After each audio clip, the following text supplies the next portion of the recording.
and Anthony Show. XM202.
Just been handed an urgent and horrifying news story, and I need all of you to stop what you're doing and listen. Hey, it's Opie Anthony, and we're back live in New York. Pay attention, they spark controversy. Fuck you! Being able to do the show we want to do. Hold on tight, kid. Jesus fucking Christ! One of the biggest fines in FCC history is slapped against Opie and Anthony. You got a couple of great guys over there. Opie and Anthony have cost their bosses a lot of money. Yay, beer! Hold a sex stunt at St. Patrick's Cathedral back in 2002. We've learned our lesson, right? Yeah, we have. We've learned our lesson. We're reckless, arrogant, stupid dicks. I would like to extend to you an invitation to the pants party. Get your cock out. You know the Holocaust? Uh-huh. Picture the exact opposite of that. Wow, that's really nice. That's just too good to be true for most people. Do you realize who you hired? Beautiful girls, violence. What kind of sick mind operates like that? The Opie and Anthony Show. Shit, piss, fuck, cunt, cocksucker, motherfucker, and tits.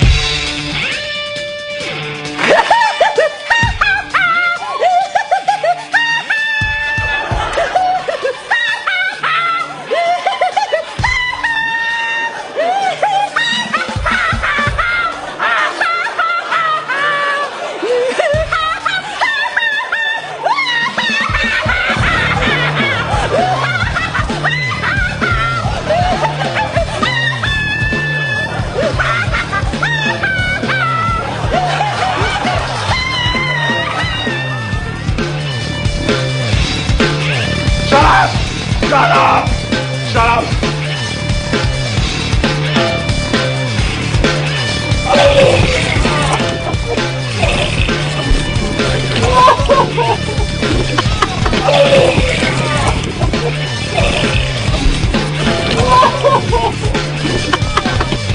Good morning. The governor gets you, call me.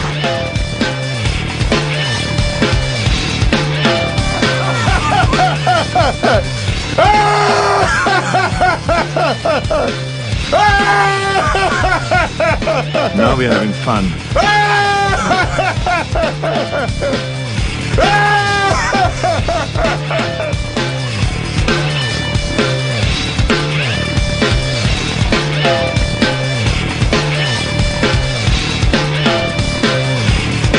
And welcome to the Opie and Anthony program. The Opie and Anthony Show. On XM Satellite Radio, the 08 virus spreading across America. Thanks to you, our faithful fans. Yes. I didn't pop up my web browsers. Getting more gooder every day. More gooder. Only a few days before Christmas. Yes. And we're working. I don't know why, but we are.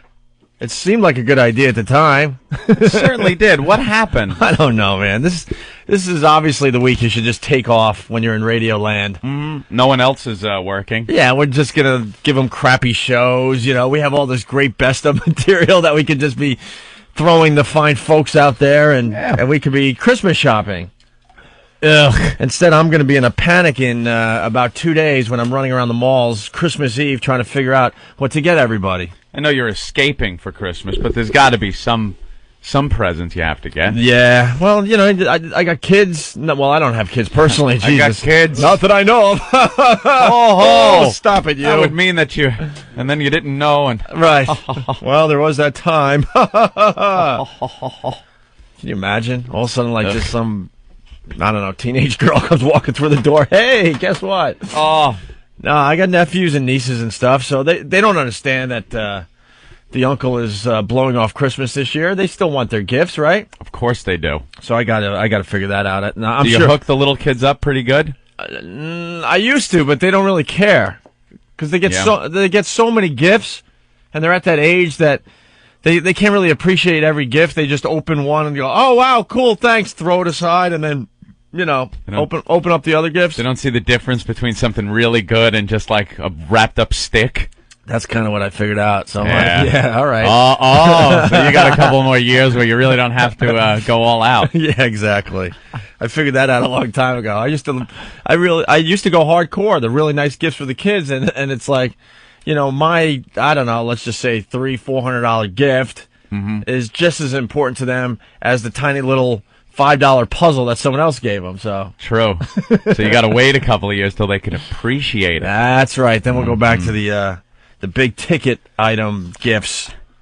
So the little electric cars and stuff. Wow, I see we got Christmas decorations in here. Somebody, Eric, was that you? Grabbed the bull by the horns and listened to my little raving and ranting yesterday that it doesn't look Christmassy in here, and put up decorations. I think this took exactly 2 minutes to do. Well, regardless of how long it took, I kind of applaud the effort. I think it's the thought that counts. Thank you, Eric. There's garland draped over the windows to the studio, the little soundproof windows, and there's bows on the microphones, and Christmas lights in front of the window that goes into the office area. These decorations stink. They really do. It looks more Christmassy. These are the decorations you see at your 95-year-old great aunt's house, you know? You don't like the red garland? No, they're just drooped. Looks like they're not really hung that nice. They're just kind of drooping across the speakers and the window and stuff. What were you going to say, Jimmy? I'm sorry. No, it's just awful. They're awful, yes, right? It stinks. I like how they're put up with Scotch tape. I know. It's kind of hanging. During the show, you're going to hear when they fall off.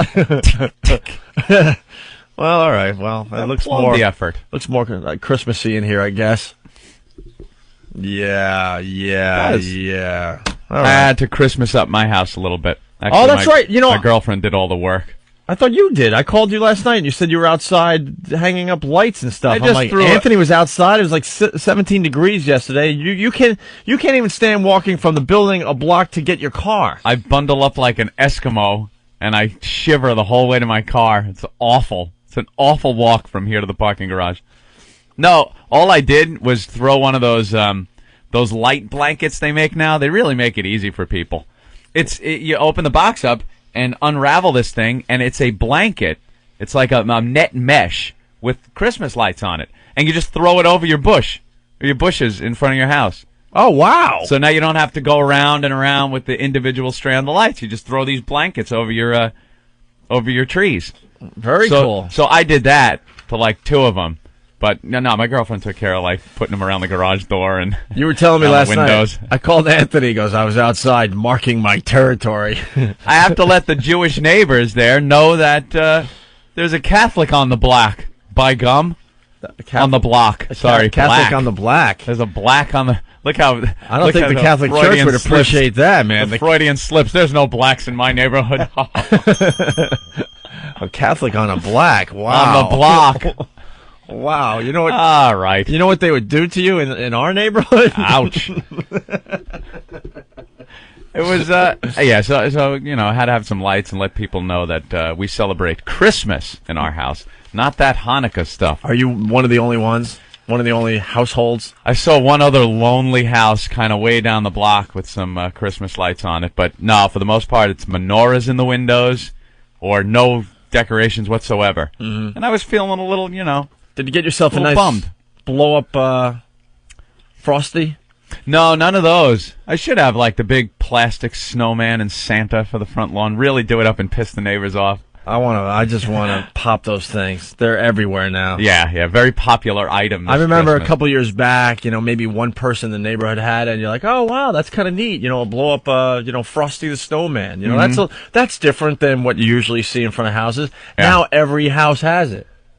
Yeah, they take off. I remember years ago when the icicle lights first came out. Yeah. Somebody decided instead of just a string of lights, you could have the string of lights and then other strings hanging off of that string of lights, so it looks like icicles. Mm-hmm. And when you first saw them, it was like, wow, that's kind of unique and new. Now everyone has them, and they're not special anymore.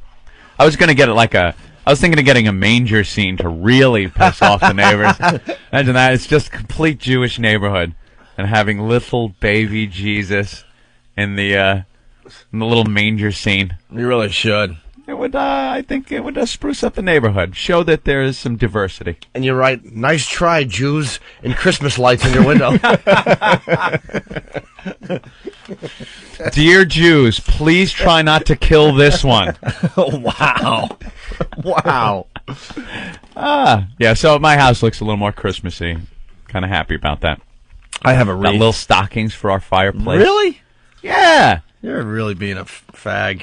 I'm not being a fag. It's just when you know what happens. You're getting domesticated. It usually ends up that Christmas goes by, and then after the fact, you're like, it came and went, and like I hate the whole thing with Christmas, with the shopping and the presents and having to give. I like having to give people stuff that you don't know what the hell they want.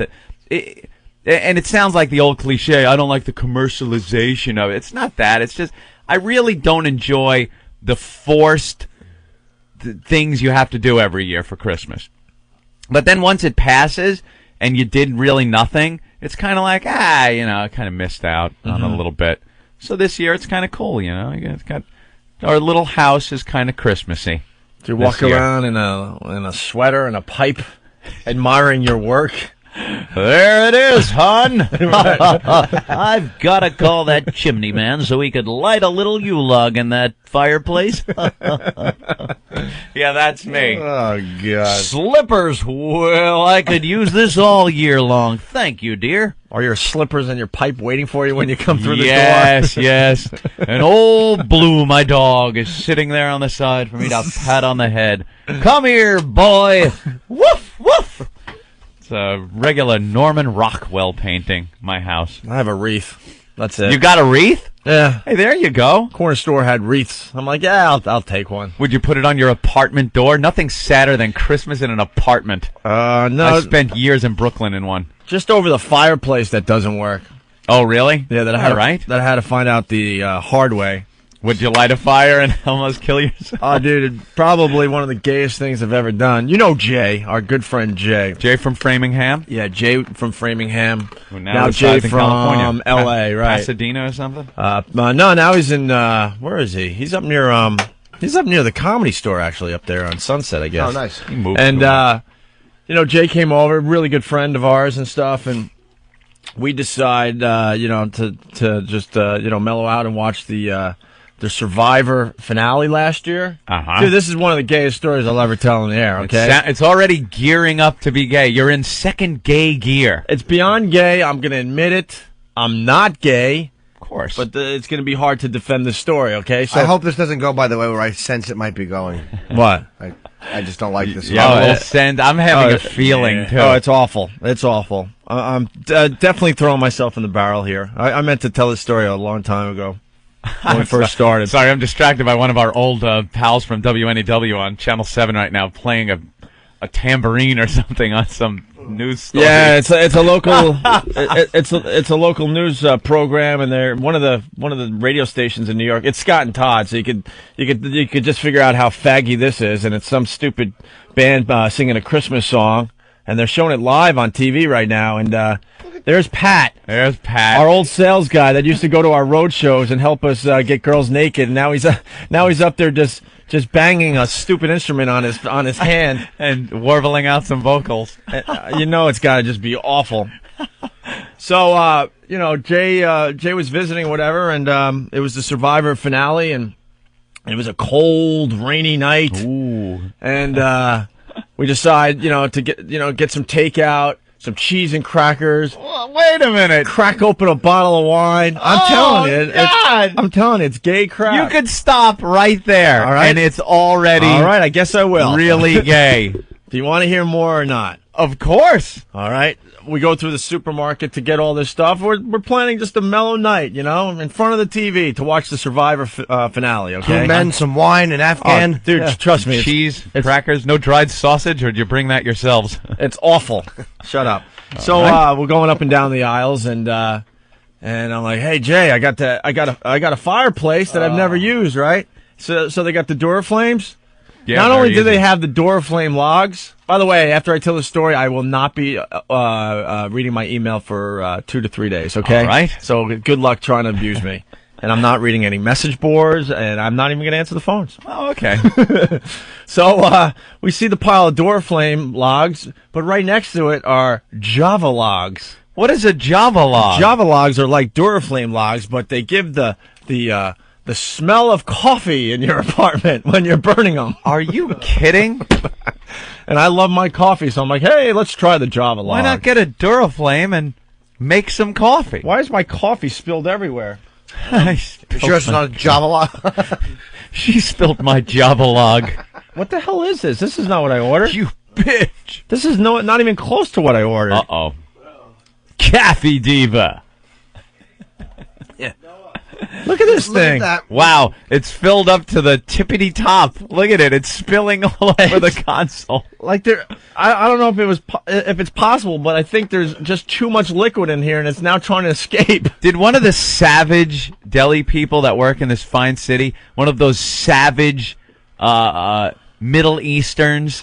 No, it's a Starbucks, dude. It doesn't look like Starbucks. What is this? I ordered a cappuccino. Oh, you did? A 2% cappuccino. Sorry, I heard the grande skin thing. What, did they put both in the cup? No. The thing is overflowing. I over-latte'd it, I guess. Ah. We'll go fix that. I don't know what this is. It's a coffee. But thank you for the effort. I really appreciate it. No problem. Maybe he's got other things on his mind, like this is the new friendlier Opie. having sex with porn stars or something. All right. So how's that going? Still going? Yeah, we kind of moved on. I'm banging other girls. She's banging hundreds of other guys. Oh. It's in the past. Aw. Maybe next month I'll have an update for you. All right. Sorry to hear that. No, it's all right. I mean, for the show. Oh, yeah. Fair enough.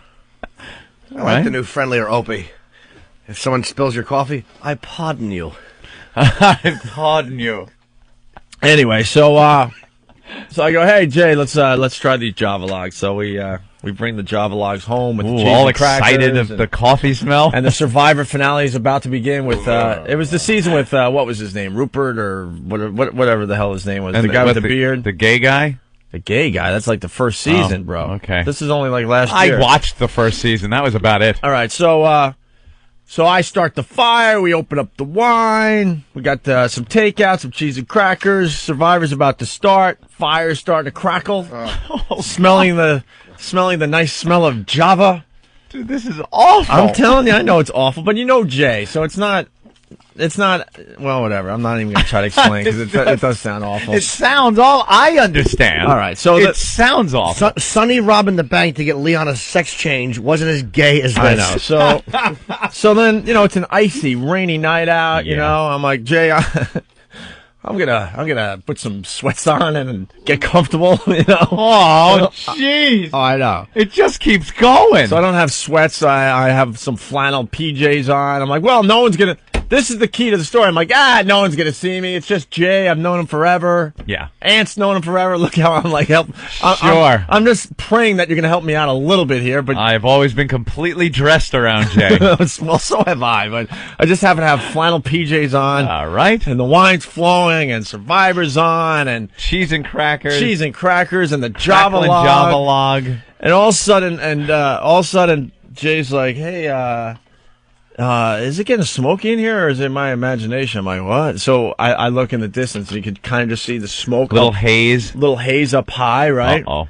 So I'm like, oh my God, was the flume open, closed? What the F, right? So I opened it or closed it. I don't know what I did to hopefully get this smoke out, because obviously something's not working right. So whatever I did made it so much worse. So now the smoke is just pouring out of the fireplace into my apartment. Now it's getting pretty bad. It's getting serious. Uh-oh. So then I decide, oh, fuck. So I decided to try to take the door flame log and throw it out my backyard. And as I'm trying to get it out of the fireplace, the whole thing explodes, making more fire and smoke. You know? What do you mean? It did a crackle thing? Yeah, it's all chemical, so it kind of just fell apart, and now it's just like, now it's flaming, all right? So, so is the situation around your apartment. Dude, no, wait for the punchline. So I'm like, Jay, holy crap, now we got a problem. Now the smoke is just flying out of the fireplace, dark and thick, and going right up to the ceiling. I mean, it is bad. I'm no exaggeration. So now I open all the windows, open my back door to my outdoor part there. I'm just hearing jokes with every word. I know. I opened my back door. It just gets big, black, and thick. Right. You know, you're saying things that just conjure an image. If it wasn't so early in L.A., we'd have to get Jay on the phone. Maybe we'll get him on the phone tomorrow. So I'm like, Jay, there's a fan downstairs. Go get it. So he grabs the fan. The windows are open. It's freezing out. The door's open. Now we got the fan. Now we're just blowing all this all this black, dark smoke out of the apartment, right? Right.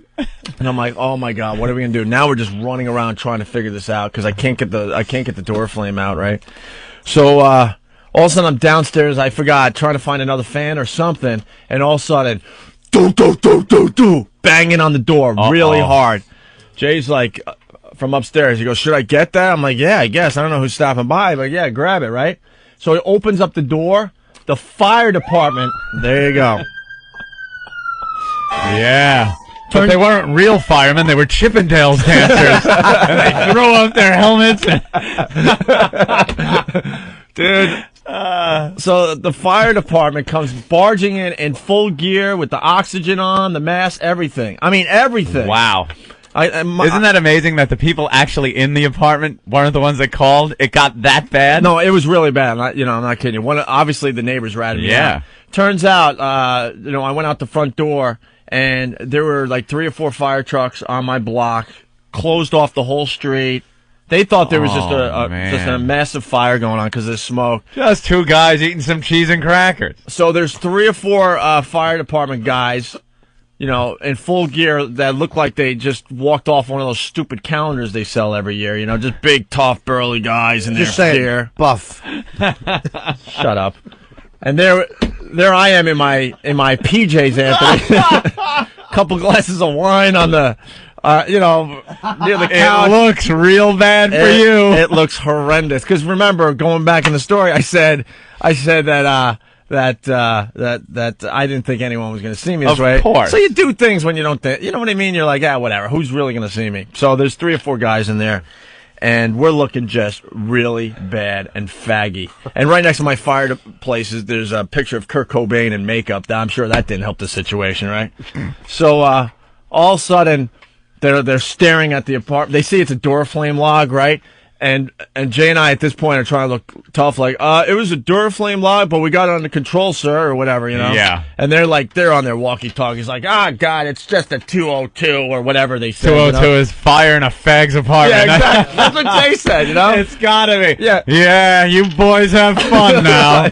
Yeah, because they're on their walkie. It's only a 202, Sarge, Jesus. And they're all pissed off because they were ready to, do some serious firefighting, Of course. And they walk out of the apartment, and Jay and I look at each other like, holy S, how bad does this look, Did anyone recognize you? No. Because do you understand how awful that I know. would be? And go, dude, I went to Opie's apartment. Yeah, He no. had a little fire incident. No.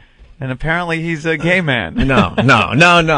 Relax on that. But they thought they were going to see some really cool shit, and instead it was like, me and PJs, a little glass of wine on the side there, and a Duraflame fire out of control. Looks bad. It was awful. What did they do? Anything? Did they put the log out? Well, I forgot. At this point, I guess, we got the log on, because I started just smashing the thing until, it kind of whatever, but... Yeah, and they were so bummed out, and they just walk out of the apartment. The last guy just slams the door shut. I'm like, oh, God, dude, we look like the biggest fags right now. Well, I understand the worst part wasn't even the fire. It was at the end of the night, Jay felt fat. He's complaining the cheese and crackers go right to his thighs. Oh, I should just rub these on my midsection. Chief. Yeah. Yeah, but the best part was on... The best part was on the walkie-talkie. It's just a 202.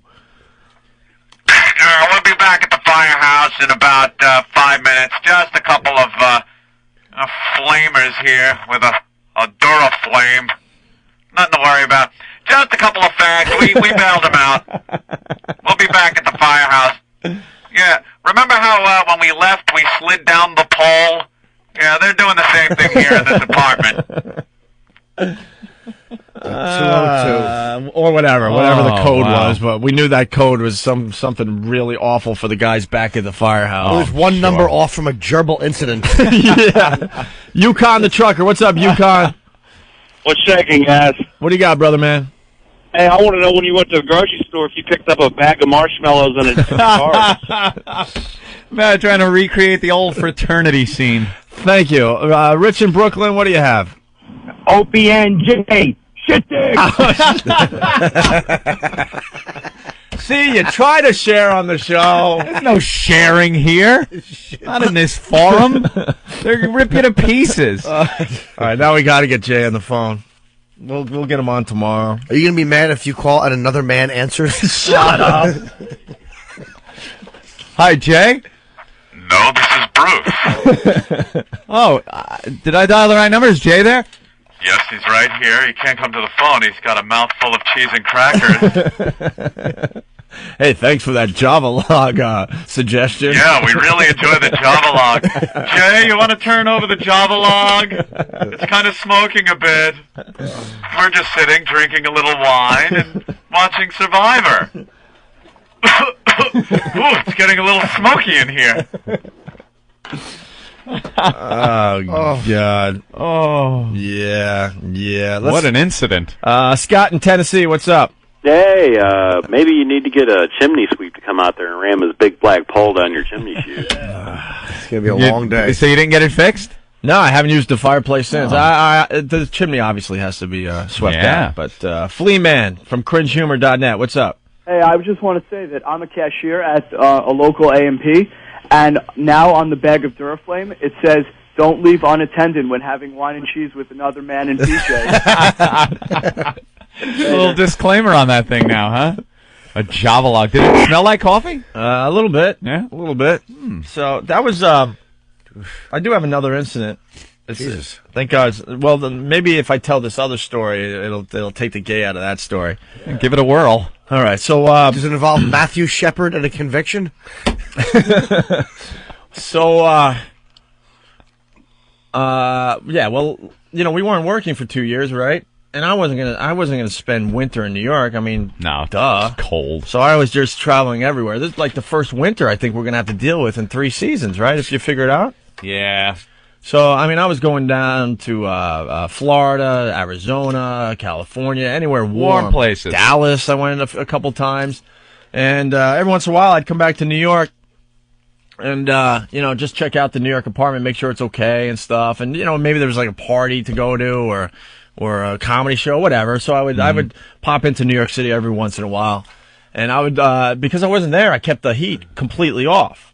Yeah. I mean, completely off, which you know where this story's going, obviously. Uh-oh. Completely off. And, so I come back to New York and it was pretty much like yesterday, like 15, 17 degrees out, right? So I'm getting ready to, I forgot where I was going, but I was getting ready, and I turn up all the heat when I first got there. It's going to take a while, and I'm like, while the heat's, cranking up, I'll take a hot shower, So I'm taking a really hot shower, and all of a sudden, the water just turns ice cold. I mean, ice cold. The hot water is done. And I'm like, what the F? So I get out of the shower, throw a towel on, whatever. And wow. I'm by myself. Okay, you should make that clear. Actually did throw some clothes on. No, I didn't throw some clothes on at that point. So I walk out of the bathroom, and I'm like, what is going on? What happened to the hot water? And at this point, my apartment, where my bathroom is, and then there's like the living room, and then there's the kitchen, kind of all one long one thing. line, yes. All right, so in the distance is the kitchen, and I see a river of water coming from the kitchen. Not a little, dude. Not a little. Like a river. I'm like, holy S. Pipe burst, obviously. So I quickly throw some clothes on. I have a landlord that can't be bothered, who changes his numbers. I can't even get a hold of my landlord if I wanted to. Notorious Manhattan landlords. Oh, yeah. They are the worst. Oh, yeah. All they want is the first rent deposit, and make sure you give them rent money. Give them their money, and that's it. And it gets so, I mean, I had his number originally. But it gets to the point everyone bothers him. He just changes his number. He could care less. There you go. He's like leasing the apartment. He has some weird deal. He's just like the leasing agent. Like he doesn't officially own the building, but he takes care of everything for the owner who's in Florida and just gives him money. It's a weird situation. So I have just a raging river coming from the kitchen going across, my living room toward my big TV. It was coming in from the. I thought maybe it was going out the back door or something. Oh, I wish. No. It was coming right from the kitchen through the living room and all the way down the stairs. Right. Thank God no furniture could have been ruined. Your lack of furniture. I understand. You lost a cup and 2 kernels of popcorn. So I just see a pretzel bowl floating, and that's it. Over the flood of 03, it did $11 worth of damage in my home. So it's really, really bad. I mean, really bad. And I don't know how to turn off the water in my apartment building, and I don't know. I don't have a number for the landlord, so I'm calling the super, who finally got a hold of a friend of the landlord who's going to be there in 20 minutes because he's dealing with another. 20 minutes, a lot of water can pour in. Because he's dealing with another piper somewhere else. Because I guess pipes are bursting all over Manhattan this particular week. So I panic. I'm like, 20 minutes, and I don't know how to shut off the water. You've seen my creepy basement. I mean, there's no lights down there, and it's all just junk from other tenants that lived there for the last, who knows, 50 years. They left there. Yeah, that never cleared out their stuff. So even if you knew where to go, you have to climb over stuff. No clue. I had no clue where it was. So I just panic. I'm like, 911, man. Oh, jeez. 911. My apartment is literally flooding out. Okay, I mean the water is just like a river pouring down the stairs and then to that corner of my living room. Okay, near my TV, and I'm watching the water rise, especially downstairs in the basement, up near the outlets. Oh yeah, that's interesting. So I'm like, oh, maybe I might get electrocuted here. So I didn't know what to do. So I called 911, and then I did quickly throw clothes on for this one.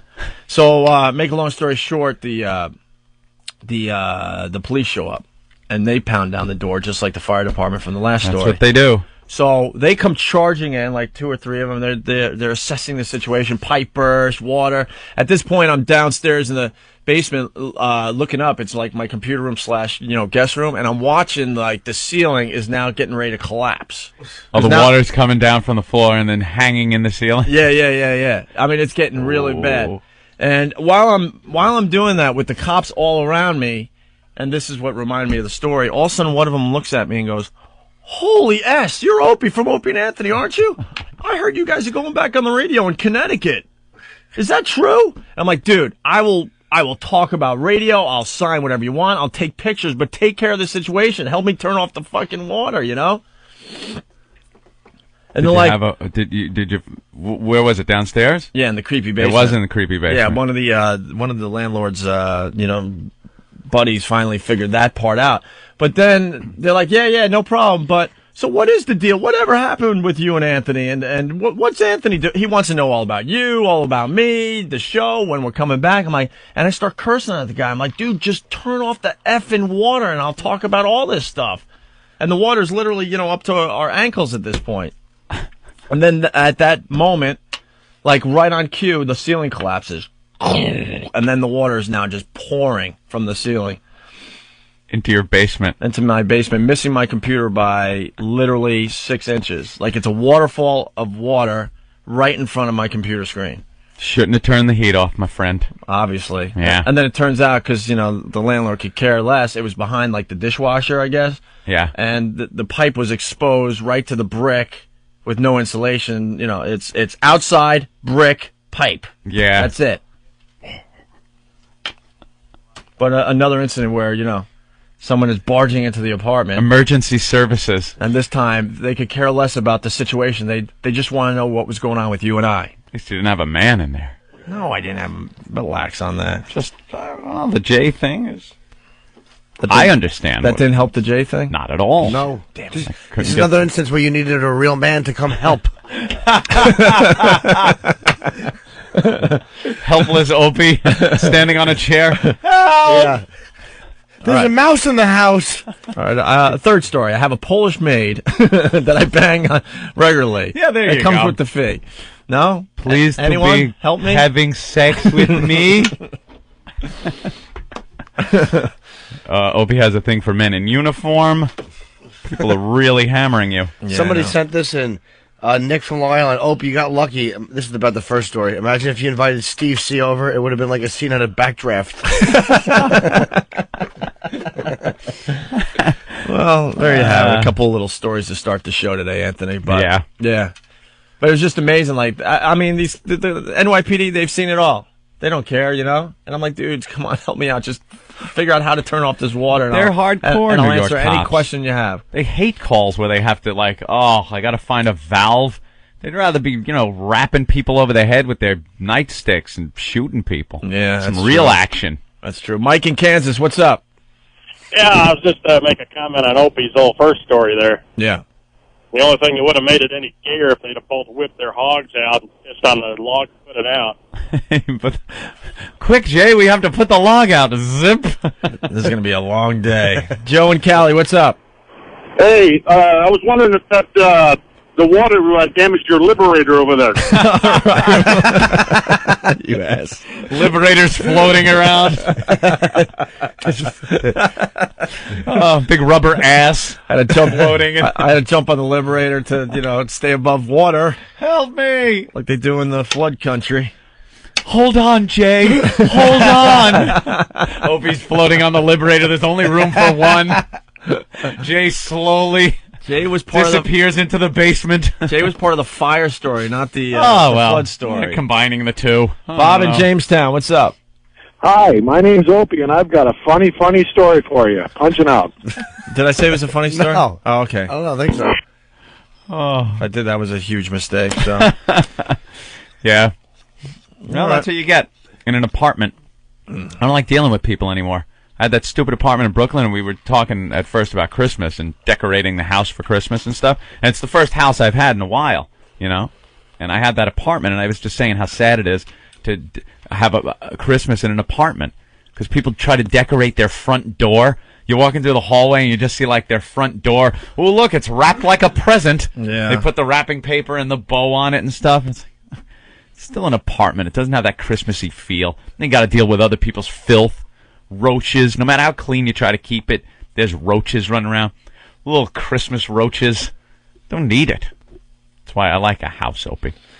Don't have to worry about other people breaking pipes and having water pour into your apartment or setting Java logs on fire, so you got to call the fire department. Dude, I was the buzzkill for the whole building, though, because I forgot to tell you this part. It took, I don't know, like 2 days to fix the water, and it was the middle of winter. And, you know, it was a really bad cold spell, so I'm sure everyone really wanted their hot water for some hot showers. They had to turn off the water in the whole building for like 2 days. They ain't going to get it. And everyone else that lives in that building were just giving me the dirtiest looks, like, you son of a bitch. I had some woman living downstairs from me in my apartment. It's the middle of August. It's just hotter than hell.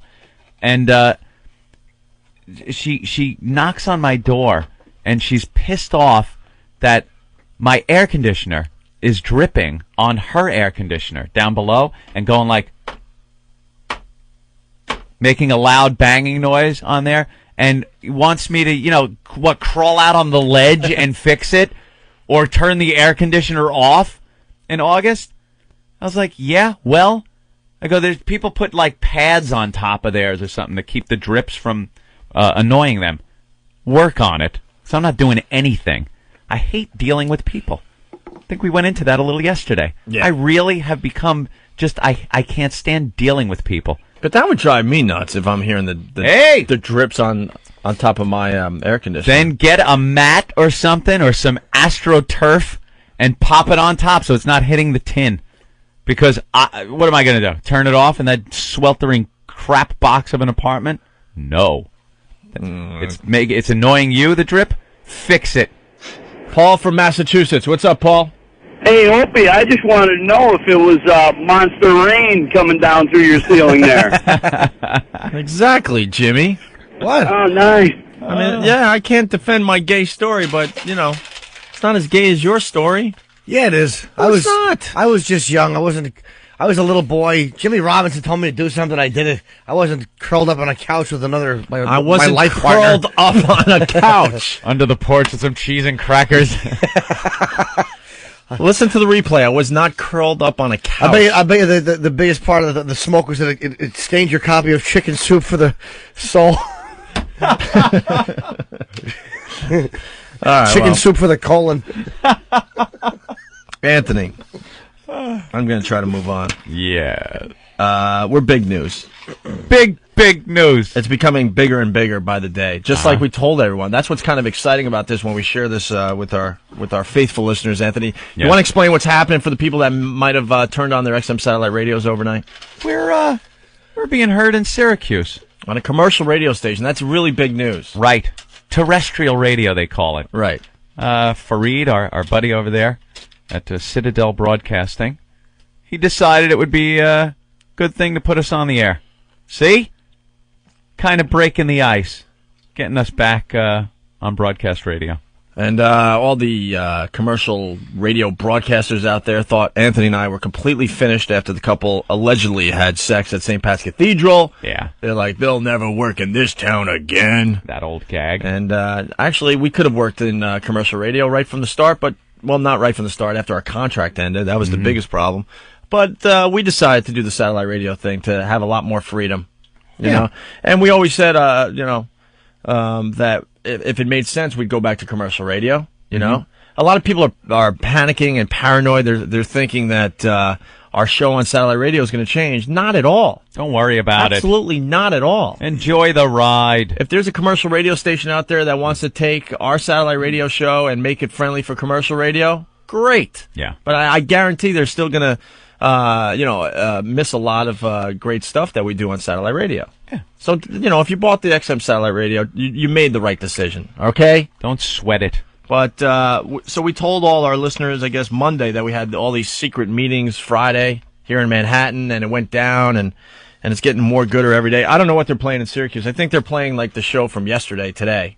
I think is that how they're working? I think they're a day behind. What they're doing is they're taking our XM satellite radio show, and then they're listening to the whole thing and cleaning it up and making it work for their radio station, because they still have to play a lot of commercials and all that. Mm-hmm. If you've noticed, we've already talked for like 45, 50 minutes straight here. Yeah. That you just can't do that on commercial radio anymore. You have to break every 20 minutes, every 15 minutes usually. So they listen to it, and then whatever is unacceptable for broadcast radio, they cut that out and replace it with commercials. Right. So the news stories are building and building by the day, just like we told you. Yeah. A little piece here, a little piece there, a little headline, and now it's starting to spread like we told you it would. Our good friend, our old pal in Boston, Dean Johnson, who writes the radio column for the Boston Herald. Dean. He has jumped on, Anthony. Hotline. Opie and Anthony open back door to airwaves. See a common thread through today's show. Well, for the first hour anyway. Jeez. And he writes, will Opie and Anthony sneak back to the Boston airwaves someday? The Shock Jocks recently signed a deal with the XM Satellite Radio Network, but for the next 2 weeks, listeners of WAQX-FM in Syracuse also will be able to listen to the duo, real names, Greg Hughes and Anthony Cumia, do their morning shtick. It's the first time O&A have been on traditional radio since August 2002, when they were suspended for a show that allegedly featured a live sex act in New York's St. Pat's Cathedral. The WAQX program will be a carefully censored version of the previous morning's XM show. Careful. Very carefully censored. That's why you guys in XM Satellite Radio Land, don't worry about it. Nothing's going to change. Relax. The 2-week run is an experiment. It could lead to XM syndicating the boys to other traditional radio stations, maybe even one here in the hub. Ah, maybe. Could we be making another comeback to Boston radio, Anthony?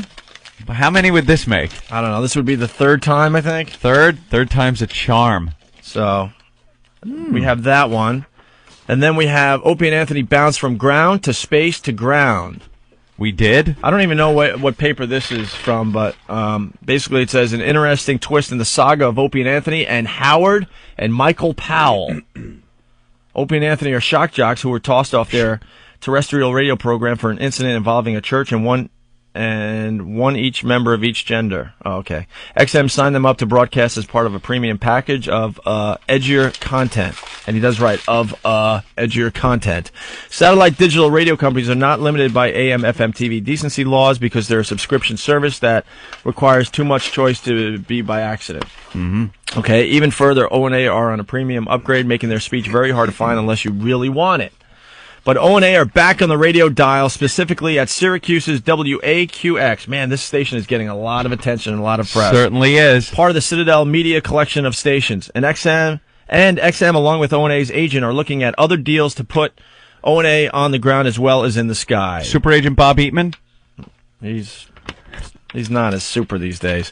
This heats up the skies and ground with Howard Stern's upcoming January 1st, 2006 move to Sirius. XM may sneakily bring the sanitized overnight version of O&A onto stations that are concerned about both fines for indecency and losing Stern's audience, Anthony. The O&A show is cleaned up overnight, so it's just slightly less fresh, but there won't be any surprises either. And then it says, I tried to find a picture of Opie and Anthony to illustrate this story, but they apparently don't have any good photos of themselves at XM or anywhere on the net. Just a strange caricature. So enjoy this photo of the Cambridge Soundworks play doc for XM instead. What the hell? Is this someone's just blog? I thought this was like a real newspaper. Is that a news story? Well, they did take those stupid publicity photos when we first signed with XM, and we hate them because photoshopped yours. They put awful makeup on us, and then they didn't like my face in one of the shots, and they loved Anthony because he was given the eyebrow. Yes. So they decided to Photoshop like other features from another shot of my face and throw it on this shot. And it was weird. It's just horrendous. My neck is like a giraffe neck because they didn't match up the necks at all. And then we had the Ronald Reagan makeup on. And then they made. Yes. And then they have my eyes wide open and me smiling at the same time, which is impossible to do. Try it at home and see how you look in the mirror. It's impossible. Freakish. But they decided my eyes needed to be open a little more, and I needed more of a smile. Instead of just taking another shot that we took that day, they took hundreds of shots. Yeah. But why would XM do anything the right way, right? Please, don't even. We'll get into that a little later. Don't even get me started. And then finally, Vegas is going to be great. Via Alaska, where we how many stop-offs do we have? We'll get into that in a second. And then a third article on this whole move back to commercial radio, Anthony. Now available on Terrestrial, Opie and Anthony. Since Citadel Active Rock WAQX Syracuse began airing Opie and Anthony in Morning Drive on December 20th, XM Satellite Radio has been fielding calls from other terrestrial stations inquiring about the pair's availability. This is happening like crazy, Anthony. We didn't expect this, but it's happening like crazy, so we really got to figure out what the hell is going to go on in the future. All it needed was someone to break the ice like that. Throw us on once. Right. Because you know how it is.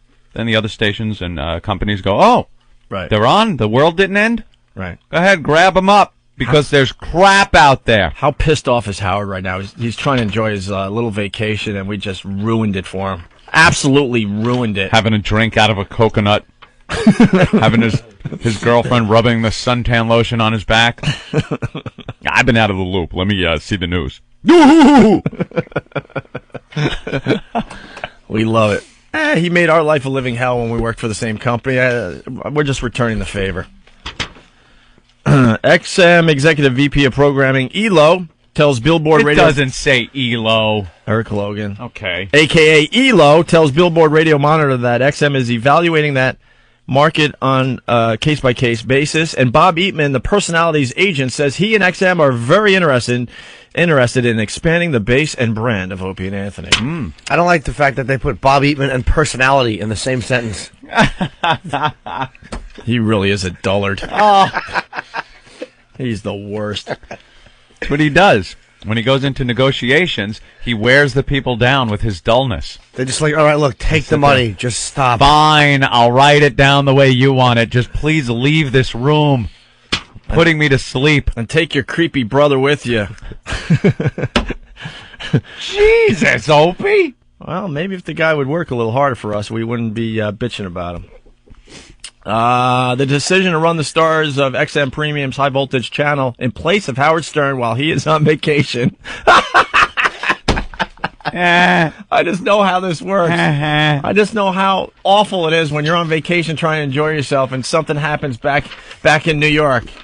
Especially us. It just makes it that much worse for him. He'd be pissed, believe me, if it was anybody doing this. But the fact that it's us... because he can't stand us. Yeah, I know. He is obsessed with hating us and has been since we got to New York and started becoming popular. And just keep ignoring us, Howard. Yeah. Just see where that gets you. Mm-hmm. Oh, he was all brave with bad-mouthing us when we were off the air. When we got the boot out of there. And for 2 years, anytime we came up in the news or something would happen with us, he'd be right there bashing us. Then we get back on the air, we start getting a little more attention, and he clams up, does all his work, tries to do it behind the scenes. Good luck. Have fun on your vacation. Exactly. Remember when we weren't even allowed in the same room at the MTV Music Awards? Yep. MTV Music Awards. We're working for Viacom. We're working for the radio division. One big happy family. We're just like just huge in afternoon drive in all these cities. Mm-hmm. I mean, crazy. And then we get invited to the MTV Music Awards that Viacom throws, and when they put us on the red carpet in a nice position, we had a really nice day. And then we're like, all right, well, time for the show. Let's go to the Viacom VIP room or booth or whatever they had, right? Yeah, they had a whole room. It was a big room that they had. And I'm not kidding you. At this point, we're pretty much the second biggest radio show they have. Yes. Right? Absolutely. We're definitely bigger than Imus. So I would have to say we're the second biggest show in the radio division. So we go to the door. We're like, hey, Opie and Anthony, we're going to come in. Mel's in there, and Tony, and everybody else, and we're gonna. We weren't even gonna hang out there, but we figured we might as well make an appearance. And I just want to get some of them shrimps. Right. And then then we'll take our seats and enjoy the show, and maybe hit the bar and hang out with some of. Watch the rappers all smoke pot, which we did. That out in was the open. Unbelievable. And then Ben, Mr. Socialite, is introducing Buster Rhymes to Fatboy Slim. We thought there was going to be a project that came out of that, but it never happened. And then what? Sum 41 is hanging out with supermodels, and they were underage, so we're getting them drinks. Yeah, Remember DMX. that? Yeah, we had to buy them beers. DMX was smoking weed. Right. Oh, weed. He was smoking one of those blunts. Big fatty. Oh, yeah. That was the best part of the VMAs, that downstairs bar at the Met. You couldn't even see. It looked like Opie's apartment after a Java log accident. It was just smoky, thick, and black. So, so we go to the, to the door to be let into the VIP room. This is just one incident why we think Howard's the biggest douchebag there is. And we try to get in because we work for the same company, thinking nothing of it. Like, all right, we'll go in and we'll go in. We know everybody. We'll say hi, right? The doorman actually says that we can't go in. No. That they literally left our names at the door for this guy saying, look, you can't go in there. They didn't Make sure Opie and Anthony do not go in this room. We weren't allowed to be within a certain radius of Howard. And we found out later, got to protect someone's identity, but it was told to us that this was something that Howard demanded. Yep. Another one of these things that Howard demanded. And then Mel folded like a cheap 10, said, tough shit, you guys, can't you can't come in here. Mel's just we're working got for the his head company. buried in his ass. We're working for the company. Yeah. So then we're standing out there like, you're kidding, right? You're kidding, right? No, I'm not kidding at all. You guys are not allowed in here. Thank you. And then they basically said, could you please move away from the door? Yeah, and please don't stand here. And you wonder why we're bitter towards some of these old people like John Sykes, who didn't know what the F he was doing when he ran the place. He's getting his resume in order. Yes, he is. Read in the paper, yesterday? So, Just looking for an out on his contract. Throw him out the door. No, they're just waiting for it to expire. Worthless. I think it's going to really soon. That's a good idea. Have a VH1 guy come in and run your radio division. Yeah, it's just like VH1, only without the pictures. Jackass. What a bomb. Remember when he ran away from me at the buffet line? Oh, yeah. Because I was ready to get in his face, and I swear to God, next time I see him, there will be a problem, because that guy pretty much ruined Anthony and I's careers because he was so incompetent. Absolutely incompetent. We should not have been fired for the Sex for Sam thing. Of course not. A lot of people think it was awful and morally wrong. Whatever. If anyone had a backbone in that company at the time. But it was a clean radio show, but this guy had no experience running a radio division. And, he's telling us we're going to be okay. And then the freaking guy doesn't even answer our calls and just hangs us out there to dry, just hangs us out. You know who could have handled that situation? Joel Hollander. That's right. COO of Viacom. Well, he's in charge of now. Infinity. He'll be the big boss, and he's the guy that would have had some backbone and been able to settle his people down and go, look, let's sit it out. We'll just ride this out and don't worry about it so much. And then, you keep us there. You don't waste millions and millions and millions of dollars at these stations that threw us off the air. Take huge losses. You sit there and suck it up.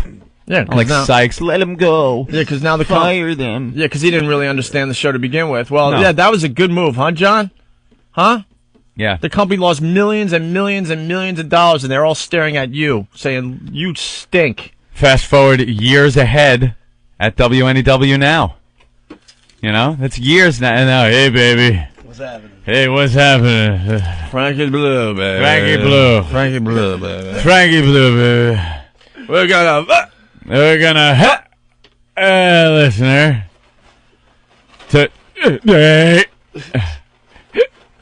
Didn't he say your show is bad for kids? Yeah. I remember back then, even when you guys were still on the air, John Sykes said your show is bad for kids. Yeah, I didn't know we were on Radio Disney, that we had to be he wanted kid-friendly. Specifically, he didn't get... No, that's all right. I'm trying to find a spoon. Can you find a spoon in there? Boss wants a spoon, Eric. I got to mix my coffee, or you got a plastic thing over there? Specifically, he didn't like the WOW promotion. Yeah. Only Wow. the greatest radio promotion of all time. And that's not coming from me. It's been written up in the trades like one of the greatest things ever invented, because It gets the name out gets there. the name out, and it gets the exposure for the radio show. Easily identifiable. Sure, he didn't get that and a lot of other things. So when we effed up, it was a good excuse to get rid of us. And now he suffered for it. Obviously, it wrecked his whole career because it showed how incompetent he really was. Yep.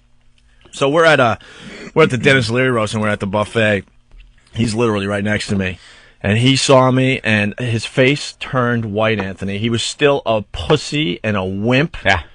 Didn't confront me, didn't say hi, didn't say anything. He took his food and bolted. Absolutely bolted. Mm-hmm. You saw it, Jimmy. I'm not exaggerating. Yeah, he really did. He did hightail it out of there. He hightailed it right out of there. What a wimp. He's a boob. I mean, you're supposed to be the boss. If you're going to, all right, if that's your decision, you're going to let Anthony and I loose, fine. Why don't you say it to our face? I called you enough. I called you every day while it was going down, many times. At least Mel, it seems like he would say something to your face. He doesn't seem like he would hide and be afraid to confront somebody. I respect Mel as far as that goes. You might not agree with what he has to say, but at least he'll say it right to your face. Might not. Yeah, unless you're you won't agree with what he says. Yeah. Oh, that guy. What a pain in the ass he is to work for. Oh, my God. The poor general managers of the company, they got to answer to him. And he's like the guy that you ask the questions and there's never a right answer. So you just completely, you screw yourself. You give yourself more rope for him to hang you with. It's the worst thing sitting in a meeting with that guy, especially when you're in trouble. Yeah, You sit at that desk. He makes you wait. And then he comes in and sits down and just presents you with a question that is unanswerable. He's all intimidating because he's, huge in business. And, it's awful dealing with him. Yeah. Have fun over there at the doggy company. Unless you're a senator, then you can just watch him grovel. That's true. That was a very effective appearance. We didn't know. That was true. He looked really bad at those Senate hearings for indecency that they held in Washington. He just threw the NFL commissioner under the bus. That was hysterical. Technically, looked fine, though. Yeah, but and Mel's like throwing him under the bus. They knew what we did. Yeah. They hired us. I don't. That's what happens when you let blacks on the team. I'm stupid. Yeah, well. Yeah, it was, whatever. We've moved on. I mean, we do have problems here at XM Satellite Radio, but at least they treat us like human beings. They understand the importance of us. We made so much money for Infinity Broadcasting, and we were treated like just crap. We like really were. Second-class citizens. And all we were trying to do was just entertain and make people laugh. But for some reason, there's people doing radio that have no sense of humor, even though their show, quote, is a comedy show. Yeah. We railed on Imus just as bad as Howard when we were on in New York. Just as bad, probably even worse. Yeah. Imus is like, that's funny. He thought Anthony did a great impression of him. And What'd you say? Right. I don't even understand that anymore. I'm right. Stupid. So Imus understood, we're doing a radio show, we're making people laugh, and believe it or not, it was kind of good-natured, especially at first. It was good-natured when we went after Howard, but Howard couldn't take it. Right from the get-go, he couldn't take it. And he knew we had some, muscle behind us, and we were getting a fan base, and we were getting popular, and he just knew he couldn't compete on that level with us. That is a fact. I don't care what he ain't going to say anything. Trust me, he's not. He's just a pussy. Because, it's up to him how far, he wants to go with this. Maybe he was upset about his divorce was going on at the time. Perhaps that was it. Perhaps problems with his kids. You never know. Perhaps he's hanging out in the hospital waiting rooms. Who knows?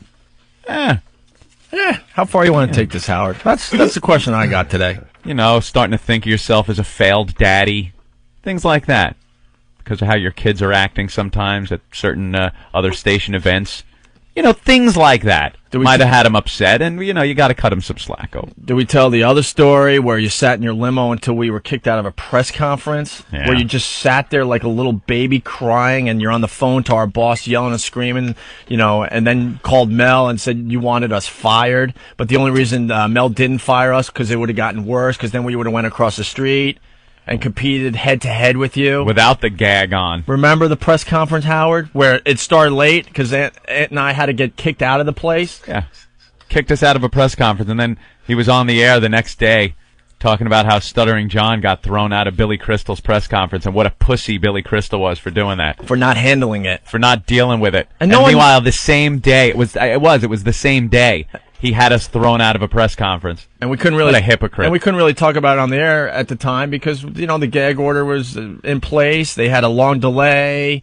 There was nothing we could do. But we're sitting there like, Howard saying that this morning? Yeah. What? God, Billy Crystal had you thrown out of his press conference. What a pussy. Billy Crystal, you're a pussy. What, you couldn't have John just sit there at your press conference, you pussy? He was saying that all day. Then what happens? We go to the press conference? You got to throw them out. What? That right there clinched it as he's one of the biggest hypocrites ever. I was stunned. I'm like, wait a minute. This guy was just talking about what a pussy Billy Crystal was for having John thrown out of his press conference. And he did the same exact thing. It was the Son of a Beach. Son of the Beach, that big successful TV show.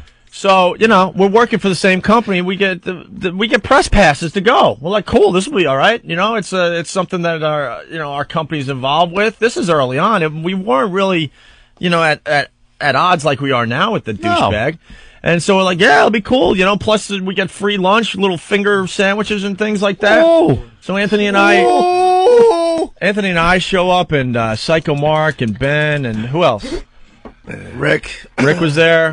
Pretty much our whole our whole staff on air and behind the scenes. Mm-hmm. And Anthony and I even take a seat in the back row. Because we're not there to do anything. Because we knew there was some tension between us and the guy that's looking more like an old lady every day. And so we're like, all right, let's sit in the back row. We're not here to cause any problems. We're here to check it out. Right. And have free lunch. That's literally what it was. So we're sitting in the back row, Anthony and I. And all of a sudden, I look at Anthony. We're eating our food. It was nice. And a little plate of food, a little pickle and coleslaw. And we're like, oh, this is nice, And, oh, look, he's going to come out there. And, oh, look at all the press. There's Penny Crone I remember seeing. Ugh. And others, they were all there. And Anthony and I are like, man, this was supposed to start at 12 or whatever the time was at the time. And it's now 12:10. I'm like, that's weird. And then all of a sudden we see guys in suits uncomfortably talking to each other, like nervously, and then kind of looking our way. I'm like, what the hell is this about? Right? Trouble.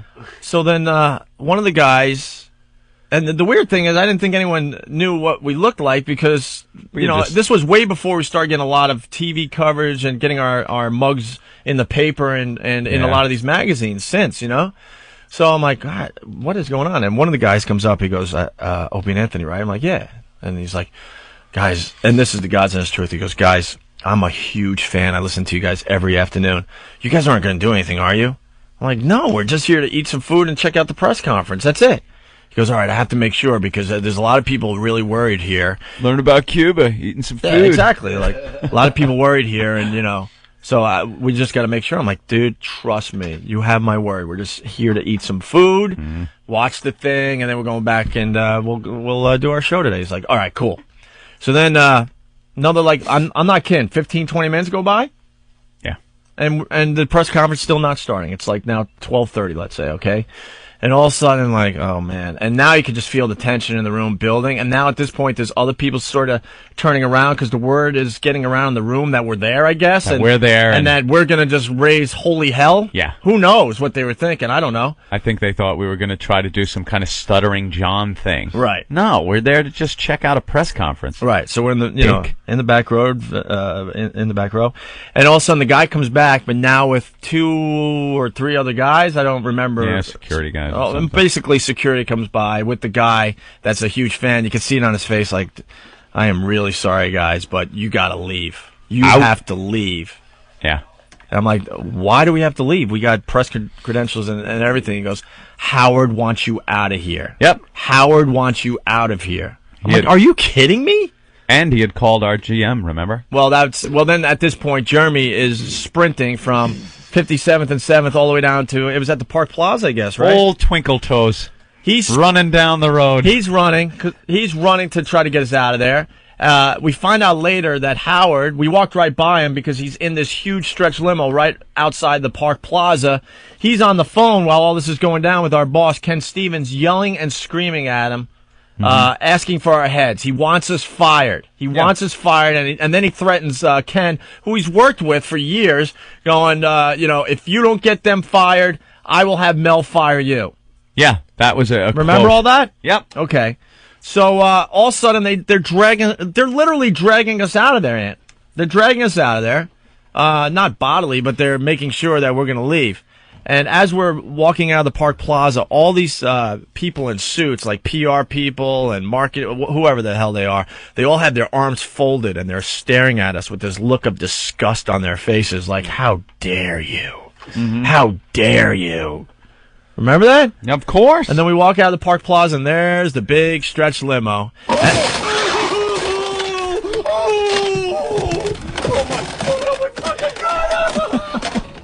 There's the big stretch limo, right? And we walked by it and walked toward the station, and Ben and the rest of the gang were still there. They were the ones that would have caused the problem, and they were sitting, I think, in the front row or the second row. We were or in the something. second row. In the second row. And they had no idea those guys were still there. And literally, as we turned the corner from the Park Plaza, he steps out of his limo and starts his press conference. Mm-hmm. That's your big, brave hero. Yeah, good job. What a hypocrite. It's just a complete hypocrite. And growing up, like I said, on Long Island, you grow up a fan of the guy, and then you just realize, oh, he's a douchebag. So anyway, getting back to our us Syracuse thing. Getting back to us. Yeah, so we talked about ELO, right? How ridiculous the name ELO is, you mean? ELO tells Billboard Radio Monitor that XM is evaluating that market on a case-by-case basis, and Bob Eatman, the personality's agent, says he and XM are very interested in expanding the base and brand of Opie and Anthony. The decision to run the stars of XM's premium high-voltage channel in place of Howard Stern while he is on vacation came from Citadel's headquarters in New York and was offered to 95X. That came on the heels of a previous Citadel move that agitated Stern, the decision to begin cutting off his show at 10 a.m. on its 4 Stern affiliates, which began November 29th. There's also a third surprise coming from Citadel, Howard. You're going to love the third surprise, by the way.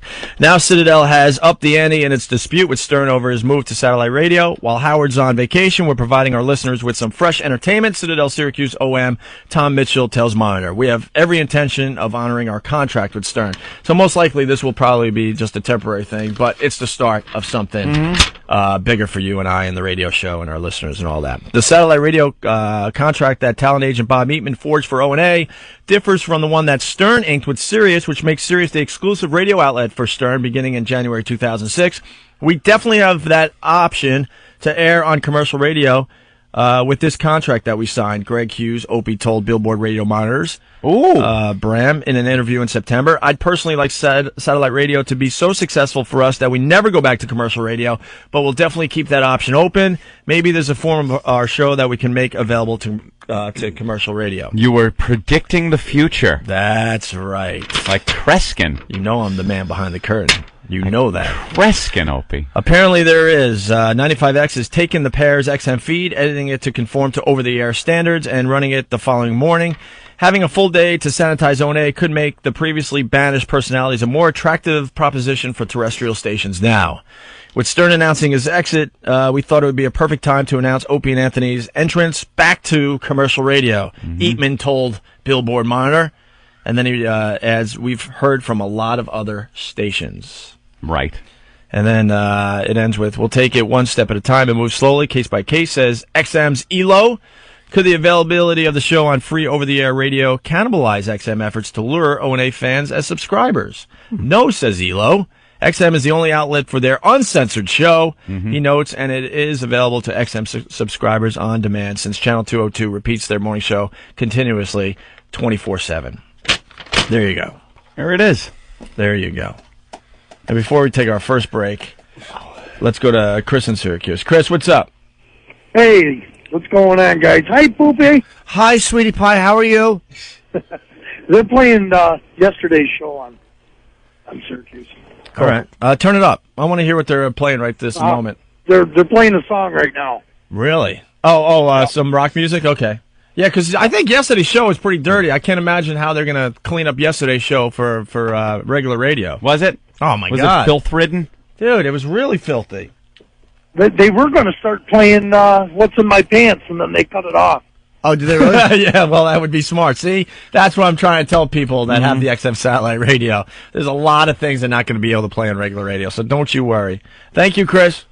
Yep. Yeah, I got another example of that, actually, Anthony, as we go to break. Oh, what do we have? This is something they definitely can't play on commercial radio. Spilled. No, that's not that. She spilled Oh, my how coffee. could you tease that and not play it? All right, we'll play it out of break. I hope so, Opie. We will, Jimmy, we will. She spilled my coffee. I'm sorry, sir. I'm sorry, sir. Dumb Canadian accent. This is the South Park song. Get out. This is the South Park song we played yesterday. Yes. And the email went nuts because this is a version of the song that has not been available. No. Because it's really dirty. It's not on the show. And I guess Kenny sings over the really bad part so you don't understand what's going on. Right. But we have a clean version of the song. Is Steve around? I don't even know where he got this. Because everyone's asking where could they get this version of the song. Oh, Steve doesn't remember either, Eric's telling us. All right, whatever. Well, just enjoy it. It's from South Park. It's a Christmas song. It's really offensive, and it's pretty rare. It's hard to find in this version. In this version, anyway. Howdy ho! Virgin Mary was sleeping when Angel Gabriel appeared. He said, "You are to be the Virgin Mother," but Mary thought that was weird. Mary said, "I'm not a virgin. I blew a guy last year." But then Gabriel said to Mary, "My child, have no fear. Oh, you can suck all the dick you want and still be a virgin. Mary, you can suck all the dick you want and still not be considered flawed. Although you went to town and sucked some semen down, you're still a virgin in the eyes of God." There was no room at the inn when Mary and Joseph did arrive, but they were so very tired, you see, and Mary had to offer a bribe. Since she had no money, how would she pay for a place to sleep? Gabriel appeared to Mary and told her not to weep, 'cause you can suck all the dick you want and still be a virgin. Mary, you can suck all the dick you want and still be the mother of Christ. If there's no room at the inn, then it's not considered a sin to suck some dick to get a room for the night. Then 3 wise men did appear, bearing gifts of myrrh and such. They said that they had followed a star and missed a woman's touch. Mary thought she might pleasure them, but could not take them to bed. But again Gabriel appeared to her, and this is what he said: "You can suck all the dick you want and still be a virgin. Mary, you can suck all the dick you want, everyone that hangs in the nation. Fellatio ain't no sin. Gonna blow those 3 wise men, and you'll still be a virgin 'cause there was no penetration. So you can suck all the dick you want and still be a virgin. Mary, the donkey and the ox and the lambs and even the little drummer boy. People will remember your name quick. They'll say, damn, that bitch could suck a good dick, 'cause sucking dick brings peace on earth and joy. 'Cause sucking dick brings peace on earth and joy. Mary, Mary, suck that dick."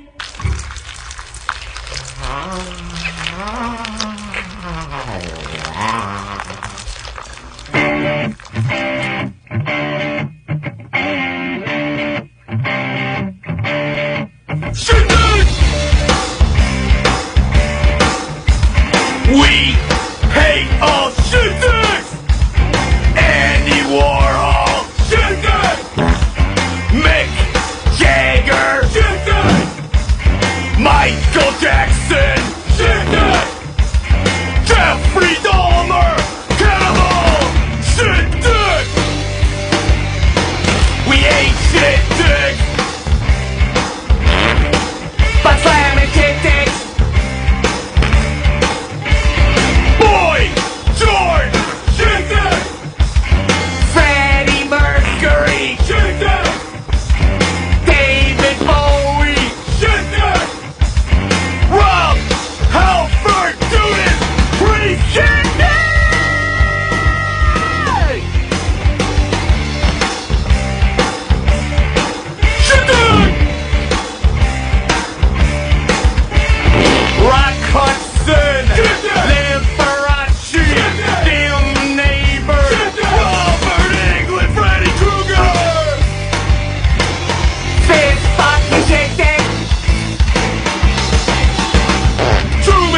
Capote, shit it!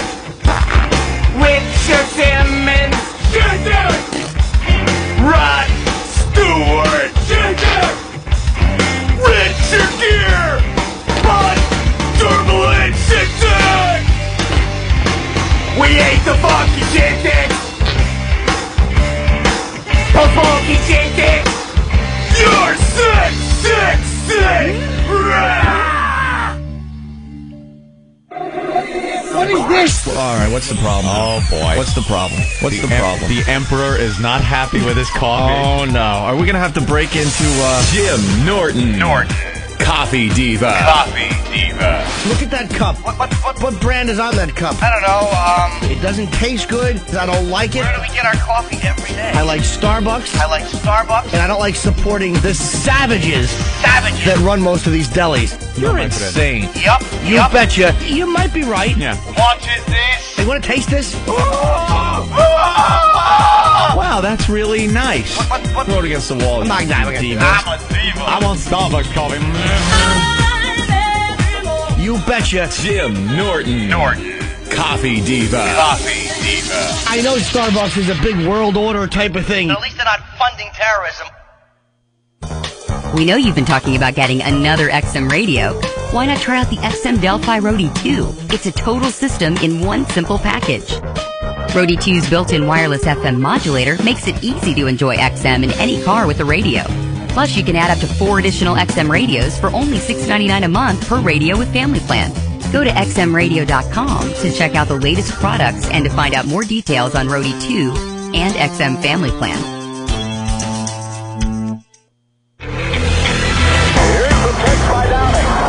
What if you could give the ultimate Major League Baseball fan access to every team all season long? Now you can. The game that grew up on the radio joins the next generation of radio. XM is the official satellite radio network of Major League Baseball. Here's the windup. Every team all season long on XM. Coming in 2005.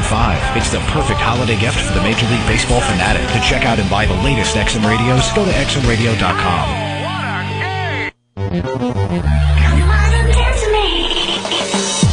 All of your favorite chart-topping hits can now be heard on a brand new channel, exclusively on XM Radio Online. Introducing The Eye, the biggest dance hits, dance remixes of pop hits, and chart-topping urban hits. Find The Eye, only on XM Radio Online.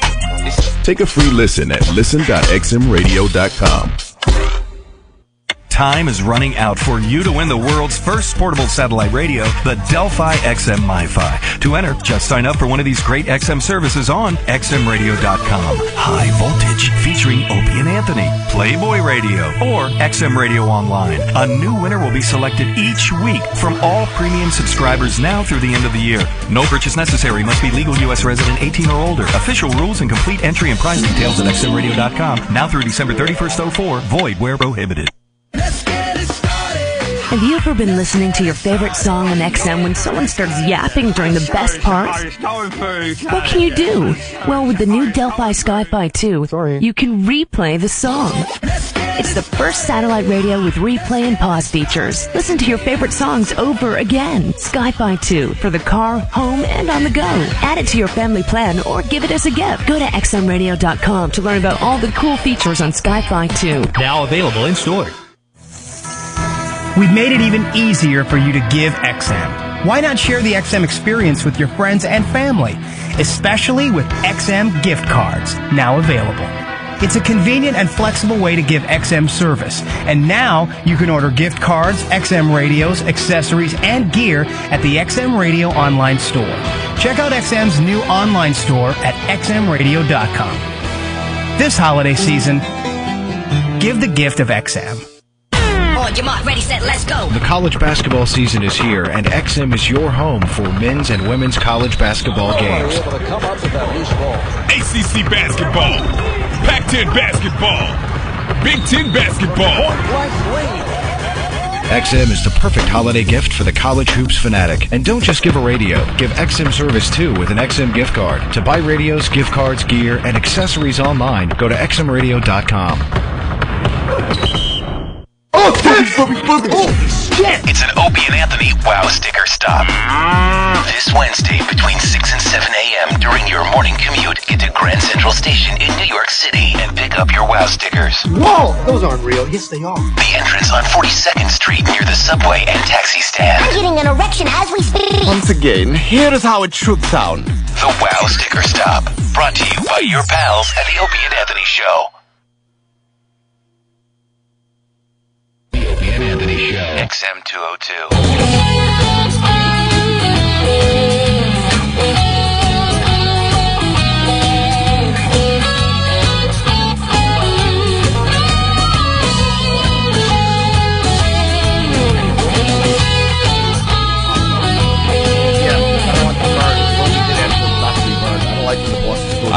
Merry Christmas, everyone. Merry Christmas.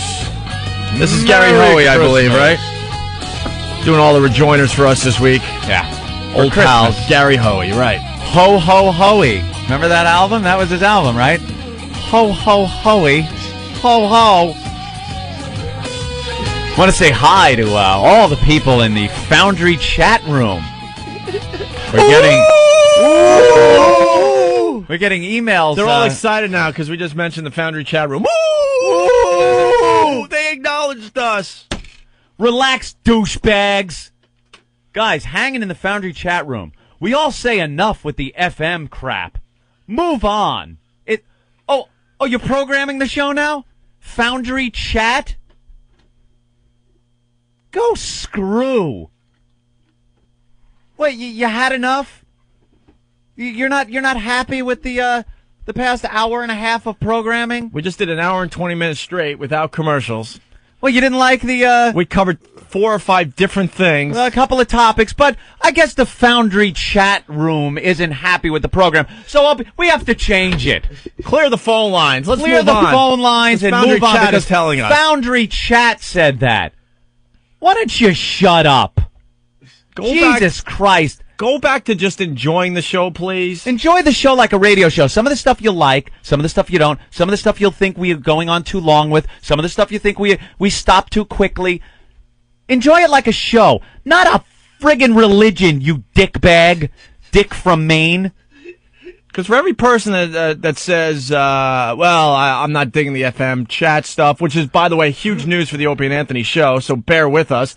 There's people that are like, oh, wow, this is really cool. Or, oh, my God, I'm glad you're telling that Howard story because I never heard it before, and I've heard rumors about, the problems you guys had when you guys were working for the same company. So we can't satisfy everyone all of the time. Yeah, perhaps you sat there and read every interview we did and heard some of that stuff that we talked about. It's not all about you, douchebag. Oh, yeah, the Foundry chat is programming the Opie and Anthony show now. We should just take what they say on Foundry chat. We'll be so much more successful, Opie. Sit down and relax. Let me prove my point. So then this guy from Jersey, guys. Go to a porn site instead. Oh, they are on Foundry. Okay. There's a guy from Jersey goes, you guys should read this chat room crap. Some of these people are just bitter zilches with nothing better to do. As I sit in the room and fester myself, I have nothing. And then, where's the guy from San Francisco? Okay. Oh. This is the problem with doing a radio show. You can't please everybody. So the Foundry chat people just have had enough with the Howard and the FM and all that, right? Okay. Well, Tad from San Francisco. Okay, is this the airing of the grievances show? I hope so, because the hardcore listeners love this S, because there is so much we weren't allowed to know in the old days. So there you go. Artie Mack from Yonkers, F 'em. What type of loser wakes up early just to go to an effing chat room? Go to work. Yeah, you guys got. Don't you people have homes? You guys really got to relax. Anthony and I have been doing this for 10 years. We really know what we're doing. Yeah, don't worry about it. If you sit there critiquing every second that comes out of the show, Jesus, unbelievable. The Foundry chat has had enough, Opie. The Foundry chat. Aren't there 18,000 links to teen porn sites on Foundry? What are you doing in the chat room? Aren't there wee-wee videos on there that you could click on at the drop of a hat? Know what they have up there today? I think Steve linked it. They have a video clip of me breaking my hand by a breast. What's her name? Busty Heart, I think. Busty Heart. That is a funny-ass clip, man. I remember it like it was yesterday. Well, it's up on opieandanthony.com and foundrymusic.com, I believe. Basically, this chick had... she had huge implants. Massive. Yeah, but she had the old school kind where it's like concrete. You know what it was like? I'll tell you what those implants are like. It's like they took a giant Stretch Armstrong and put him in there. You know that hard... Like Stretch Armstrong seems soft, but when you used to crack your brother in the head with it, it worked like a blackjack. That's what her implants felt like. They were like she would squeeze them and her fingers would go in like they were soft. But then she would crush cans with her boobs. She would put a can. The breasts were like the stress balls that are filled with the balloons with the sand. Did you say that? Stretch Armstrong, yeah. Okay, I'm sorry, because I was reading more critiques. She would have someone hold a can and then take her boob like a hammer and slam it on top of the can and crush the can. So Opie was the volunteer to hold the bottom of this can. And he's holding it. She winds up, she grabs her boob like at the base and swings it. Like a sock full of sand. Only these things are huge. And she swung it, hit the can, and kind of missed the side of the can and slammed Opie's hand between the wood console and her boob. And you just let out this horrible scream. It hurt. Like your hand was swollen. That was great. No, it didn't. Sorry. How's the Pop-Tart? Well, we didn't break, and now, we gotta eat. Could you please not discuss the Pop-Tarts? Thank you. Foundry chat. Ugh. Now look what I do all day. Good. Tap away, Opie. That's right. Tap away. Because they hate the tapping. They hate when you eat. They hate my grammar. They have to hate, they hate that I read around. They hate that I read copy awfully. I add commas and periods. They hate the fact that Ben turns the pages like this.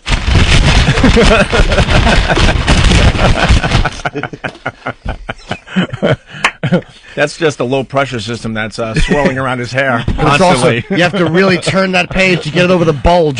I did read that people are annoyed with this when we're talking about anything. You know, it's a horrible situation over there in Iraq. Yeah. Ben just cackling at anything in the background. He doesn't even know what he's cackling at. Yeah. So, what were we talking about? Thoughts in his head make him laugh. We're talking about the video? Yeah. Yeah. What video? So it's up on Foundry Music and Opie and Anthony. The best part. Yeah, click on that. The best part, some British, I don't know, TV show. Oh yeah, that's what it's from. Found the clip, aired it somewhere. We don't even know where, but we could tell it's from way over there.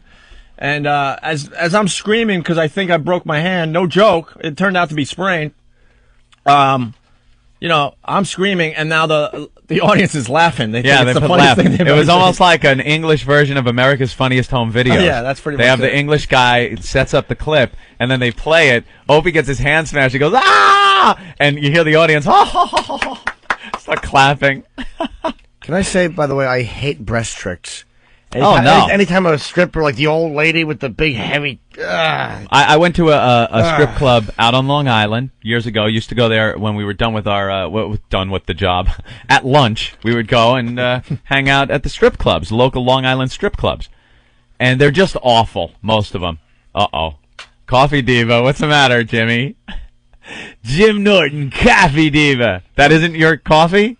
No, maybe I just wanted a medium coffee with a little bit of skim milk and a sugar. Maybe this is it. I could be wrong. Uh-oh. But if not, oh boy, I hope he has some type of a salve to remove third-degree coffee burns from his face and neck.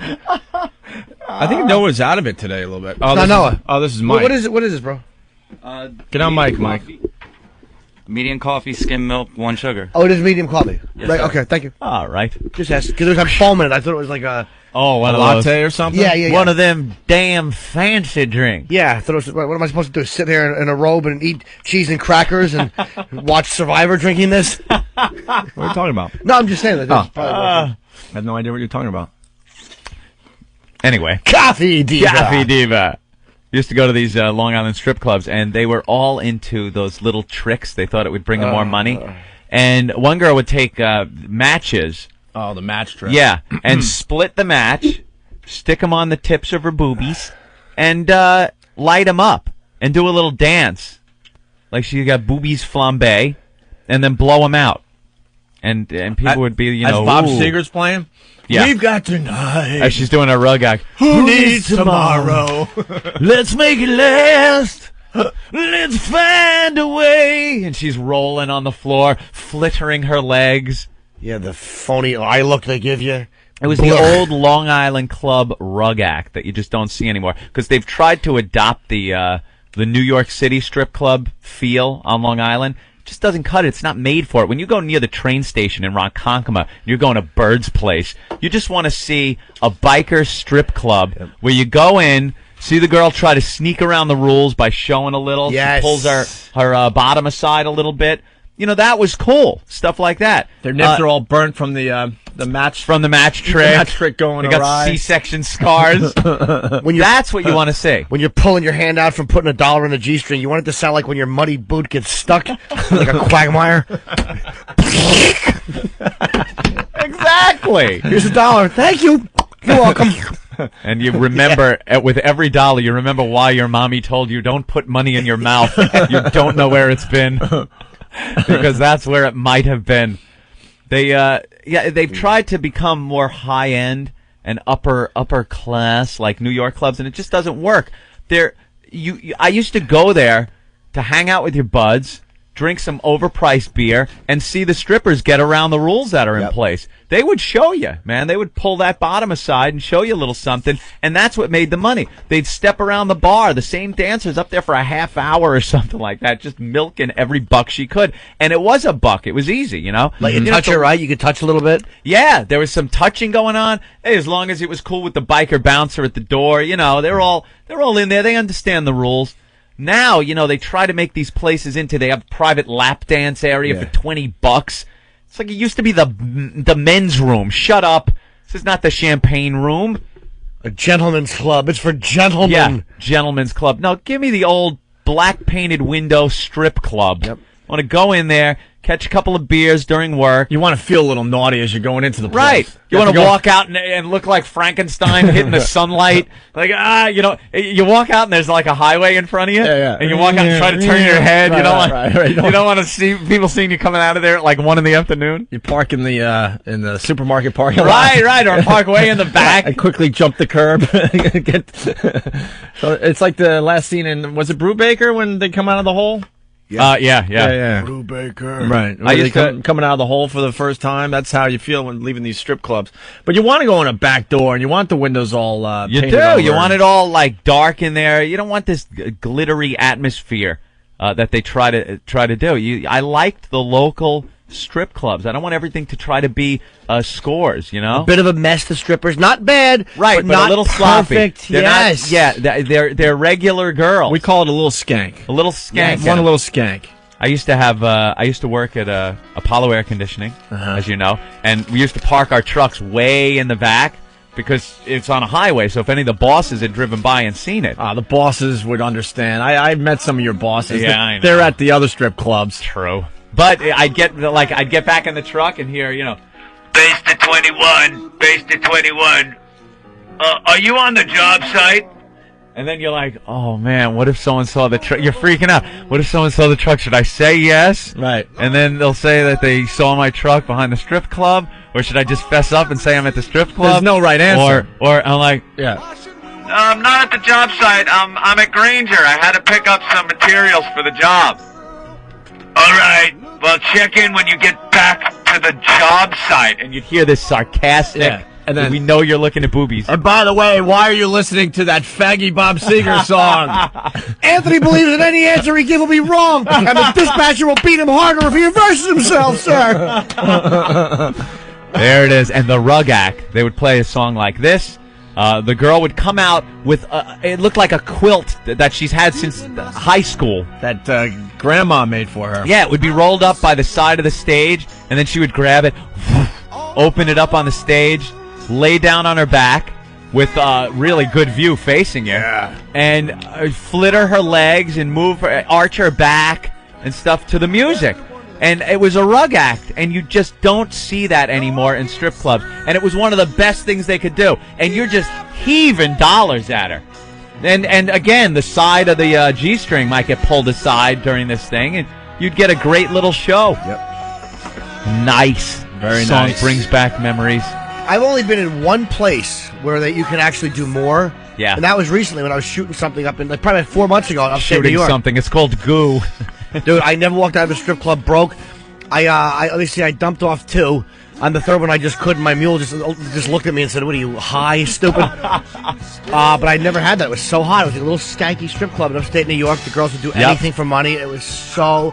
I want a little skank. $300. I got 3 of them off. 3 times I finished. Wow, that's a lot of money in a strip club, my friend. But not if you go into Scores or something, or some place like that where you dump $1,000 and You're get dumping nothing. thousands and nothing. it's 20 at a clip to get nothing. Those lame lap dances, because the girls are 11s. They're used to guys who make like $400,000, $800,000 a year. So it's like you have nothing to offer them. I want the day stripper at the strip club near the train station that works, Tuesday, Wednesday, and Thursday. Early afternoon. Early afternoon shift. You want the minor league. Right, the minor leagues, they always try a little harder, don't they? Yep. They're not jaded like the pros. You don't want the pros, you want AAA. Right. They're trying to get up another notch, aren't they? Sure They're are. working a little harder. They're willing to look and bend the rules a little bit. Yep. I like that. I like a little skank. Yeah, I love that. Right on, man. That is good. That is good. And you never knew. That was the best thing. You never knew what you were going to get as far as the quality of girl, what she was willing to do on stage. Some of them are so coked out and drunk that they don't even know what the hell they're doing up there. They go out with their panties off. Oh, I forgot. Or they take their panties off. I've seen this, too, to try to get around the rules. They put on like almost a little hula skirt, just grass. And as they're dancing around, the thing's flipping up, and you're seeing all kinds of stuff. But I guess technically, they're within covered? the rules, yeah. I still prefer Great a stuff. juice bar, 'cause I don't drink, but juice bars, you can have the total nudity, which I like. And bring your own booze or whatever. I like the total nudity. Not good for midday during working hours, though, because you want to catch a little buzz with your friends, get back to the job, and work heavy machinery a little drunk. Rob from Long Island, what's up? Hey, how you doing, guys? Good, buddy. How you doing, Buttercup? Hi, sweetie. Thanks for calling the radio program. Oh, no problem. Yeah, me and my friends used to go to this club called Cinderella's. It was a good club, but it eventually got shut down because the mob ran it. But the first room, when you walk into the club, it was a porn shop, and then the next room was where all the peep show booths were, and then the next room was where the dancers were. But these girls, they totally got around the rules because they were dancing totally naked. They'd be like fingering themselves on the stage. But like the quality of girls, like Anthony's right, were just horrible. They don't have like tattoos all over them, saggy stomachs. One girl had like a big, like freaking, looked like a cesarean scar, like right there. It was nasty. But No pride. They just don't care. A good neck wound. Norton, I got a question for you. Not going to work, sir. I'm too good. No, I got a question. Okay. Does it sound like a phone hanging up? No, see, he was totally on to you. Yeah. You could hear it in the tone of their voice that they're trying. Hey, I was wondering. I'm done with my conversation. Hey, Jimmy. Ooh. Snap those little arms and then just beat her to death. Someone actually got a picture, a screen cap from that film on dwarfs. It's called Dwarfs, Not a Fairy Tale. That's the name of the actual special that was on HBO that has that little fidget getting proposed to and freaking out with her little arms, trying to bring them up to her face and going, ooh, all excited that she was just proposed to. Someone got a screen cap of that, and it's up on the message board, I guess. But funny as hell to look at. We have to get that sound clip of her. I know. Too bad I can't get one of stupid Bob Kelly sprouting the waterworks. Crying. Doesn't this make you sad? You're gonna Shut squirt? up. You gonna squirt? Great Santini. Someone's in front of Bob throwing a cock and balls against his face. What's wrong with that? What's that? Hold on. Oh, What's going on, Eric? Popcorn diva. What's wrong, Jimmy? I don't know. You give me popcorn. I'm eating Pop-Tarts, which are very bad, but I'm trying to watch my carbs, so thank you. But That no. came out of a gift basket we received yesterday, Thank I you, but believe. no. Oh, yeah, we got to thank Elo for the gift basket. Isn't that funny? Elo sends us a gift basket with cheese and dried sausage in it. And he didn't really? know. Really? But he didn't do it on purpose because we were goofing on Frenchie. I guess it was en route when we were goofing on how bad cheese and sausage is. Yeah, that was to congratulate us on our sub numbers that are just Yes. way higher than they expected. Why do you call him Elo? I like to call him Eric from the block. Yeah. What's up, Ben? Oh, nothing. I just heard that Frenchie was very upset by his appearance yesterday. Of course he's all he would. sad. He was depressed. Why? I don't know. He Should have been takes sad everything and depressed at that party. I know, Jesus. He does take everything to heart. Oh, here. God. He called, I don't, you know, Jesus. You can't help it. He throws an awful party. Mary Tyler Moore party. Let's go to Buffalo. BC, what's up? Hey, what's going on? I just wanted to, you probably remember from your days up there, but like the Canadian side of the bridge, we call it the Canadian Ballet. Of course, the Canadian Ballet was legendary. Yeah, they do the floor act, it's naked. Totally and nude. You can get your needs taken care of, and it's in Canadian money. It's like I had a bad experience. I had a bad experience in Toronto. What? With that, with a strip club. No, we're talking just over the border, man. Right over over the Peace Bridge. It's all Canadian strip clubs where the girls would do anything because they're basically second-class citizens because it's Canada, man. They're Canadian. They're Canadian, so they try a little harder. They're hoping that you're going to bring them back into the States. I know you're coming just for that. Huh? They know you're coming for that. Oh, over yeah, the border. yeah. It was unbelievable, the Canadian Ballet. It was all like 19, 20-year-old girls getting completely nude. No. What? I had a bad experience. You're talking Toronto. That's like back into we're talking right over the border. Like Buffalo's an awful place to live. Trust me. Yeah. I just did not enjoy my time, and now that I'm away from that hellhole, I can tell everyone that. Stop thinking I'm like some conquering hero. Child of Buffalo. When I come back to Buffalo, I hated my time there. I did 3 years of overnight Buffalo's radio. own Greg Opie Hughes. Yeah, they try to say that. It's like, no, I'm from Long Island. I had to work up there for 3 years, and Spuds Buckley. it was like Buffalo. it was like a prison sentence. I hated it. And the girls are all fat, and they cover their fatness with huge, oversized Buffalo Bills sweatshirts. At least the winters are nice. We call them Buffalo Betties, man. So anyway, Buffalo's an awful place to live. No offense to BC and everybody else up there. I'm not taking any. All right, and I've lived, in a lot of places, so I can understand which ones were cool and which ones stink. And the interesting thing about the strip clubs now, these places are over in Canada, right over the border. Yeah. So Buffalo, awful. You could just imagine these tiny little towns, the first towns as you get into Canada, how awful they are. Yeah. So the point I'm making is they're really desperate down there near the Peace Bridge and all that. Yeah. What was the other bridge, bro? There's Lewiston Bridge, there's the Rainbow Bridge. Oh, yeah. All right. I'm thinking Peace Bridge, though. Okay, so you had all these little towns, and they all were strip clubs, Anthony. Now, you're talking Toronto. Now you're talking about a really nice Canadian city. So I think the attitudes are going to be different is what I'm trying to say. And you can get in those Canadian strip clubs at 19, too, and drink. Yeah. Too. So that's like an added bonus. Gotta love it. Yeah, the one I went to, the problem was we're walking down the street. We pass a strip club. I see the little advertisements in their window, and it shows pictures of these just hot chicks, totally nude. So I was with my band at the time. We're like, hey, let's check this place out. We go inside, and it was I thought we were in Saigon. There wasn't one American or Canadian girl all Asians in this. Yeah. I don't want to see Saigon. I don't want to see Asian girls dancing. I wanted to see Americans or Canadian because you went to chicks. Toronto. The Asians have taken over Toronto. Had they really? Oh my God, that's their city now. It's all Asians in Toronto. It was awful, and there we were stuck, giving those throwing loonies at their heads. That stupid money. The Canadian money's stupid awful. Canadian money is worthless. It really is. Oh, but they look you in the eye and give you that look when they're dancing. That look, Jimmy. What that look? The Vietnamese up there? Yeah, like they're ready to spit a razor blade out into their hand and slit your throat. What look do the Asians give you? The same look that they give when they're ordering something online, or the same look that they give when they're asking you if you have change of $1, or the same look.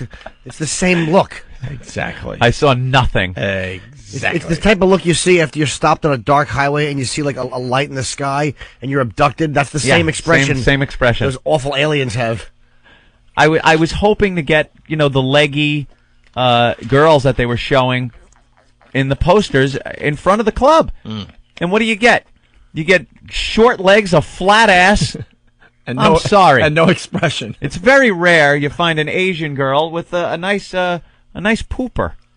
I got a theory. Usually kind of flat. I got a theory. I think the Asians are actually the aliens. You think that's what happened? Yeah, there's aliens walking the earth, and I think that deserves. And I think they inbred with the Asians. I really believe that. Yeah, they come from a whole nother. They are smart.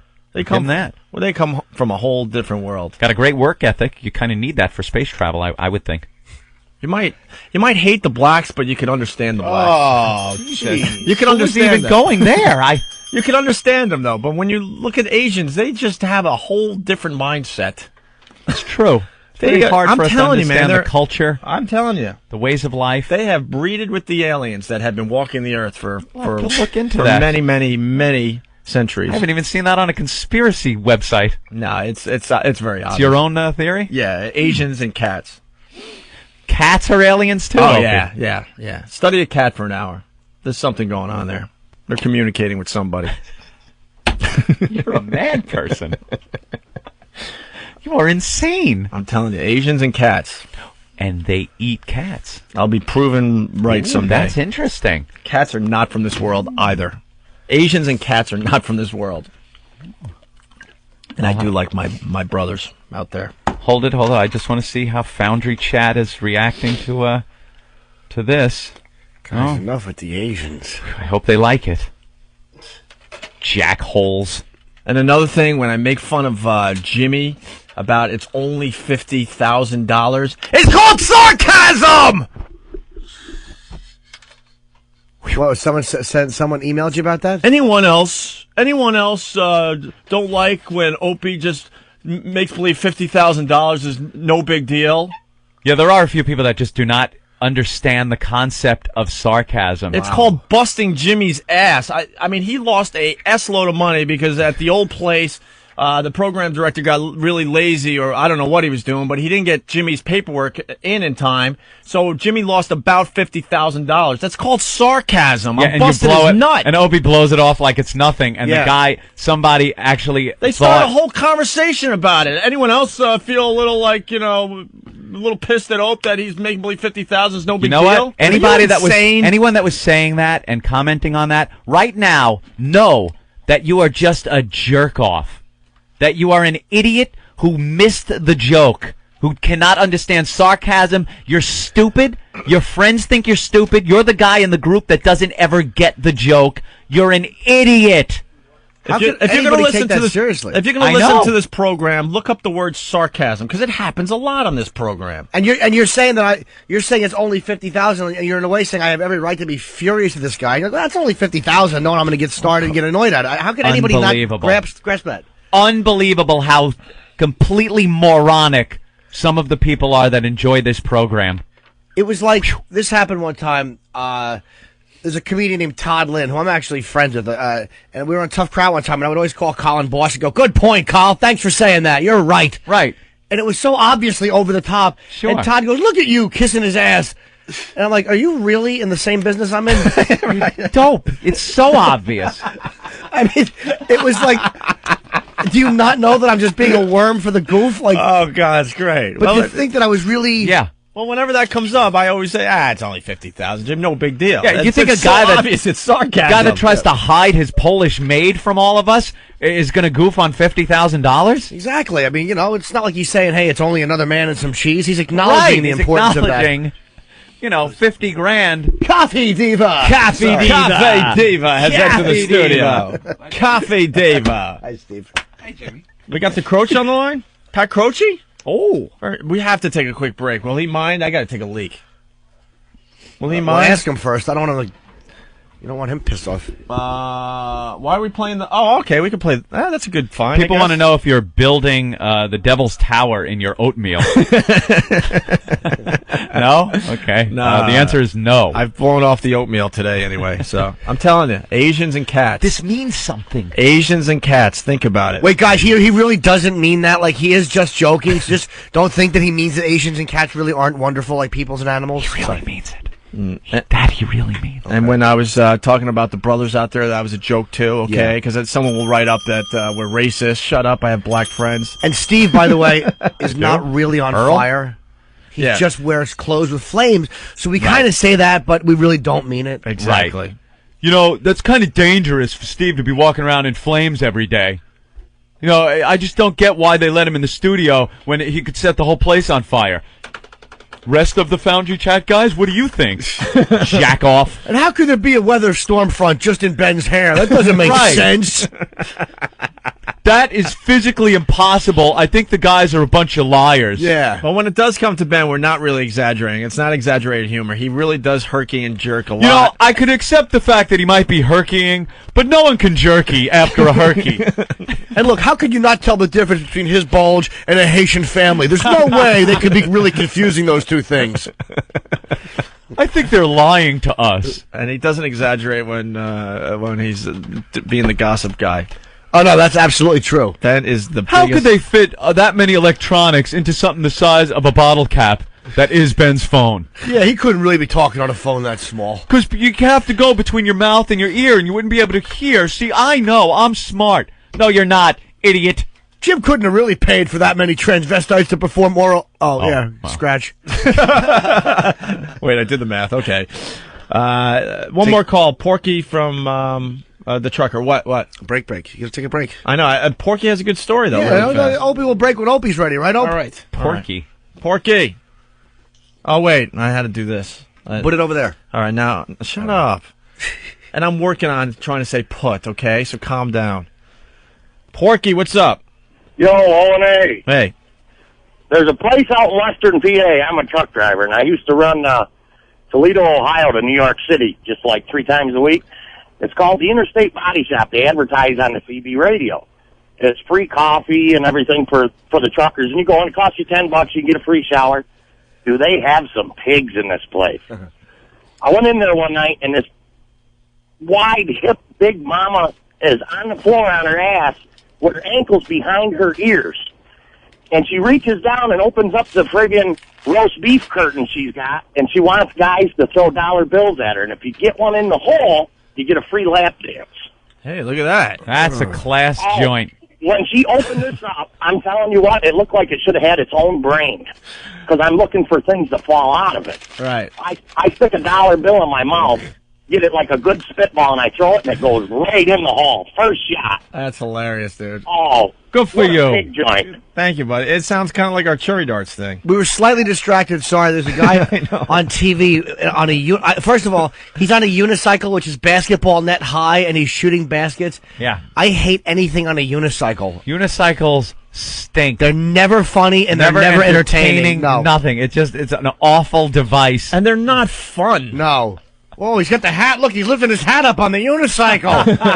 Oh, look at him juggle on the unicycle. He's going forward and backward real fast in one place. Oh, he's talking to the audience while juggling on the unicycle. Unicycle. What year is this? That was entertainment in the 1800s. Exactly. With the other bicycle with the big front wheel and the little back one. That's the same time. That thing faded away. So should the unicycle. That's with that little back tire next to the big... You can picture that little back tire going, ooh! Oh, more unicycle talk from the guys. Yeah, you guys are really out of control. You have lost your minds. All right, Anthony, in honor of the Asian strippers that you don't like... Yes. It's a bit of a reach, but what the hell? It's Brother Joe and the SARS song. We haven't played this in a while, and all right, new listeners. I actually like this one a lot. I like it.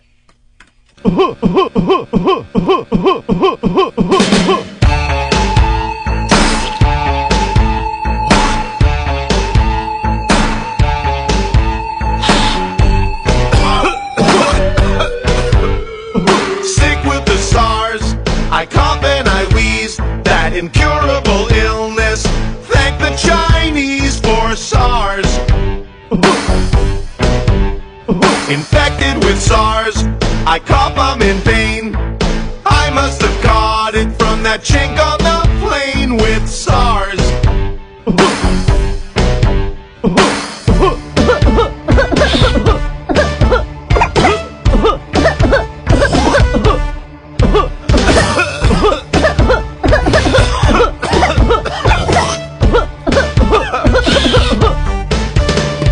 Sickened by SARS, and it really shows.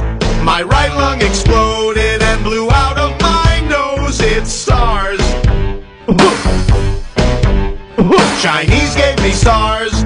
I am very sick, but I'm not like them with their really small height and SARS.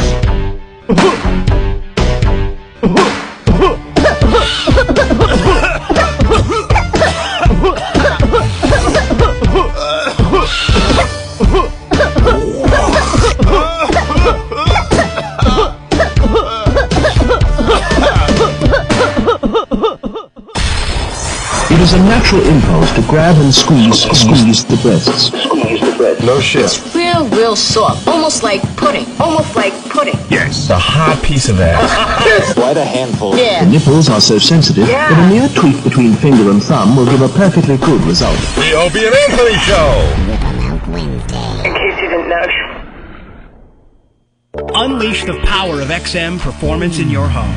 Coming this holiday season, you can enjoy the best radio experience in your home from a component-style tuner that delivers XM's highest quality sound. Introducing the Polk XRT12 XM Reference Tuner, the world's first component XM tuner. Discover the full sonic potential of XM satellite radio in your home. Plus, add it to your family plan. You can add up to 4 additional XM radios for only $6.99 a month per radio. Go to xmradio.com for more details.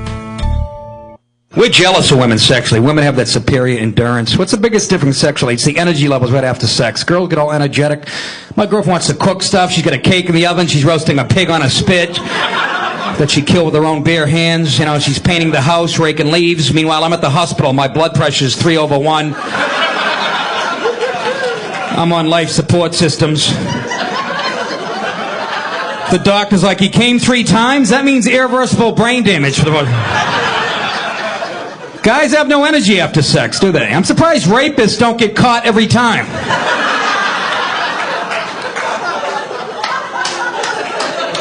So, officer, how'd you apprehend the suspect? Well, we chased him 50 feet and he passed out. Where's the woman? She's in the woods doing jumping jacks. After I have sex, my legs are like a newborn calf. You know, I'm in the kitchen in my underwear trying to make a sandwich. I look out the window. She's putting in a built-in pool. Yeah, is 80 feet deep enough, honey? What did I shoot into you? Crack? Sit down for crying out.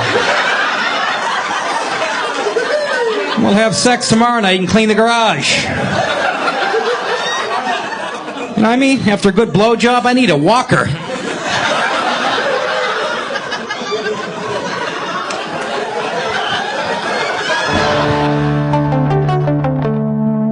Only one thing got me out of college, high school. And high school was tough, and grammar school, I couldn't spell at all. I used to miss words like posse.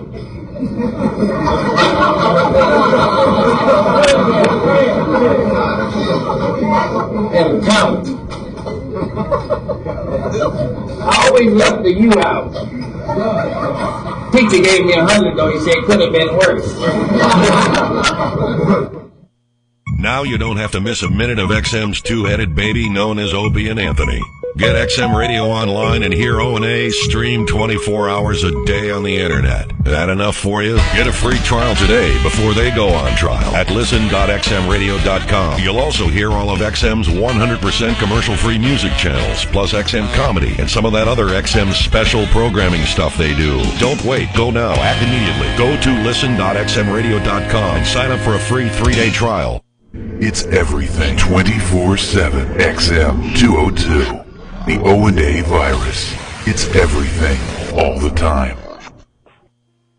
Opie and Anthony, XM 202.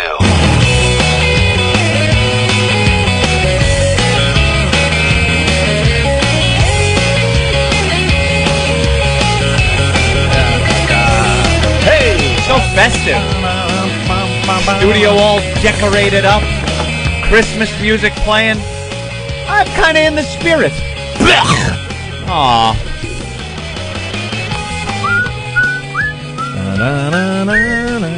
All right, lots of show to do still.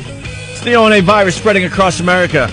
Thanks to you. The halls with boughs of holly. Stalker Patty's here with her Christmas gifts for everybody. Did she make them this year? A lot of people don't even know who Stalker Patty is. People that are brand new to the show. I've known her for years, man. It's been like 5 years we've known her. I don't know. She was there I think longer, actually. when we first got to NEW, when we first came to New York from Massachusetts.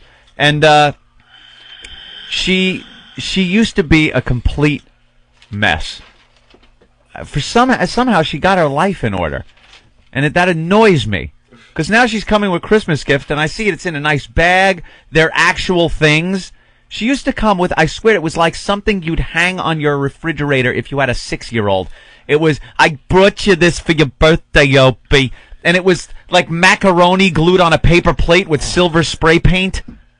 That was the stuff she used to bring. And Opie would look at it.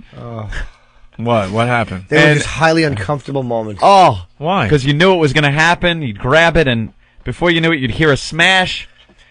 There was painted macaroni everywhere. Yeah, and she's standing there trying not to cry. Yeah. Trying to laugh. Well, the first time I did it, it was great because no one expected it, and she cried, and we laughed, and we laughed, and we laughed. But then she started expecting me to break her gifts every year, so then I did the unexpected. I didn't break it. Yeah. I'm smart. Yeah, what, the last gift she brought? Because I remember every other one being broke. It was a and rock. She would be crying, I just wanted to bring you a present. So she's here, and just leave it in a diner like your mother left you. Yeah, she's a foundling. She's a foundling. What are they thinking, foundling Chet? Foundling Chet. Oh, the Stalker Patty story again. Patty again. I'm out of here. I'm out of here. By the way, can we turn the heat down in here? It is My God, brutal. it's sweltering.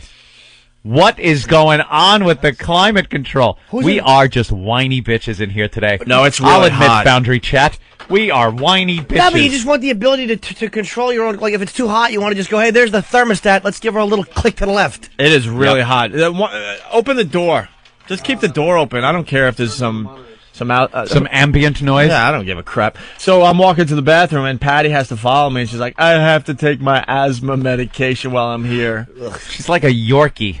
She's like a Yorkshire Terrier. All backed up and asthmatic. All right, well, we'll get Stalker Patty in here in a few minutes. But first, an old friend of the program. Hopefully he's there. He's been waiting a long time. It's, you remember Pat, Anthony? It's Pat Croce. Of course. Pat? Yo, guys. There he is. Long time no talk to. Yeah. Hi, Pat. We kind of had a problem there, Pat. You know, I was your last guest. Were you? I was your very last guest because all stuff hit the fan at the end of that show. I had no idea what was going on. And what were we talking about that day? The church.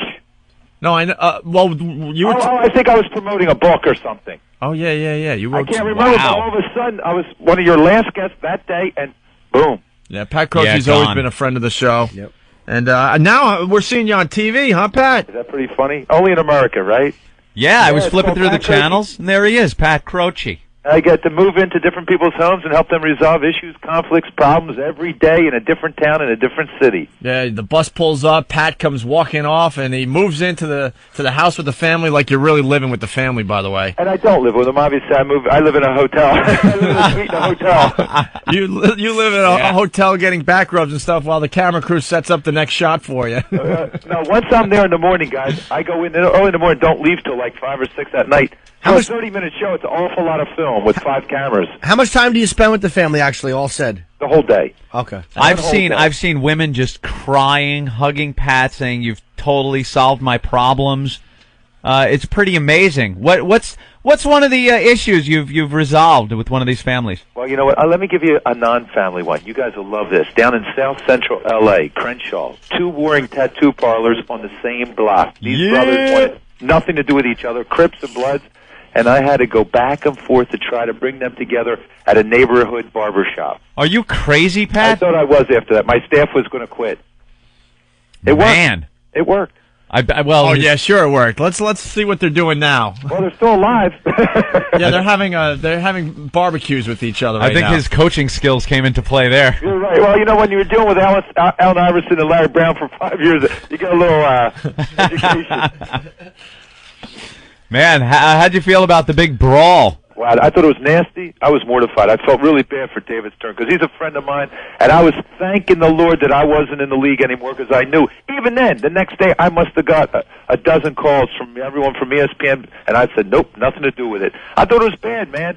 No spectator should throw anything on the court, but then again, get them ejected, suspend their season tickets, whatever it is, but no player should go into the stands. Never. Yeah. A lot of people came out and said that these guys make so much money. I don't think I agree with this, but they said that these players make so much money that they should be able to take some fan abuse and maybe a beer every once in a while, and should be able to just kind of look the other way. They should be able to take fan verbal abuse, but no one should throw anything at them because I've lived in that arena for 15 years as a trainer and then 5 years as an owner, president.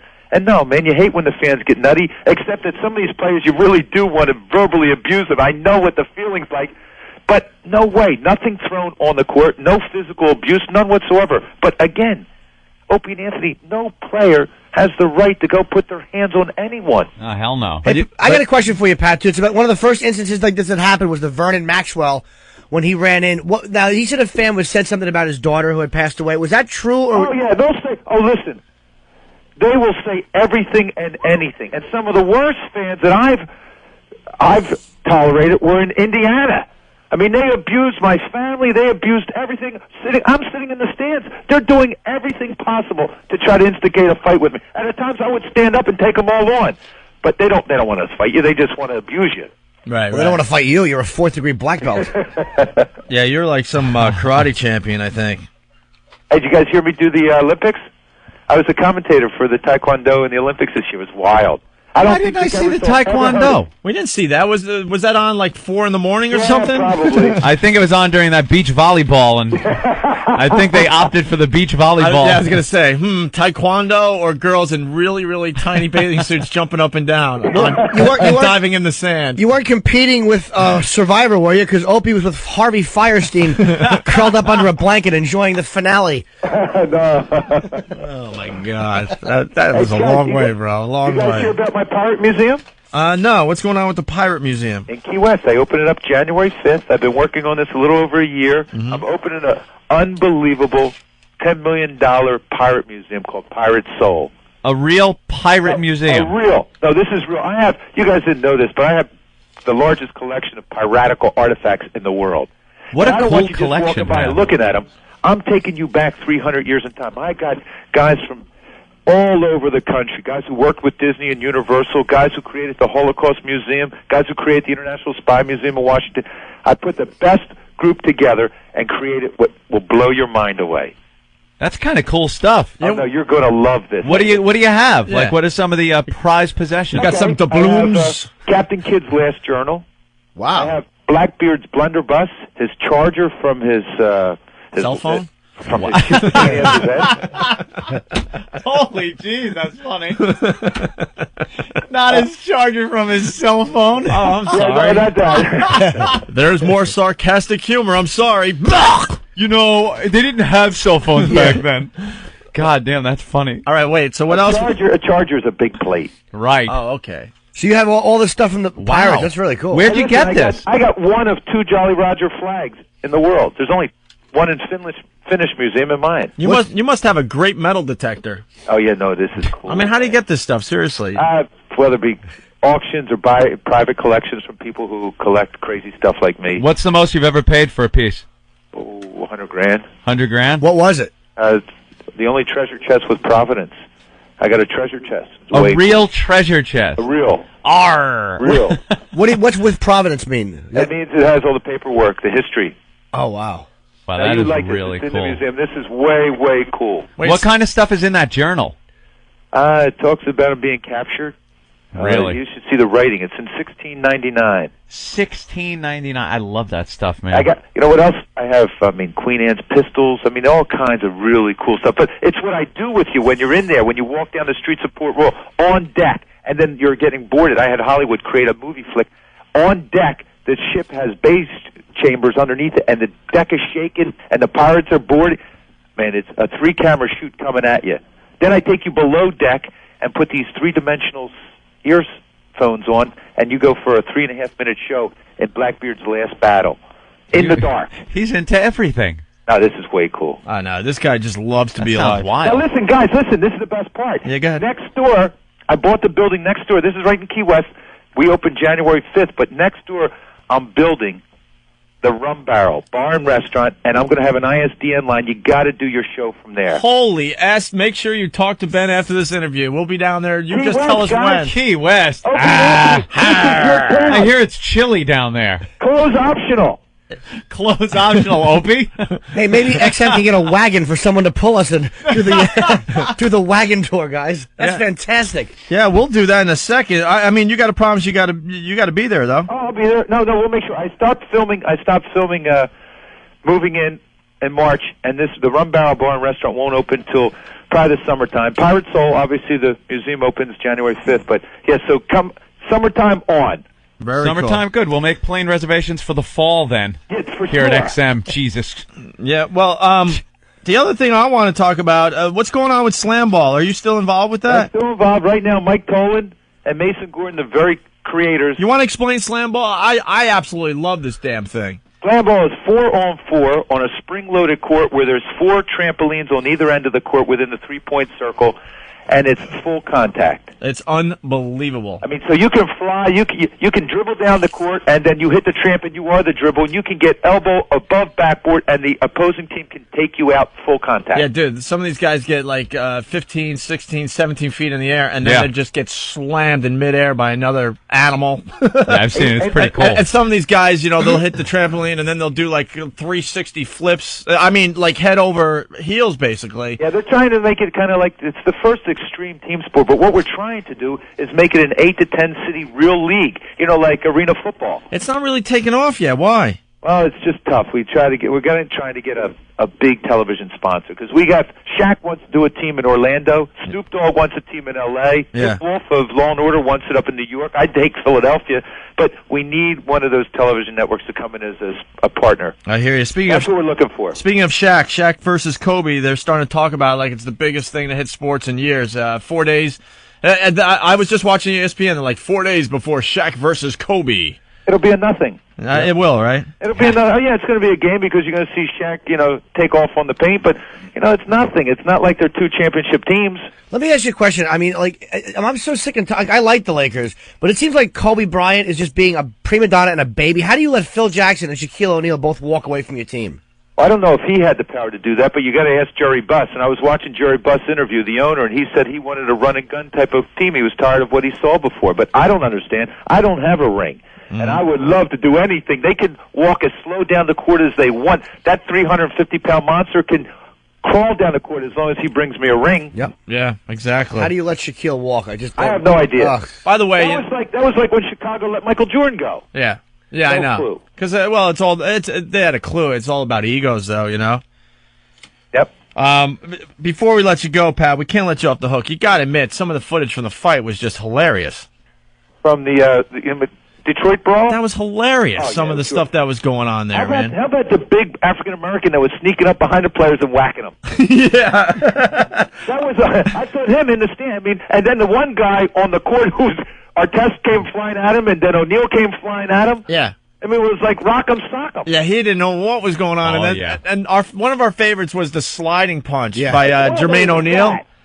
That was classic. Oh, my goodness. I mean, yeah, all right, it's raw and blah, blah, blah, but that footage, I mean, I can't get enough of it. Every time they show it, we have TVs on in the studio. Every time they show it, the show stops so we can see a different angle from it. It was wrong because no player, I mean, they shouldn't be fighting, and they definitely shouldn't be fighting when they don't know how to fight. Mm-hmm. Hey, Pat, did you notice that Artest seemed to be very angry at the soda thrower, but he didn't really seem to want to throw a punch at Ben Wallace? That's true. That's very true. He backed down. I think because that soda woke him up from his nap. Oh, yeah. Ben Wallace. Napping on that scores table. So, are you ever going to get back in the NBA? I don't think so, but I never say never. You don't know. Nah, you're too busy with the pirate thing. Yeah, I got some cool. With moving in the TV show and the Pirate Museum, right now I got my hands full. I'm the busiest retired guy you ever met. Pat, you know we love you. I just have a tough time watching the show because it seems like it's more geared toward, I don't know, the... Oh, it is. Women. Yeah, thank you. It is. It's daytime TV. Yeah, the fat housewives from the they're Midwest. Not all fat, but it's daytime TV and it's for getting people motivated. So, yeah, it's hard because it is, it's daytime TV. You got to really make sure that I can't go nuts on someone. Otherwise, do you want to smack some of them and go, stop whining? Oh, my goodness. Are you kidding me? I'm going to take him by the collar and throw him out the window. A bunch of whiners. What you don't see is me getting in their face saying, don't play that game with me. Yeah. How many times do you get back on the bus and go, thank God that one's over with? A lot. And Pat's such a man's man. I mean, he likes karate and like pirates and basketball. Anything that men do, he's involved with. Man's man. You ever see his leg? It's the leg, right? From the motorcycle accident? Yeah. Holy ass. Wow, yeah. I remember still that. Cool, though, man. It still can work out and still kick. So I know. It looks a little strange, but it does the job it's for like a you. war wound. It really is. All right. Listen, I'm glad to see you guys surviving, thriving. Because when they said, you want to do Opie and Anthony, I said, come on, they're my buddies. Hell yeah. I love to do their show. Cool. Well, keep in touch. We're down for the whole Pirate Museum thing. Down on it, man. Hell yeah. Key West. January 5th it opens? January 5th. Anyone can just check it out, piratessoul.com. All right. Anything else you need to plug today, Pat? Oh, man. All right. Just good to hear from you guys. You too. We'll talk to you soon. See you, Ant. Take it easy. Bye, man. Mr. Croce. Steve Blood. All right. There he goes. Pat Croce. Motivational. We He's got very sick. motivational on that show that he does. I saw some, like Opie said, big fat housewife, and she's just crying her eyes out and hugging Pat. And Pat, he puts on the good face for the show, but he's just like, oh, get this blubbering fat bag off of me. Get me on the bus. My theory's simple. You can't help people. No. You just can't. I gave up. How True. many people are in your lives where you know what they need to do and you tell them a million times and you just know nothing works and you might as well talk to the wall? Patty's gotten herself back into shape. But that's not because we've been motivational toward her. She No. decided on her own to make her life better. That's great. You must decide on your own. She's a rare exception, I think. Yeah. Most people in your lives, you know, they come to you like, oh, what do I, and you have the same conversation over and over and over again. You can act like a man. What's the matter with you? So what I'm thinking is Pat Croce might help these families literally for the time he's there, but within a week, it's kind of like the glamour shows and like Swan and all that. We were discussing this the other day. Yep. You know? As soon as they go back to their regular lives, they're going back to their local beauty parlor, and all of a sudden that really nice hairdo they had, or From the makeup. Hollywood hairdo guy and It's all the makeup. It just goes back to what they're used to, and nothing ever changes. Stop whining. In most people's lives. Stop whining. You lack discipline. Yes. It's time now to turn this mush into muscles. It's time now to turn that mush. Yeah. It's not a tumor. That's not a tumor. Hey, we have another guest coming on the show today? Stop. Yes. Serious questions only for that. Serious questions only today. Oh. Okay, very good. And what is this?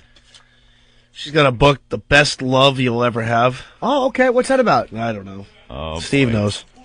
Oh, boy. Yeah, it could be fun. Are you We making should fun really- of Steve's booking?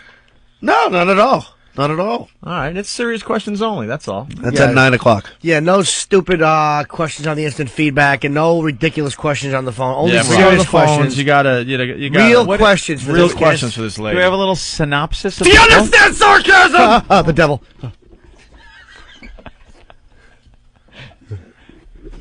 Do we have a synopsis of the book? Yeah, they're getting Like I could tell a lot from the title, but what are her credentials? How do you listen to a comedy program and not get sarcasm? Because you're sitting in a chat room at Anything 6 in the morning is anything how. else- oh, I would almost understand anything else. Maybe you don't find something fun. That's fine. Uh-huh. But when it comes to comedy, there's a lot of sarcasm. Comedy. involved. Something was strangely absent. Hey, Steve, what's this guest that's coming in at 9? Yeah. Oh, she's calling in. She's Oh. calling in. Her name's Calling Shannon in. Mullen. What's my Steve song? Eric, get over Steve's song. Her name is Shannon Mullen.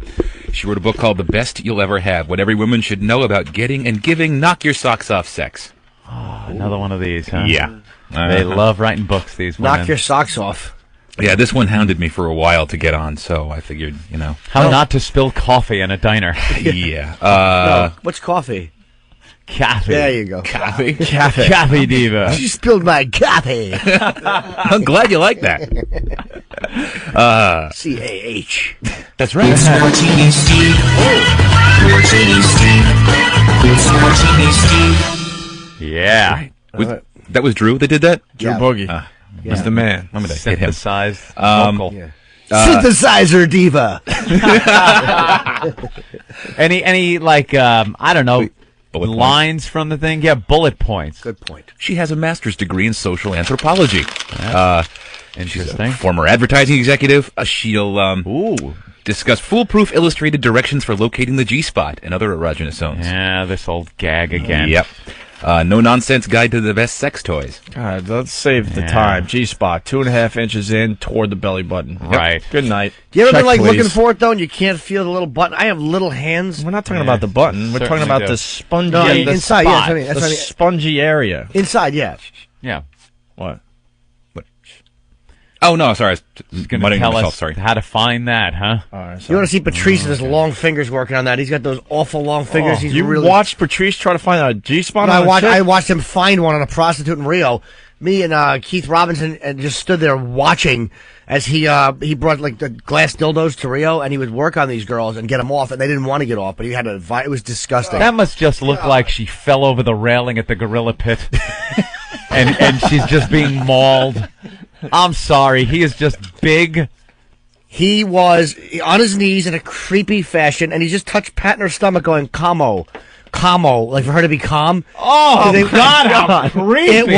He's such a creep. That is awful. But he was working the dildo and the vibrator, and he had the fingers in the, because he's got those long, long fingers, and I gotta give him credit, he got them off. It's sexier, that scene in Saving Private Ryan when the big Nazi's stabbing the American guy going, shh, shh, slowly putting the knife into his chest. That's what it sounds like. That's how creepy Patrice is. Camo. Camo. Oh. Camo?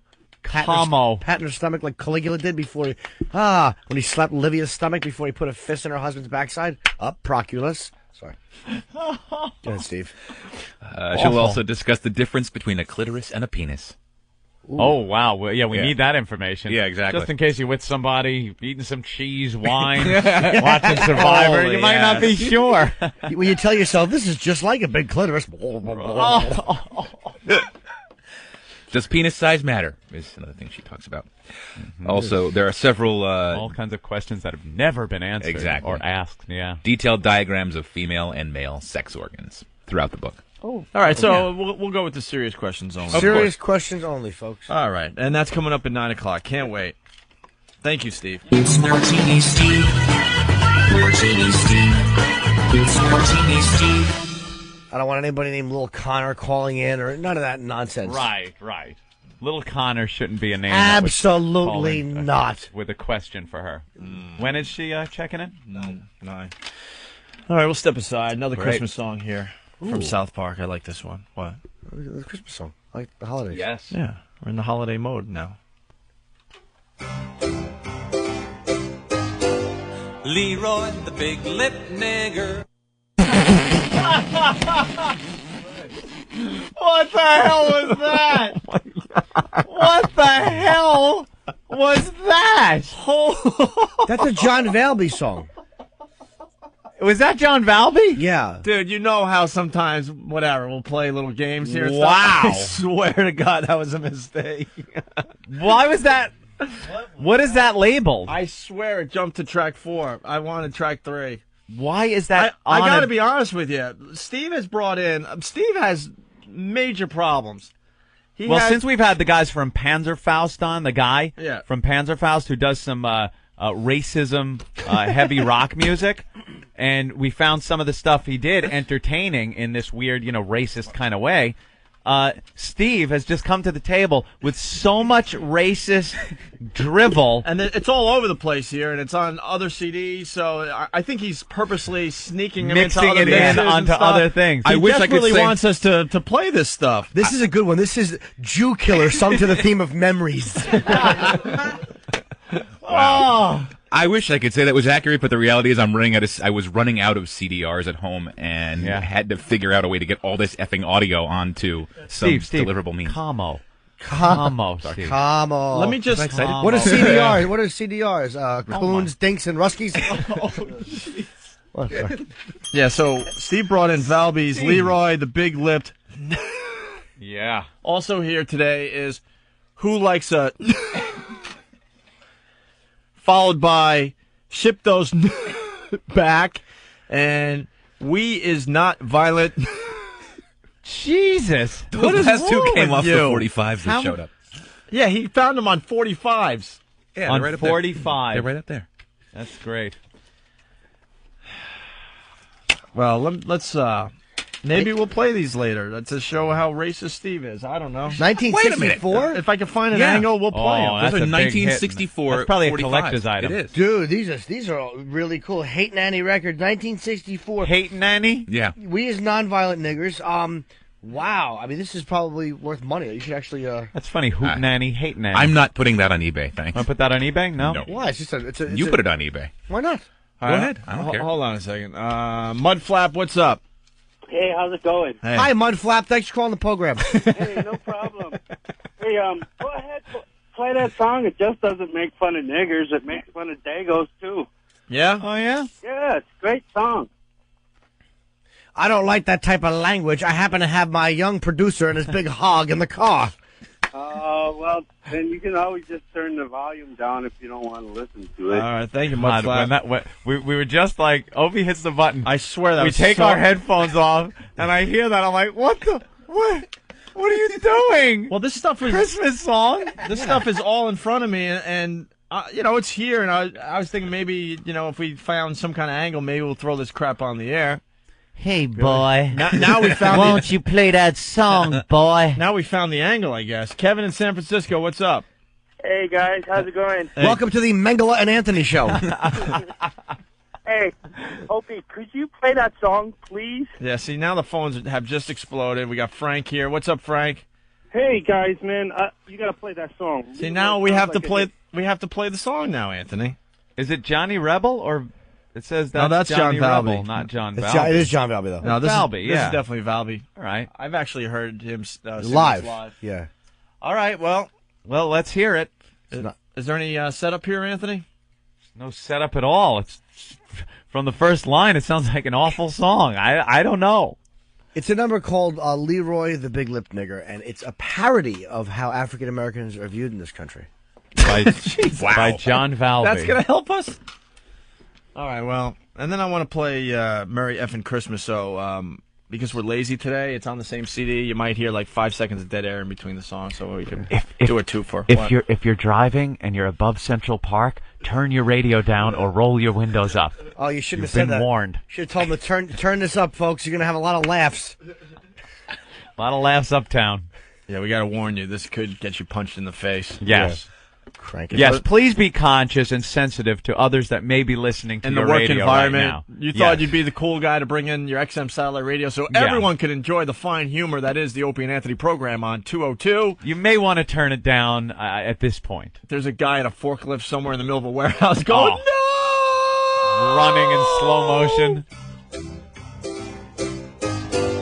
Leroy, the big lip nigger, also had a pushed-in nose.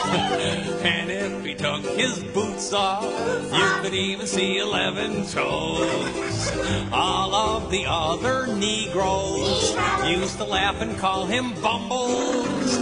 They would let poor Leroy join in any Negro rumbles. Then one balmy summer's eve, some Dagos came to town, beating up Polacks, stomping on niggers, spreading grease all around. Leroy, the big lip nigger, was polishing his Cadillac car. Some grease spattered on his windshield. He said, "You geese have gone too fucking far."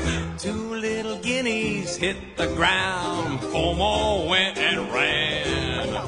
There stood Leroy wiggling his lips with a shotgun in his hand. Leroy, the big lip nigger, got sent up for 20 years.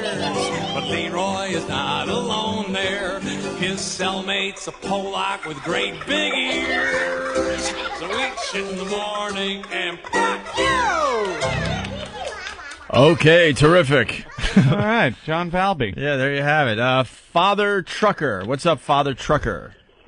I was wanting to know why you boys ain't going over the edge like you used to do every single day. This is the closest thing I've heard y'all doing over the edge since Monday. Last Friday was like the last time y'all went over the edge. You didn't hear yesterday's show? We were pretty edgy yesterday, sir. Yesterday was a little much.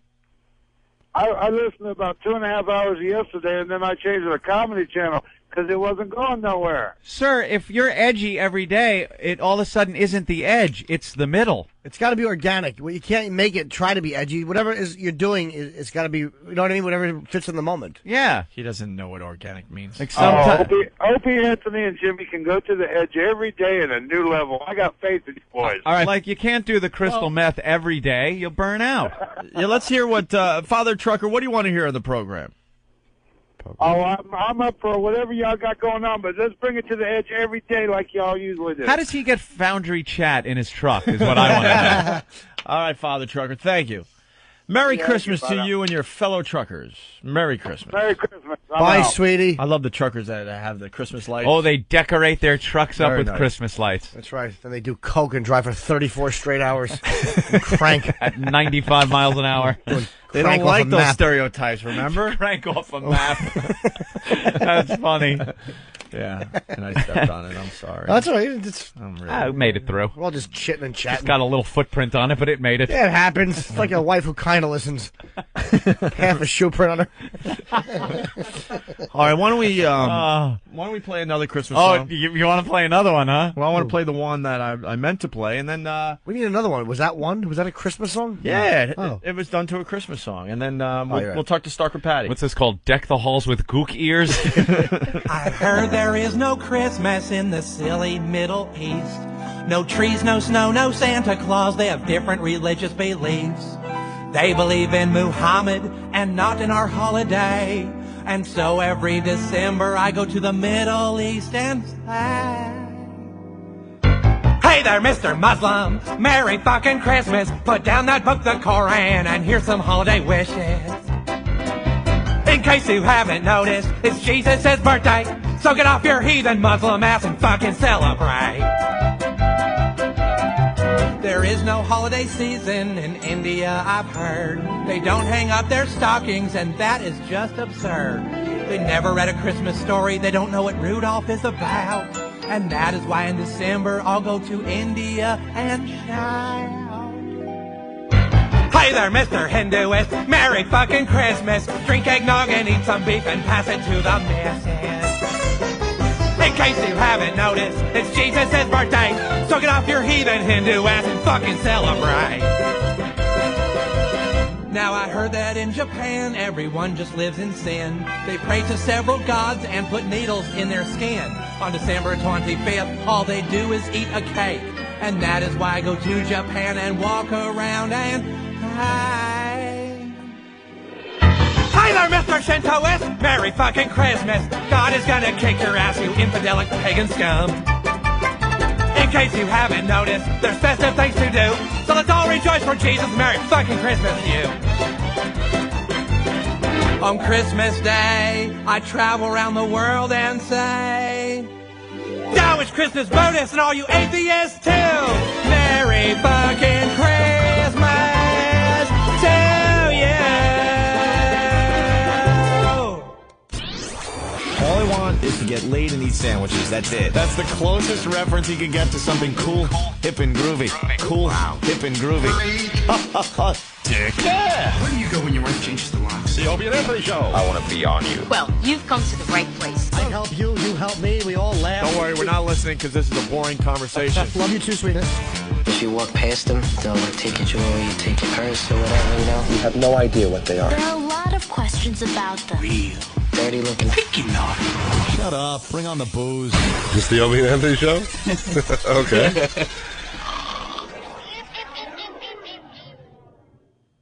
This holiday season, what are you giving your sports fanatical dad, your country music loving mom, your news junkie brother?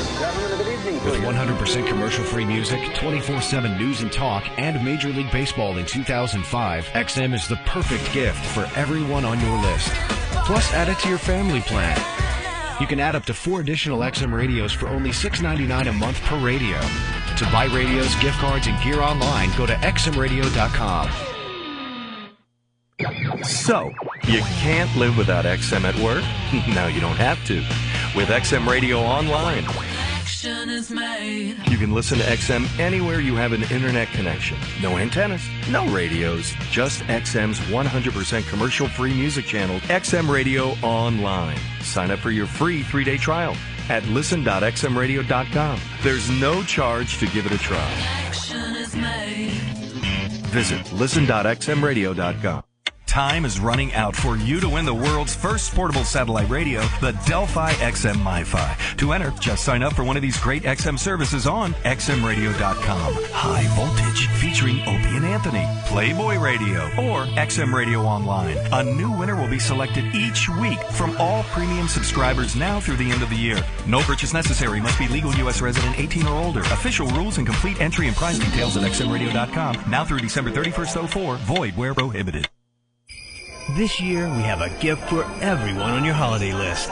Your music buff teenager, your news junkie parent, your budding Major League Baseball star. XM Radio is the perfect gift for every personality. With 100% commercial-free music, 24/7 news and talk, and Major League Baseball in 2005, what are you waiting for? To buy radios and accessories online, go to xmradio.com.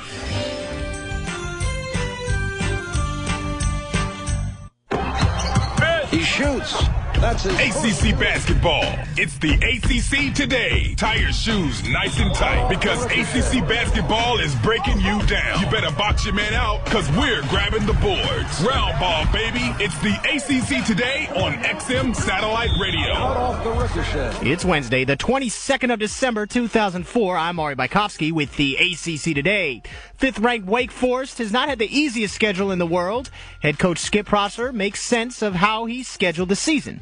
When you play a national schedule, it behooves you, I think, to try to play different styles of teams. You know, the Temple style is different than the style we face today against Texas. And your ability or inability, I think, to adapt to those different styles, I think is something that could serve you well or not in March. And while some would question the sanity of the coach who put this schedule together, including my wife on a daily basis, I'm hoping it prepares us for the ACC because we'll play so many good teams that play different styles and hopefully beyond. Wake Forest is ranked 5th in the AP, 4th in the coaches with a 9-1 overall record. Largest of the night, Swan from the right, deep right side with a three-pointer, and he knocks it down. Right corner, long-range three-pointer, rims in and out, no good. The rebound to Maryland, and the Terrapins win it.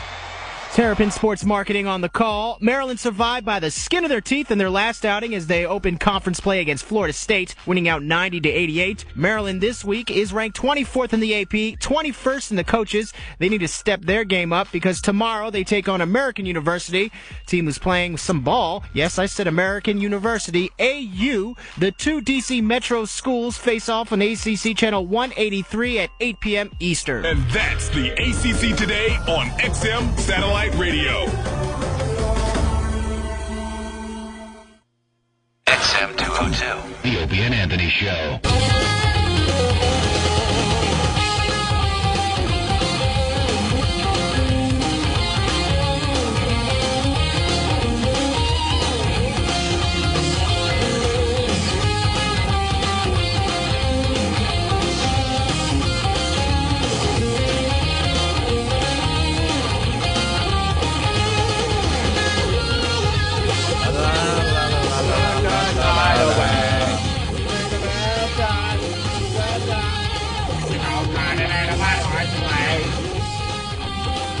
And we're back. Suck-a-my. The O&A virus spreading across America. Hello. Couple phone calls really fast. Let's say hi to John. John, what's up?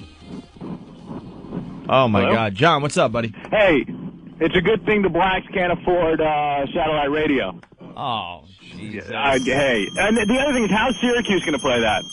They're not. That's the point we're trying to make. If we just, And I understand that. they're not. You know what? We've been on the air. That. We've been on the air 2 hours 45 minutes, and Syracuse, because it's the commercial radio experiment we're doing. They're going to only be able to play maybe an hour and 45 minutes of this show today so far. But if they play you leading into a Christmas song, do they play straight up Rudolph the Red-Nosed Reindeer and you guys sound like pussies? And I'm just kidding. I'm not serious about that. I just would love to hear how they handle editing the show. That's all. Yeah. I think they'll know what they're doing, man. That's what we're trying to say. Yeah. We're going to do our XM Satellite Radio show, and if someone out there is smart enough, and I think there are radio people out there smart enough, they could take this, edit it, and make it make sense, and keep our respectability. Yeah, I think it'll still be a good show. It'll just be interesting to hear the difference. And there's no question I'm getting a much different and better show. All right. A reverend show. Yeah, no, the XM Satellite Radio is the way to go in the end. So thank you, John. All right, thanks, man. Bye-bye. All right. Thanks, John. Yeah, because a lot of people are paranoid. The show's not going to change. Thank you, John. Futtbucker.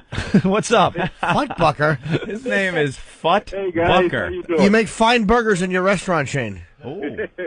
Hey, I'll tell you, we played that John Velvey song, and I'm downtown Detroit. Downtown Detroit representing. Downtown. I come back to my truck, and my radios are blaring, and now I'm running. Well, the good news, the radio was still intact, though, right? Yeah. Hey, Jimmy, I got a suggestion for you. Hold on, let me take the name Futtbucker and try to make another Fuddruckers joke and see if it doesn't crack everyone up. God, Hey, do I you- stink. Go ahead, sir. When you have that conversation and that interview with the serious one coming up at 9 o'clock, introduce yourself as Connor Peterson. All right. Not a bad I'll idea, punch it actually. All right, thank you. You're Connor for the whole interview. Yeah, I kind you of like could it, be actually. Connor Peterson. Is Connor too... that's a name that people recognize. It's not as... Is it? Is it really? I'm just the biggest... So then you could a say... sex woman, you think, would recognize Let's that? go with it. And then she goes, well, and then you go, yeah, I know. That's Okay. He's it's stuck with unfortunate, but I'm stuck with this name. All right. Hey, I had it first, ha ha ha, and longer. Why don't we bring Stalker Patty in? Yeah, let's see what she's up to. She's got gifts, Opie. It's the holiday season. And she's, I guess, Here, Ben. bring your stuff in. Ben hates her. Yeah. Bring your stuff in. Let's get this over with. You don't appreciate the Patty, do you, Ben? I think she's, look at her. She's wearing fashionable clothes. I gotta get fashionable for 1968, It's but a nice muumuu.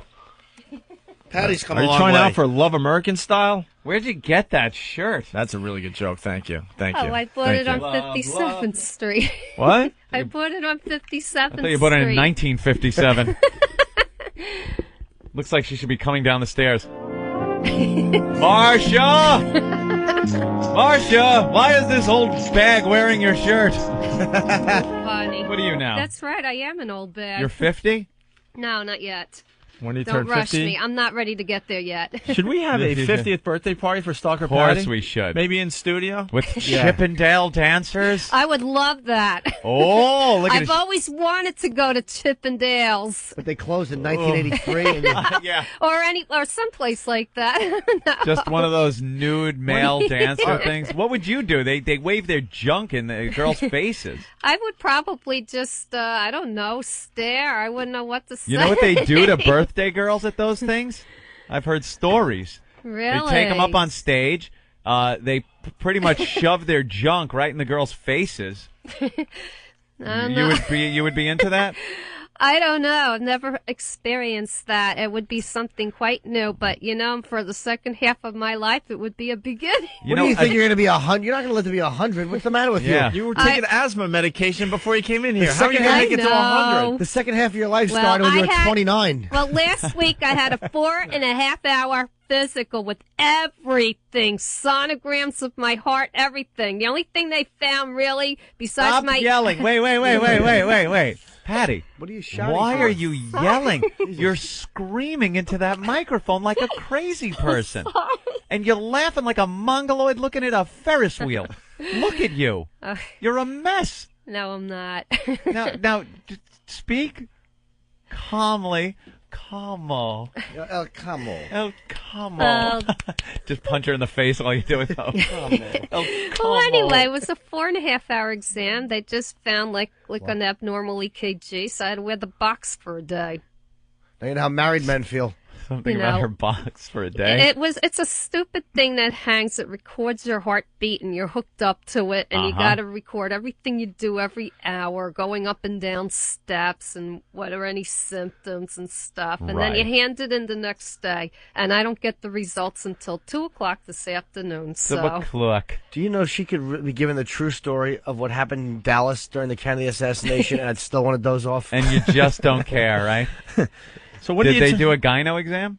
Not yet. I'm gonna try to schedule one in a couple weeks with a woman doctor. We're trying to do it live on our show. I would love to do that, but I don't see any volunteers. I did have a bone density though, but I don't know the results of that until 2:00 either. Bone density. Your skull. They should have checked. So when do you turn 50?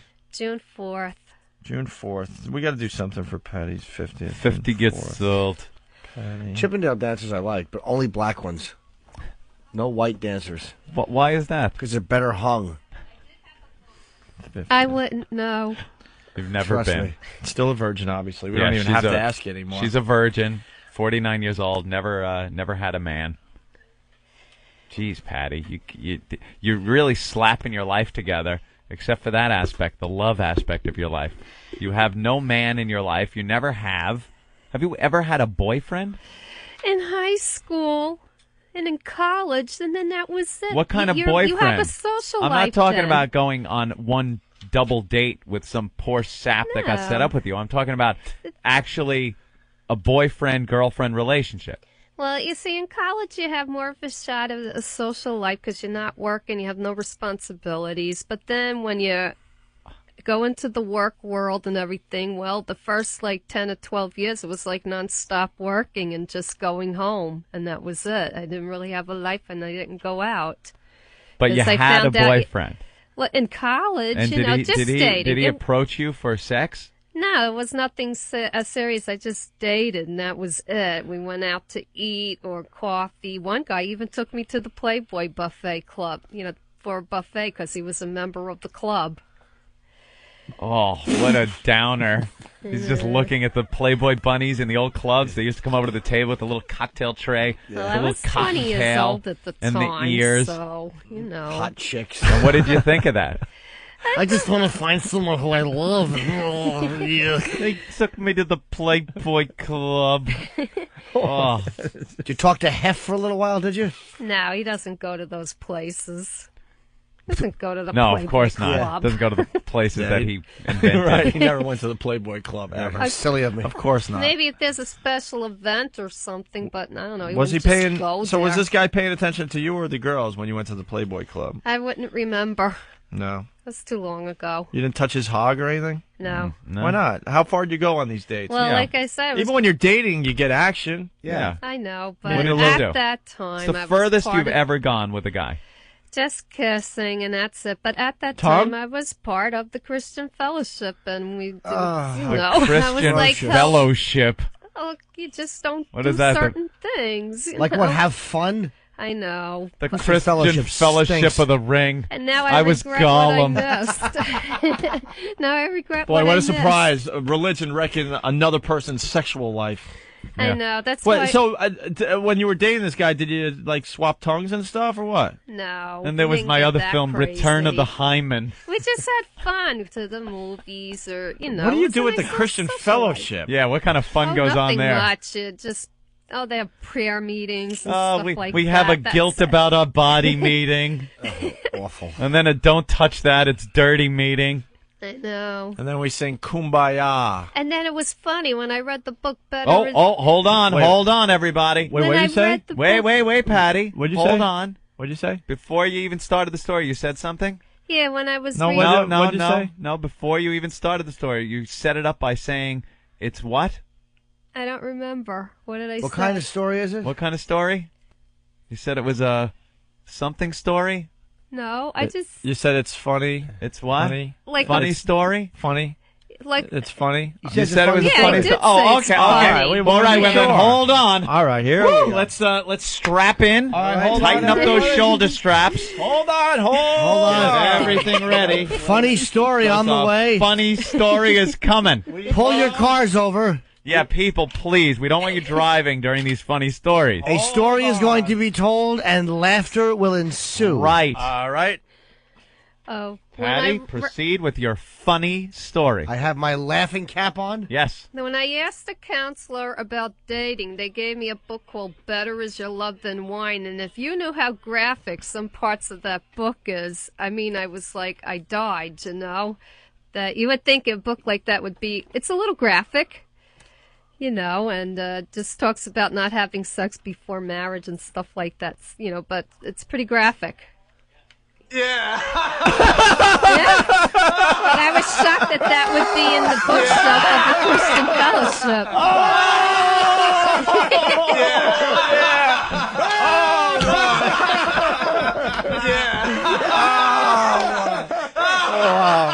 You know, Patty, you don't disappoint. You don't disappoint. God, that part where she said the book, and then it was graphic. Woo! Yeah. Wow, yeah. Wow. Wow. Oh, boy. Thanks for that. I needed that. That is great. My word. Patty, you are on Steve, man. Yeah. You really are. Yeah. So you read the book, right? Steamed up. And it was more graphic than you expected it to be. Jim tells it again like, oh, boy. Yeah. Were there illustrations in the book? I don't remember. It was a very short book. It was like a 20. Well, you said it was graphic. I mean, what? I mean, what in kind the- of, what? The language? Yeah, describing, you know, like, you know, waiting for sex and stuff like that and all that. Reading Rainbow. I don't know. I just don't remember exactly. It was 25 years ago I read that Yeah. book, All so right. I Why don't don't we- remember. Why don't we get to the gift giving? Oh, the gift giving. It is Christmas, and Patty, who used to bring in these homemade gifts of glue gun and macaroni noodles and paint, you actually have a job now, so you can give us good stuff. Okay. Oh, and I see a Hold bag on. from... Can you make sure you give me my gift last, please?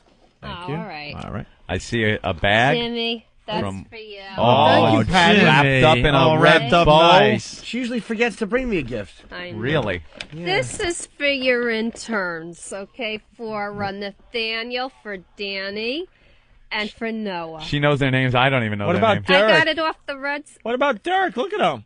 I'm Oh. sorry. What His about name Derek? wasn't on the XM facts and questions. And what about- section what of about- Black and Bag. what about Where I Mike? get my What about information. Mike? Christmas, just because when Christmas comes, he'll be looking the other way and miss it. There's no reason. You could give him a gift. You could give him a gift. Maybe about your Mike? virginity or something. Oh.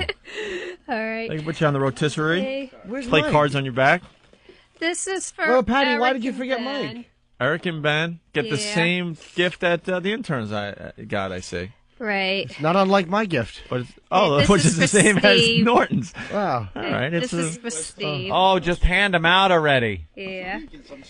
Anthony, this is Thank for you. you. Oh, it looks like a tie, Thank Anthony. you, Patty. And this is for you, Opie. The people that Okay. you really like get the Now, big gifts. this one isn't ready yet. Uh-oh. It takes 2 to 3 weeks because I'm having them made. There's Is it gonna the be an Liberator? Opie desk, and it's going to be an Anthony desk. So I'm making you name things for your desk with the WOW's logo in the upper Oh, my left-hand God. corner. Oh, my God, But Patty. it'll be ready when you come back from Vegas. even understand They're what's gonna working on happen it. That's going to be that. so cool. Engraved All signs right. for our desks, Anthony. Oh, and this Thank is you. the one. Oh, wow. boy. That's a big one. Look, they Yes. won't even hand it to me. Wow, that's a really big gift you were trying to hand over to me. Yeah. Shall we open it? I think Shall so. we? Shall we? Surely. Sure. She sure knows how to let suspense build. Shall we? All right. Yeah. All you right. will remember this too. It's big. It's like 3 feet by 2 feet. Remember Looks your like a office painting. giveaway from 2 or 3 years ago. Oh. I thought I would bring it back for your office. Patty has brought us Holy ass. our old blackboard. Still on it. Our old blackboard that we used to use at NEW, or as we called it, our Earl board. I want to see the O&A roast. I want to see that. Oh my God! All right, yeah, this is The old blackboard. You This gotta old do blackboard. that. Hold on, this is very important. Actually, I can't. This is actually pretty cool. Wow. This is the blackboard that was hanging in our office at WNEW, and we would write show ideas and things that were coming up on our show. Yeah. It's frozen in time because this is August 2002. 2002. August, the week of the 19th through 30th of August 2002. This is when we cleared out our office and just handed all our office stuff to our listeners. And like Tuesday, August 20th, 2002, Brewer was coming in. And what was the other thing below that with the question mark? Leary. Oh, and Dennis Leary was coming in. Then there's Wednesday the 21st. And then Thursday the 22nd, I do believe, was the day we officially got let go, right, Anthony? Yes. And on the board that day, it says Sam Adams Brewery. Yep. You know, I want to see the penis What- weightlifting for my birthday. What is the Sam She is Adams really Brewery? hot for some schlong. What is the Sam Adams Brewery thing? That was a prize. We were supposed No, to I go know, there. but I don't think we were going that Thursday and Friday. Cause, Oh, yes. Yeah, we were. We were going up there to broadcast. Oh, my God. I didn't know that the day they let us go was the actual day we were supposed to be in Boston broadcasting live. Yeah. And then it says Friday, same thing, Sam Adams Brewery. And then, of course, the next week, the 26th, this is really sad, 26th, 27th, 28th, 29th, and 30th, there's absolutely nothing on the board. Nothing. And then there's little ideas we had on the bottom, and one is the O&A roast, where Ant and I come in with some of our bad stuff from the old days, and everyone trashes us. Then the penis weightlifting, Dennis Leary week of 19th. Oh, okay. And Butterface contest. What's a Yeah. butterface? What's a butterface? Do I have one? No. Well, you would have to have a body, and then Oh. Yeah, girls with hot bodies. Oh, I'm 113 no, pounds. Patty. It's girls that are really hot, Oh. but their face. You could stack crap up to 119 pounds. Right. Doesn't make it hot. Oh. And then, How tall are you, Patty? 5'3". I didn't know they stack shit that high. and then it's signed. Norton's signature. I wrote "Take the Wig," Opie, and Anthony. Last days, Anthony. Yeah, and on the back I have the original poster when we did the march on NEW protesting the move. Oh, Jesus. Yeah, there you are. If you ever say the march on NEW like it was a civil rights event, Yeah, I know. We were all pissed, and Hose we're you holding down. our signs and everything. Yeah, all 20 of you. Yeah, see good the job. Well, I was there, so Patty's that sign counts. says, Opie Anthony, we are on your side with a WOW sticker. On the back Great. of the manila I cut folder. out all the Shut up, will NEW you? letters. Shut up. Yes, you did. Yes. All right. Shut up. I gotta say, this friggin' chocolate is great. I'm trying to watch my figure, but I'm telling you, this goes right to my hips. Yeah, she gave us all Godiva chocolate. Very nice, Patty. We all do we all get the same size box? I got this one. That's a big one. It has flat pieces of various Wow. types of chocolate, vanilla chocolate, the white chocolate. Very nice. My Patty. favorite. I like the Thank you. goddamn white chocolate. I got the obligatory "you're here, so I have to hand you something" box. Oh, you did? Why'd you give Jimmy the crappy chocolate? No, it Look was at a this. good one. It's all Look Godiva at chocolate. this white chocolate. I still have a ton of it home, so I gotta All right, shut up. have a ton of chocolate home. Patty, thank you. Good You're job, welcome. Patty. Okay, We'll try to set up something for your 50th birthday party. that would be cool. Big in studio party or something. I don't know. Can I have a piece do of white the penis chocolate? weightlifting. I want to see All that. right, well, maybe we'll do that. Someone remind us that. Drew Boogie. Yeah. Please. And from us, Patty, you get nothing. I'm saving up for a MiFi. I started a whole new bank account and everything. I'm You putting started a new bank account just Yeah. for a MiFi? Yeah, I'm going to put away $25 a week, and by the time a couple months from now, when I'm ready to buy it, it'll come down in its price. You'll be able to...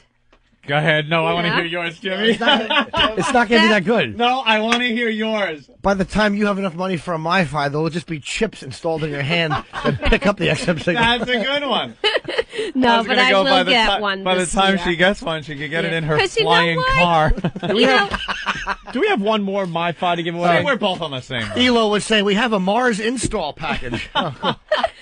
Anthony, I'm going to step out of character today. Oh!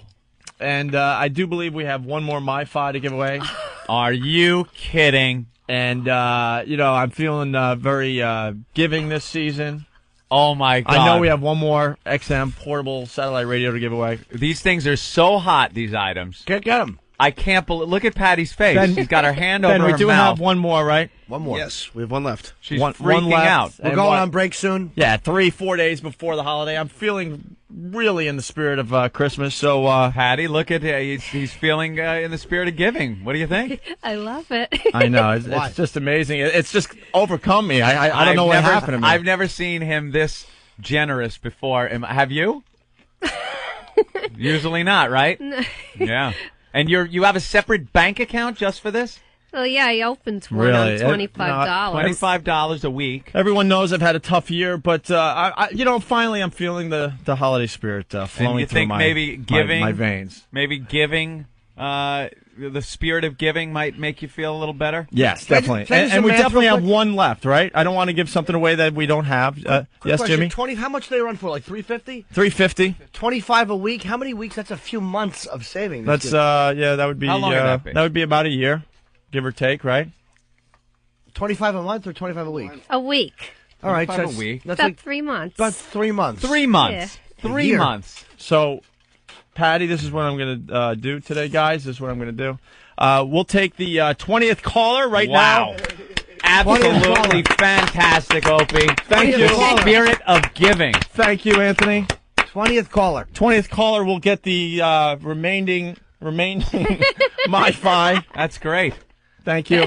That's very generous. That's very giving of you, Ope. Thank you. They're so hard to come by. Thank you, guys. I'm sure everyone in this room feels the same way, that this is a great way to celebrate the holidays. Right. So 20th caller will get the last MiFi that we have Yeah, just in-house. give it to a caller. Huh? Just give it to a caller. All right. Patty, thanks for coming by. Thanks a lot, You're Patty. welcome. Another great visit by you. Great. I'll be back with the last Right. part of your gift after you come back from Vegas. And what would that be? A knife to my back? No, it's going to be the Don't name spoil it. things for you. Don't Oh, Look, right. I already showed them the photo. Let me see the pamphlet folder thing she got with the engraved sign for the I'm door. doing a There you go. designer so That's that I could great. put the WOW logo on So when we it. get fired, this can stick out the top of the box we take downstairs. No. Talk about that. Right. Silly. True that, Patty. Silly. All right. Okay. All right, Patty. You might want to stick around for our next guest. Sure. Shannon's on the line. Oh, good. The best you'll ever have. It's another stupid sex book. She's on the line. I know. Whatever. It's just stupid sex advice. I don't know about that. You'd be surprised how many people This old gag. get a lot of good advice from these books. Because Maybe she'll give Stalker Patty some good advice, right? Yes. All right. Sure. As we go to break, a little mashup. What do we got? This is Mick Shady. What? Ben is We waiting. need to get some serious questions for the guest. Yeah, we have plenty calling. If anybody has any questions Well, or the whatever, problem is they're trying to win the MiFi first. 20th caller gets the MiFi. What? You're right. let's hear what the Everyone's all right with that, right? Yeah, Patty? let's hear what she has to Everybody? say first. Yeah. 20th caller is fine, right? All right. We'll continue in a bit. Let's hope this one turns out pretty darn good, huh? Guess who's back? Back again. Shady's back. Tell a friend. Guess who's back? Back again. Shady's back. Tell a friend. I've created a monster, cause nobody wants to see monster no more. They want shady, I'm chopped liver. Well, if you want shady, this is what I'll give you. A little bit of weed mixed with some hard liquor, some vodka that'll jumpstart my heart quicker than a shock when I get shocked at the hospital by the doctor when I'm not cooperating. When I'm rocking the table while he's operating. Hey! You waited this long to stop debating, cause I'm back, I'm on the rag and ovulating. I know that you got a job, Miss Cheney, but your husband's heart problem's complicating. So the FCC won't let me be, or let me be me, so let me see. They try to shut me down on MTV, but it feels so empty without me. So come on and dip, bum on your lips, fuck that, come on your lips and some on your tits and get ready, cause this shit's about to get heavy. I just settled all my lawsuits. Fuck you, Debbie! Now this looks like a job for me, so everybody just follow me, cause we need a little controversy, cause it feels so empty without me. I said this looks like a job for me, so everybody just follow me, cause we need a little controversy, cause it feels so empty without me. Little hellions, kids feeling rebellious, embarrassed, the parents still listen to Elvis. They start feeling like prisoners helpless, till someone comes along on a mission and yells, yeah! A visionary, vision is scary, can start a revolution, polluting the airwaves, a rebel. So just let me revel and bask in the fact that I got everyone kissing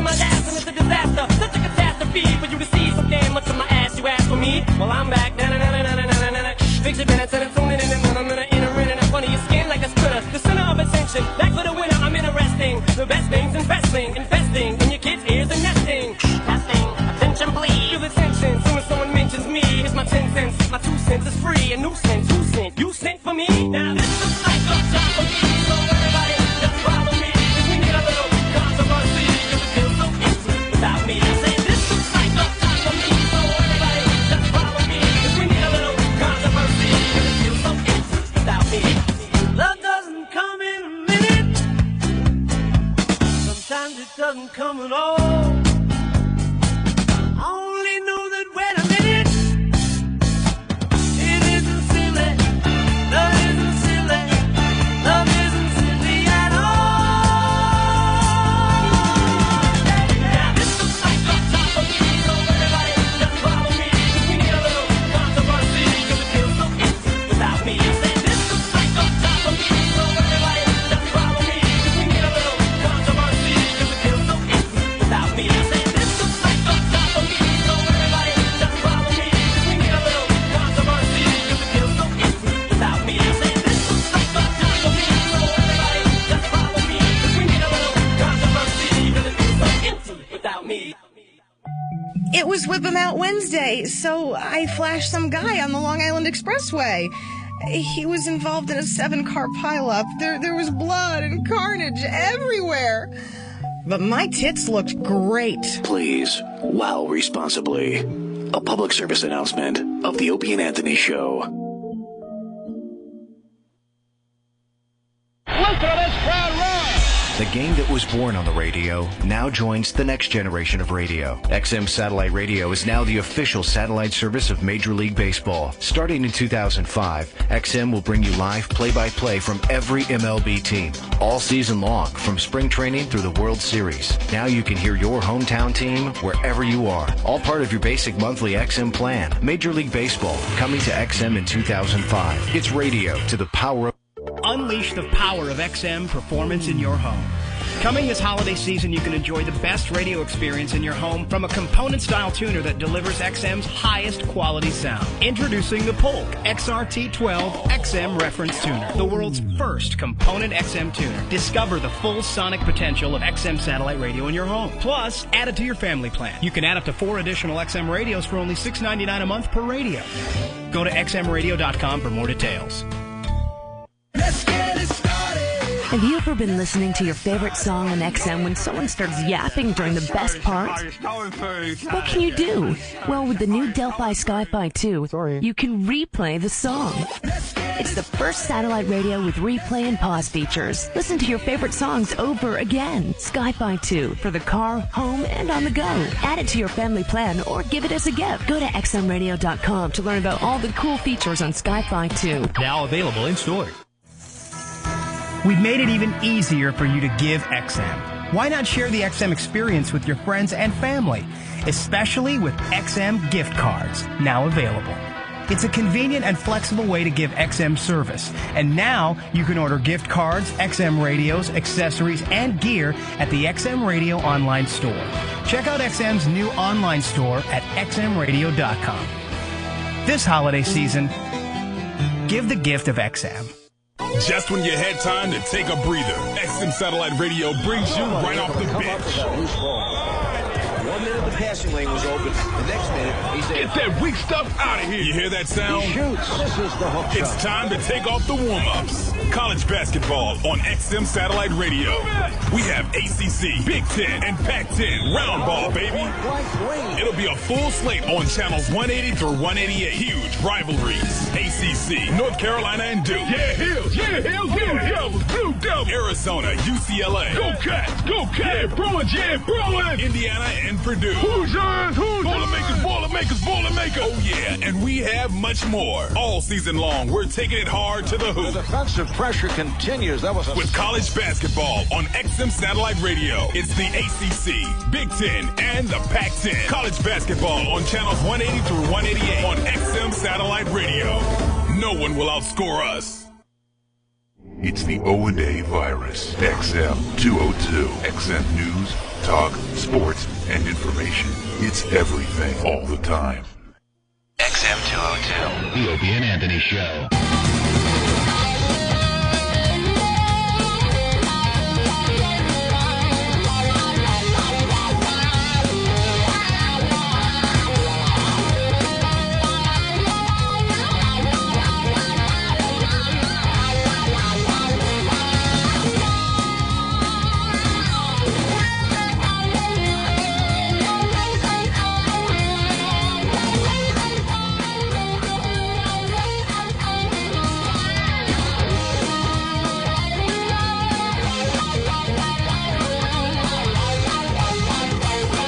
It's Ho-Ho-Hoey.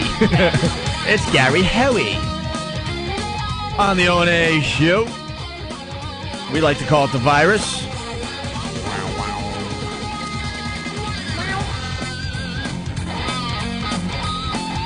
Rock. And we got Shannon, we're calling her. Author of The Best You'll Ever Have, What Every Woman Should Know About Getting and Giving Knock Your Socks Off Sex. So is it going to be the whole, hi guys, how you doing? The perky, very up. I think she'll be very businesslike. You think? Yes. I think they have to be like, hi, well, this book is going to teach every woman what they really need to know to spice it up in the bed. Shut up! How many copies of the book do we have, Ben? Just one. That's good. Yeah. Oh.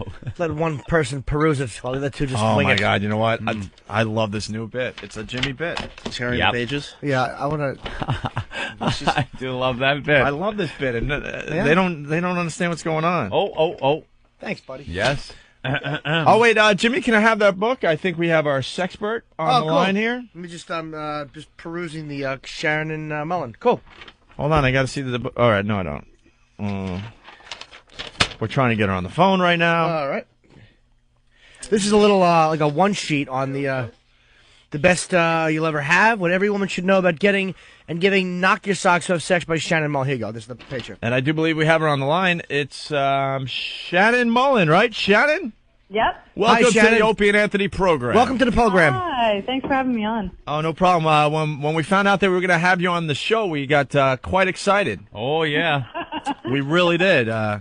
We love sex. LOL. Who doesn't is right, you know? So what's going on there, Shannon? Not much. The book is called The Best You'll Ever Have.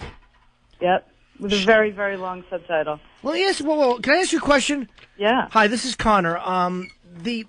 It's myth number one. You have a section here on sexual myths. Uh-huh. What is this about? Tush sex is for gay men. Oh. Yeah, that's a big myth. Oh, I thought you were saying that it was a myth. Hold on. Yeah, that's a myth. I thought you were saying that it was. I thought you were saying that it was actually only for gay men. No, that would be part of the myth list. Oh, so that's something that is a knock your socks off type of sex? Yeah, that's actually something that I think people ought to talk about more. For women, they think, well, why would I want something up my butt when I have a perfectly good vagina? Right, exactly. Especially if you're going to hit logs.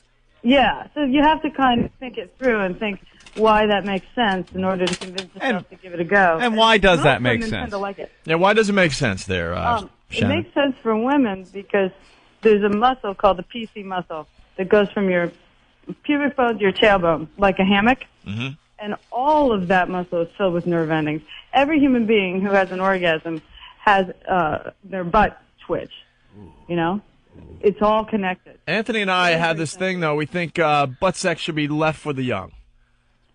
It should be How left old is too old to have butt sex? Right. for the young only. What about when you get old? You're going to be taking this back. You're a bit saucy. You're a bit saucy for our program, but that's okay. There's actually a good line here too. This is pretty funny. It's about the G spot, and it says here the search party begin. Hold on, what page is this? It says break out the rubber gloves. Kidding about looking for the G spot. Now hold on, what page? This is page 51. Yeah. Is that a problem that most men have? Finding the G-spot? That's a problem most women have, too. So where is Really? this? So where is this G spot? Yeah, I'll tell you, because I finally came up with a way to explain it that I think is pretty simple. But there's a picture in the book that you can't misunderstand. What page? What page? Yeah, what? There's two pictures in a row. Let me just flip through. Oh, hold on, I got it right here. There's one with a finger. With a finger. I have page. Touching the G-spot. I have page 49. It's a diagram of the G spot. Is that it? That's right. 49 Oh. and 53. Oh, 2 pages. Hold on. First you look at 49, then you look at 53. Let me get 49. Hold on. All right. So we show it first, like in relationship to what everyone knows. Everyone knows the uterus and the ovaries. Right. Because we had that in school. So if you're Yeah, going to yeah, explain anything, you have to show that. Uh-huh. It says here the G spot. It also has a picture of the bladder. Yes, exactly. The bladder. Because at least we still know what that is in our heads, not much. Right. And then for women, the only thing they really remember is the tampon diagram. True that. Oh, yeah. Every box of tampons comes with one of those. Who doesn't but know that that? diagram sucks. So how do you find the G-spot? You shove a couple fingers in there, and then what do you do? Well, I would start with just one. Just one. Eliminate shock. That's true. You don't need to lose your babysitting job right away. You can reserve the rest of the hand for other activities. Right. So through that. The motion is the come hither motion. Yeah. So come over yeah. here. Yeah. So when you're doing that, stop halfway through and take a look at your hand from the side, and you'll see you're in like a perfect C shape. Yeah. A perfect C shape. It's like 2.5 inches in toward the belly button, right? It's towards the belly button side, and it's very, like you said, like 2.5 inches. It's the bottom 1/3, so it's not very far in. And if you press on the pubic bone, which is really the base of your jeans zipper, everyone has a pubic bone. Yes, we do. But behind the pubic bone for women is the G-spot. So you're trying to get behind that bone. It's quite spongy, right? It is. It's like a ridgy, spongy, it's erectile tissue. So if she's in the right frame of mind, the G-spot's there and you can feel it. And if she's not in the right frame of mind, if she's nervous or uptight and just not ready yet, it won't really be very prominent. And the main thing for women is they've felt it here and there, but it makes them nervous because it makes them feel like they're going to pee. So a lot of times they'll feel it and they'll seize up and stop everything. Instead of knowing they're not going to pee, being able to relax. So women tend to lose their best orgasms to fear of peeing. I like to call that G-spot Connor's headrest. Yeah. Headrest? Now, our old Connor here in the studio. I know. I'm afraid to go swimming though. The book here now. Are you actually? Is it released yet? Yeah, it just came out. Oh, time for Christmas. Where can you get it? Barnes and Noble, Amazon. I think your local bookstores carry it. Yeah. Hold on. What? There's Tush Talk. There's actually. I'll say one thing. I like the. There's a tremendous amount of like little headings at the top of every page, so it's kind of like almost like a food for thought type of book. Oh, like you know what I mean? Like you want to go out and go fishing or something with your mom. And if you're gonna go fishing and maybe only one comes back and two don't. Right. How about here? It says don't hate, masturbate. Oh, that's a pretty good story. What's that about? Well, I started this business called Safina about 2 years ago, and Safina is these in-home sex ed salons for women, and we sell sex toys. Oh. But we call them accessories for your lust life. Accessories. Like accessories, but only sex.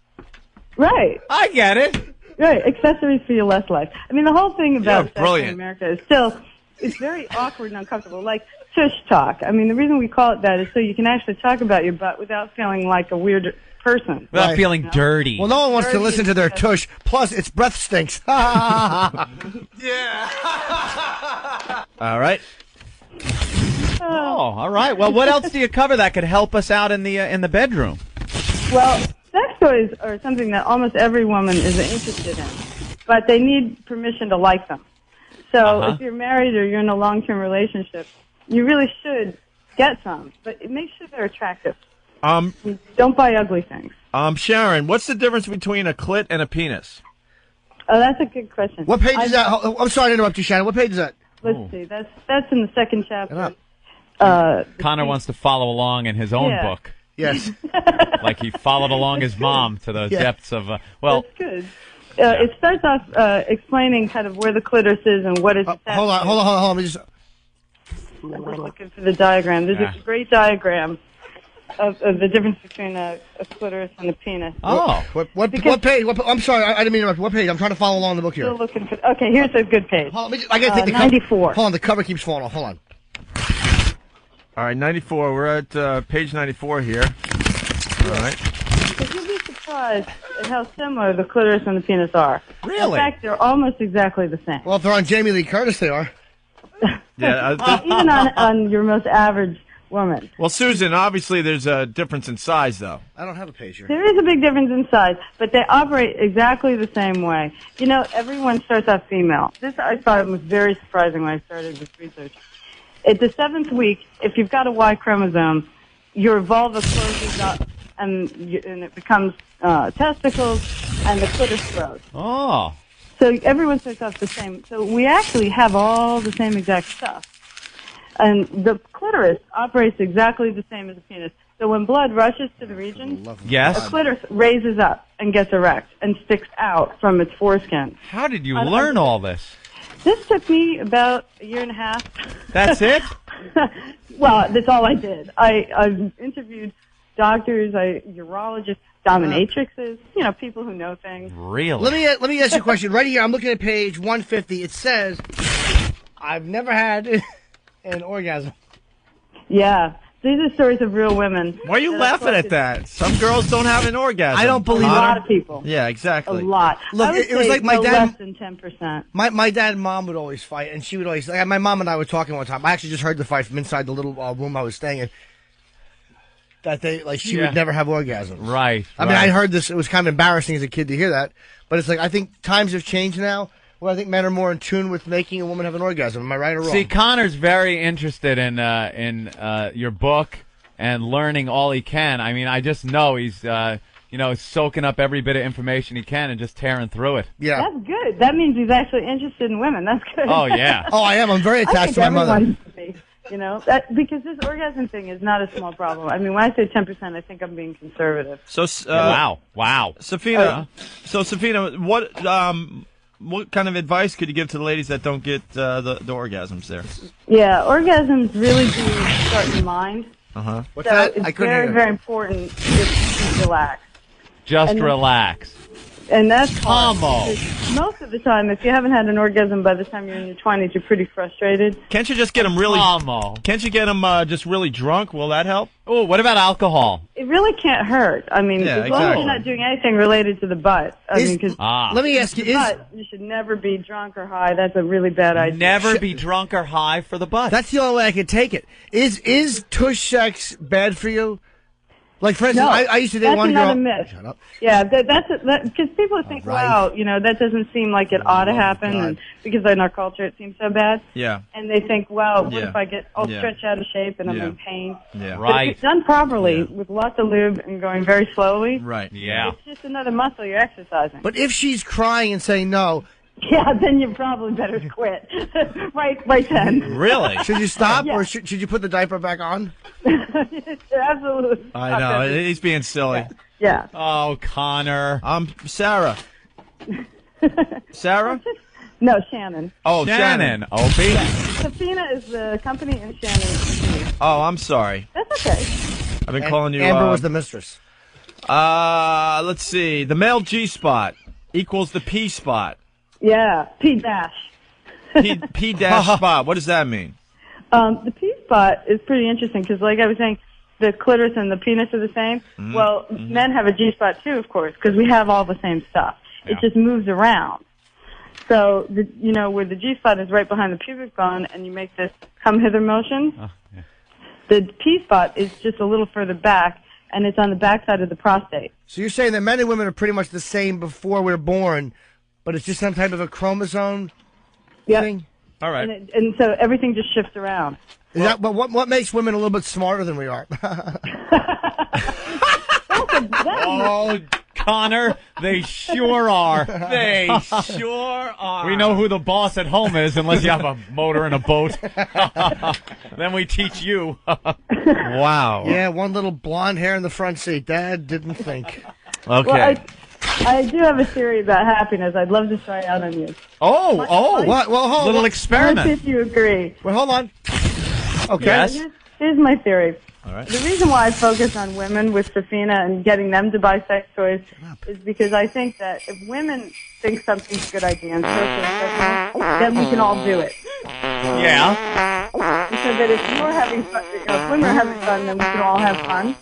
Right. So my theory is that women are in control of the fun and that women control happiness. Yeah. What do you think? I have to agree with you. I think you're right. Yeah? Yeah, you seem to have culled a lot of knowledge from a lot of people and put it together very nicely in this book. Well, thanks. What have you learned on your own through your own sexual experiences? Wow, a lot. I think I've learned a lot. Well, I found it's really distracting. What's that? The kazoo is really distracting. Jews are distracting? Is that the kazoo? Kazoo, what are you talking about?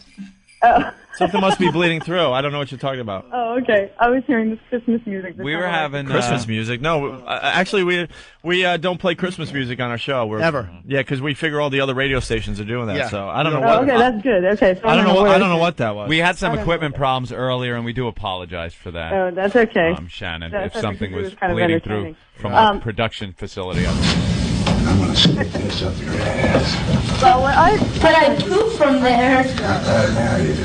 I found my G-spot and I lost it and I found it again. You did? Yeah, I lost it for like 7 years. Where'd you lose it? You lost your G-spot? Yeah, I actually thought it was attached to this guy I was dating. And when we broke up, I thought, wow, that was so great. I really... For 7 years? Yeah, nobody else was able to find it. 7 years. It was horrible. The G-spot doesn't work. Like breaking a mirror and then having bad luck, Yeah. So I found my G-spot because All right. I finally found another guy who could find it, and then I realized it wasn't attached to him. Where was it? Was it at the mall? Oh, girl. It was under the couch cushions. Oh, Connor. Oh, my. Just buried. Jiminy Cricket. Oh, boy. All right. Well, listeners... listeners have a few questions, I think, right? Great. Yeah, they're very excited to talk to a... Sexpert. A sexpert, right? Do you call yourself a sexpert? What is your title? I'm a sexpert now. I'm actually the new sexpert for iVillage. So I'm ordained as a real sexpert now. What is iVillage? iVillage is a women's website. It's like a kind of compilation of magazine articles from Cosmo and Book and all the major magazines and health issues and sex. All right, let's go to Ken in... Hold on a minute. Let's go to Ken in Virginia. Connor, stop it or you will not get your snorkel and flippers for Christmas. Ken? Yes, sir. Do you have a question for the sexpert? Absolutely. A couple of months ago, little Connor was looking at whore's ass, and he came down with a cold afterwards, and I was wondering if she found anything in her research that correlates the two. Oh, yeah, that is true. Connor... I was performing Tushalingus. Yeah. And Tushalingus and got a cold? And he got a got a cold. cold This is a after. true story, yes. Is that possible, Shannon? That's more than possible, but I don't know if it's related. Okay. Huh. But if you only got a cold, you're lucky. Well, you can't get anything from that. It can't happen to me. All right. Oh, God. Oh, boy, we're all having a big laugh. Oh, gosh. What can you get from Tushalingus? Herpes is transmittable. No, it's not. From mouth to butt or anywhere. Is eating logs bad? I think you get something called stinkiest tongueiest. But a cold, you got off easy. You could have gotten something bad. All right. Why don't we say hi to Chris on Long Island? Chris, you got a question?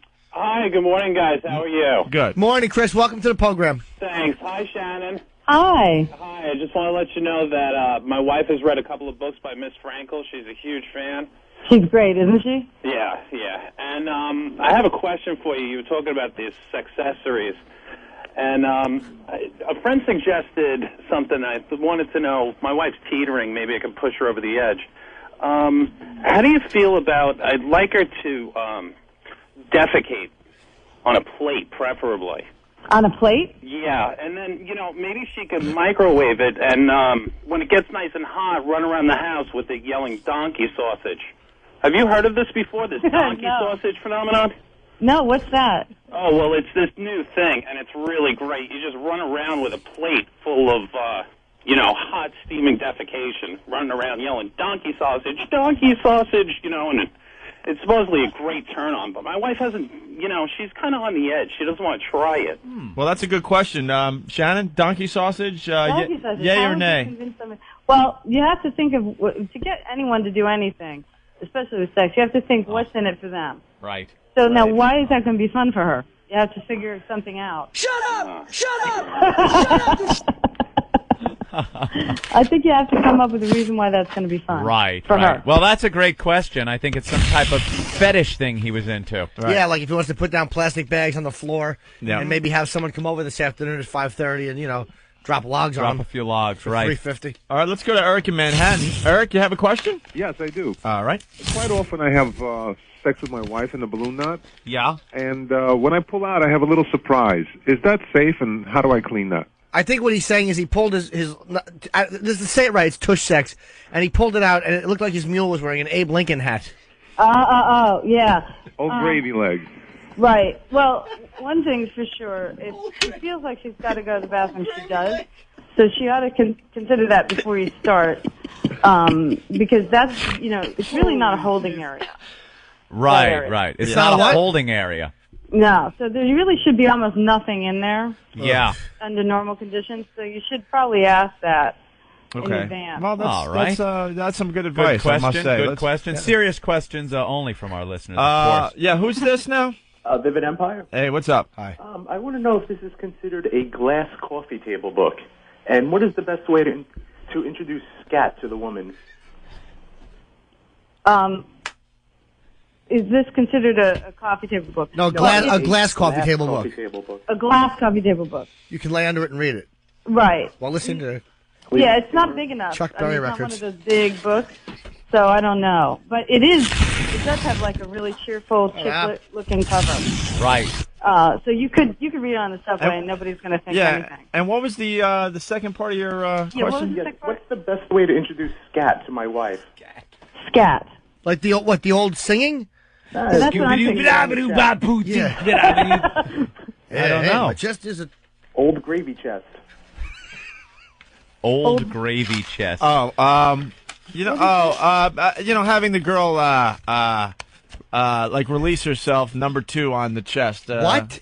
Oh, is that what that is? Is that what scat is? Yeah, I think so. Wow. The euphemisms are amazing, huh? Yeah, We're trying to keep it clean for broadcast. That's all. Dude, is that what scat is when someone uses your chest as a bowl? Yes, you could even sculpt it too. Huh. Sharon, I can't, I default back to the, why is it going to be fun for her? Because that's the only way to motivate anyone to do anything. Well, maybe it's fun for her because the guy gets so turned on by his fetish. And she knows that she won't go to bed with a blackened jaw. Well, that's probably the second job, right? That's always an incentive. Yeah, really. I know, really, The idea of having a good time. I mean, if she really thinks that's going to be fun for you, maybe she could be convinced. But that's going to be a long shot. You probably should find somebody who has the same interest. Right. All right, we only have time for a few more questions here. Let's say hi to, looks like, Andre. Andre? Oh, hello, everyone. How are you today? Hello, Andre. Thank you for calling the program. Thank you, Care Bear. Shannon, are you there? Yeah. Okay, good. I have a question for you. I'm currently dating another man's girlfriend. I'm playing a bit of a devil myself, if you understand. But my question is that when this gentleman, his name is Mark, when I have his girlfriend over and she is performing, how I say... Oral treats? Yeah, all right. That's a good way. Oral treats on me. She tends to have a bit of a gag reflex very quickly.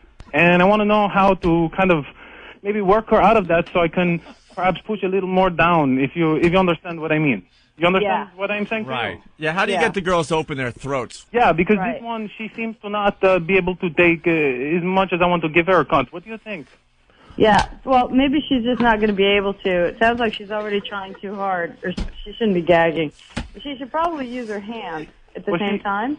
She does use her hand a little bit, but I try to push more, and not more than 2 or 3 inches go in, and then she tends to have, a tough time with that count. I don't understand how I can maybe get her to be able to accept more without kind of, having a gag reflex. Or what do you think? Yeah, well, if it's too much, it's too much. Maybe it's just too much. But there's nothing I can do to Because try to gagging is just help a her reflex. get past that? So she can use her hand at the same time. But obviously it's going too far. She wouldn't be gagging. Because gagging happens pretty far back. Yeah. It's too small a mouth. Yeah. Andre? Is that it, Andre? Andre. He punched out. Or his I guess phone may his have went phone out. might It have gone sounded like out. a cellular. All right, well. That was very good. Good question. Good answer.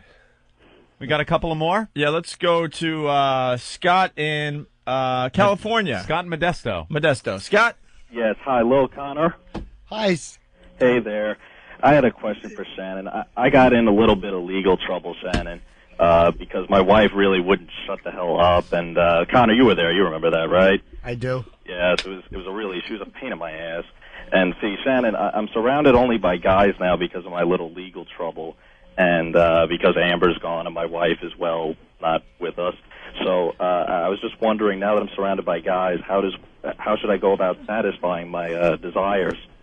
Surrounded by guys. You're in prison? Yeah, he's in prison. Oh, He okay. calls our program a lot. Yeah. Okay. I was trying to picture this. I know. He's been in for about a year now. And a lot of the things that he enjoyed doing, fishing, things like that, he's not able to do anymore, so I guess he wants to enjoy himself. Is it normal to go gay because you're in prison, I guess, is what he wants to know. Well, the spectrum of kind of straight to gay is this continuum. And through history, men tended to be kind of gay before they got married. You know? Really? Yeah. And if you look at ancient Greece and lots of parts of the world, even now, it's considered like a normal boys' activity that you outgrow. So it's not gay if you're single? Yeah, I think the definition of gay and straight is all what you decide to call yourself. Well, it's not gay if you don't push back. Whatever makes you feel like, oh, that's okay. I don't know if it's like whatever you call yourself, but I mean, there are labels, I think, that make some kind of sense, right? Yeah, there are. I mean, people who are not interested in having sex with the opposite sex ever, Yeah, that's on the far end of gay. Yeah. But Right. most The shit people are dicks. somewhere in the middle. Somewhere in the middle, Depending on so circumstances, Freddy what Krueger, Rob Halford. you could go out with girls, but then on the other hand, you're equally as comfortable maybe putting a Java log in the fireplace and having All a right, glass of all right, let's wine calm down. with another All man right, let's in your let's pajamas. relax. Perhaps, and that's absolutely acceptable. Well, I think if we didn't have social taboos around being gay, more people would be more fluid about it. I agree. Right. I agree. But do you think that's a bit faggoty, the scenario that Anthony Faggoty? just described? Two men just hanging out, watching TV with a fire going in their pajamas, maybe glass of wine, some cheese and crackers. That sounds like a nice kind of That's almost a date. It's a date, right? Yeah. That's a real date. That's what we were thinking. Kind of sounds like a date. Yep. Yeah.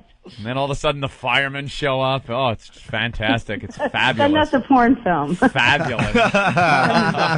Yeah. All right. Why don't we go on to the next question? It's Bill in New Hampshire. Bill, you have a question for the sexpert. Oh, Shannon? I sure do. Hey, O&A. Nice. Hey, Sugar Nut. Hi. All right. Bill, what do you have for Shannon? Well, something I've been feeling really weird about for a long time. When I was young, Okay. I used to kind of experiment with my friends. We'd hide under a porch and play silly games. The whole that circle normal? jerk thing? What do you mean? What do you mean, silly games? Well, we'd get under the porch and, we'd kind of gobble each other up a little bit. I'd rest my head on my friend's thigh, and we'd just go from there. What? Did you have any weird name for this thing? It sounds like a circle jerk with oral sex. Oh. Well, we called it Monster Rain. Monster Rain? Monster Rain? What kind of a Monster Rain? sick idiot would come up with a name like What is that? that? Why What Monster does the rain Rain? have to do with it? Yeah. Helen, what do you think of that? Well, it was a good excuse to get under the porch. Oh, We would pretend it was raining monsters. Oh. Oh, so the rain was coming. You guys would hide under the porch and then kind of give each other oral favors? Exactly. Oh, okay. Shannon, it's little kids blowing each other. Yeah. Where you stand on that? Helen, is It that just normal? Seems like a thing. Yeah, it seems perfectly normal. I think Monster Rain's pretty creative, but Yeah. There you go. I Pretty feel a creative. lot better about myself. Yeah, I mean, how old are you when you and Jimmy Robinson don't do that anymore, Helen? How old are you? How old am I, or how old was I? No, I'm asking the sex part. How old is that when you're not normal anymore for doing that? well, I don't know if you're ever not normal for it. I mean, because then you just Well, the become Bible gay. says different. Huh? At some point, you just cross over into gay. Oh, all right. Right, You know, right. Once you've hit puberty, God and, willing. then you're just seeing guys instead of girls under the Yeah, porch. yeah. No, that. Yeah, but that seems like a normal kid thing. Yeah, Bill, don't worry about it. Thank you for the Okay. question. Yeah, that's. Thanks, Bill. I like that one actually. Let's go to New Mexico and talk to Mike. Mike, what's going on? Not a whole lot. How's it going on, eh? Good. We're enjoying Shannon Moller. Mullen. Yeah. Mullen. I'm sorry. Nothing there, That's sweetie okay. pie. Hello, marmalade bag. Oh, yeah, Shannon, I got a question for you. Great. Shannon. Yep. Oh, something must have happened to his phone. Uh-oh. Did we lose New Mexico? Yeah, okay. Aw. I don't know what that was. Ah.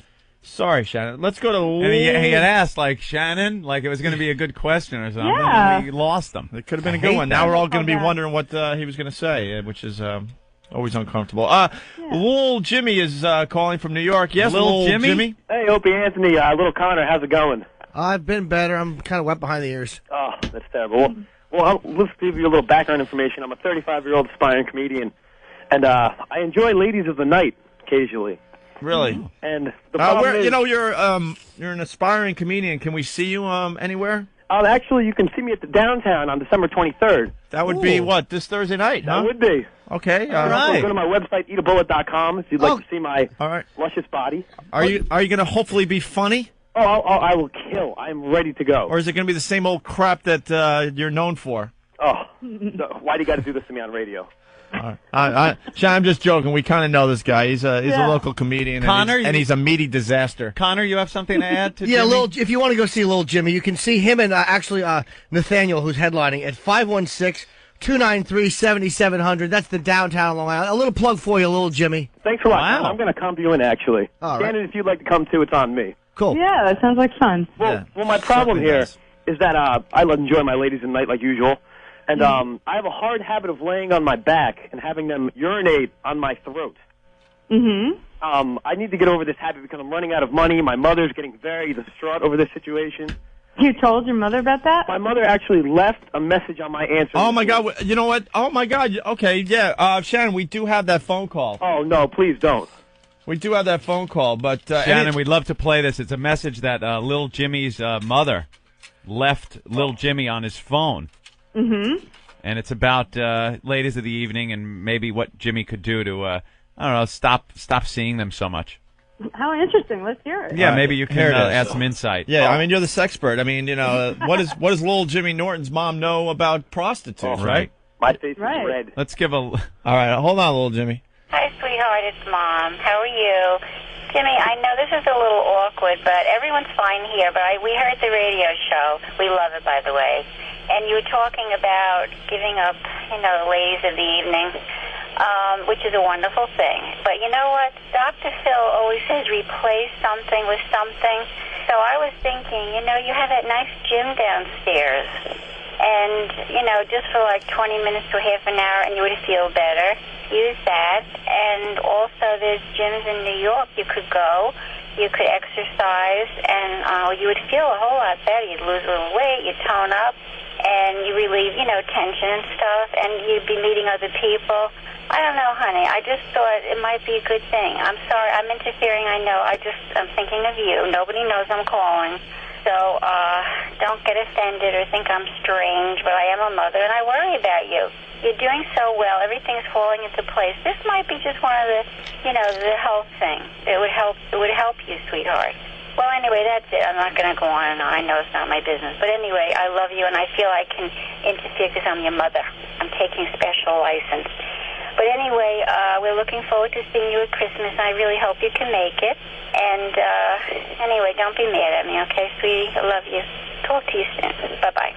And there it is, Lil Jimmy's mom. Isn't that sweet? Lil Jimmy, thank you for sending that in and sharing with everybody. We greatly appreciate that. But Shannon, what we were thinking is that what was Lil Jimmy's mom saying, because of the fact she was saying Dr. Phil says to replace things, and that he should go to the gym, is that basically he's kind of fat-breasted and awful, and that picking up prostitutes is probably the only option until he does a few crunches. Well, she said that really nicely, if that's what she was saying.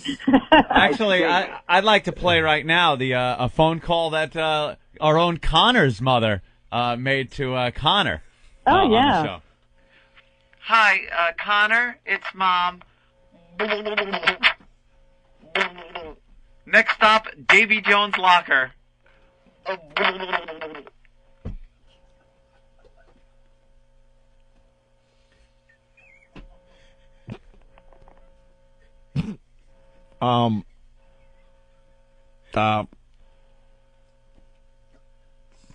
Hello? Is that it? Yeah, I don't even know what that means. Yeah. I didn't get that. Yeah. I didn't get it at all. It's an old Sicilian message. They got diapers. I don't get that either. So, well, any advice to little Jimmy as far as the hooker habit and the mom calling and all that? Sleeps with the guppies. Well, exercise is always a good idea, but Yeah. it's not exactly equivalent to a urination session. Right. Exactly. So probably that won't change what you feel like doing, but it's always good to get fit. Okay. Does that help you, little Jimmy? That really helps a lot, actually. I don't feel so bad about myself. All right. Very good. Thank you for calling the program. All right, thanks a lot, guys. Remember the downtown. Bye, little Jimmy. See you at the downtown. Yep, See you later, Thursday Angela. night. We'll get to see him again. That's going to be great. It's going to be a great show. Hey, Greg in Vegas. We got to wrap up with Shannon. Shannon. Hey, I got a question about pussy farts. Do I cry? Do I laugh? Do I hang a car freshener over it? Or what do I do? What was the first part? Pussy farts, Shannon. Where do you stand on that? Pussy farts. Well, there's air, you know. But should And if girls they're feel moving, silly, air moving uncomfortable? around. Should No, they just say, not at all. It's here it just is. Air Who cares? moving around, and if the guy wasn't there, it wouldn't be making noise. You know. Right. Good right. point. It's really the guy's fault for moving around and moving air. So no. So your book now? When did it actually come out? It just came out at the end of November. So it's been out for 2-3 weeks. 2-3 weeks. 2 or 3 Yeah. weeks. So we must have one of the first You copies. have one of looks the like. first copies. Oh, thank yeah. you. Connor's I loving think they sent you like early. Why'd you only send one though? I don't know. The publisher did. I'm sure we can get you more. Please do. Oh, yeah. I'm running out of pages. Connor's going through it like crazy. I'll get them to send you a couple more. Thanks so He much. loves it, yeah. All right. I don't know what this question is, so we'll Ripping right through it. We'll try to figure this out together on the air. Zach from Tampa. Zach? Hey, guys. How's it going? Hey, sweet tits. Hi, Angel Face. Like 2 callers ago, I love the ladies of the evening, and I picked up one recently, and as I was rubbing my hands over her back, I noticed it was kind of wide, and then I found some balls. Does Shannon have any suggestions for me on this? Wow. Maybe you should talk to them a little bit more before you get them home. Ooh, good suggestion. Yeah. Well, should you feel ashamed that you picked up a man when you thought you were picking up a female prostitute? No, I wouldn't. And what's the best way you say to wash man breath off of your junk, just in case something happened? Then you're getting this waft of man breath. Yeah, and your coming friend up. Tyler is knocking on the bathroom door, going, "How was it?" And you're in there washing shame off your mule. Antiseptic soap. Yeah, that's a little much. All right. I guess. Well, we've learned a lot here today, Shannon. Thank you. Thanks so much. The name of the book is The Best Years of Your Life. And No, the best you'll ever have. Best you'll ever have, and you can get it in. I can't see that page.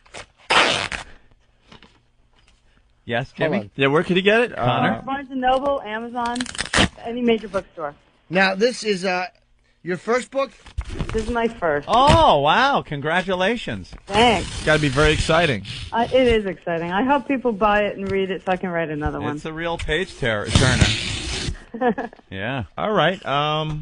Yeah, this was really good. Thank you. I really appreciate it. Thanks very much. I'm going to have a book party, so if you're in New York, Hold on. you're welcome to come. Hold on 1 second. What? Another question? To... Where's the book party, Shannon? Yeah, where's the book party going to be held? The book party is going to be at Lotus.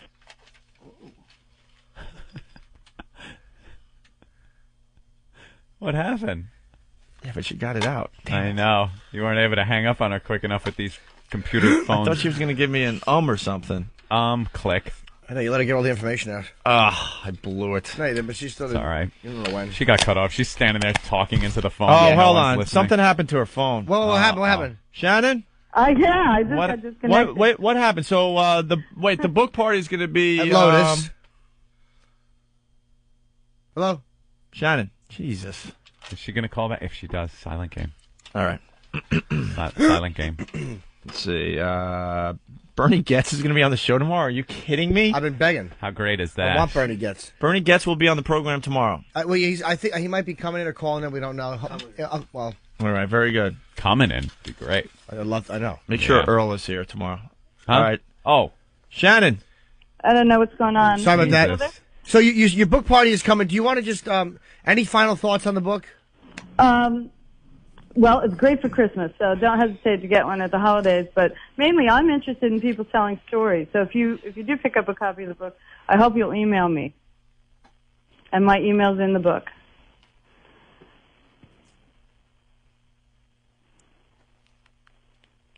Are you there? Hello? Hello?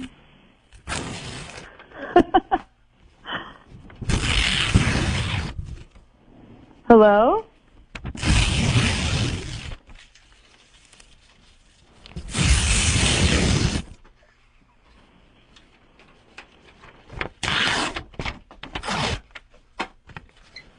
Hello?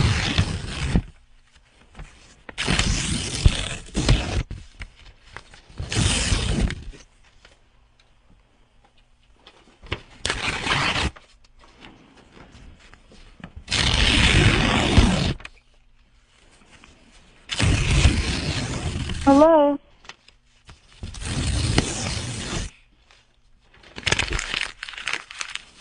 Hello?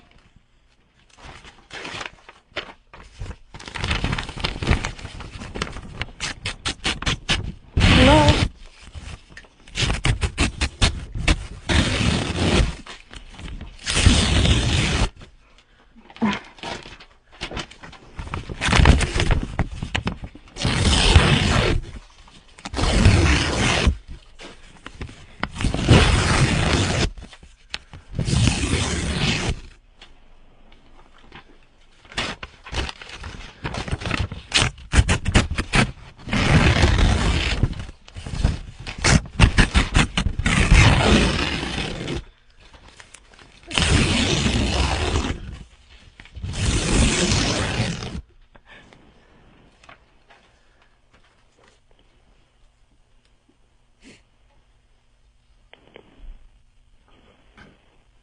Hello?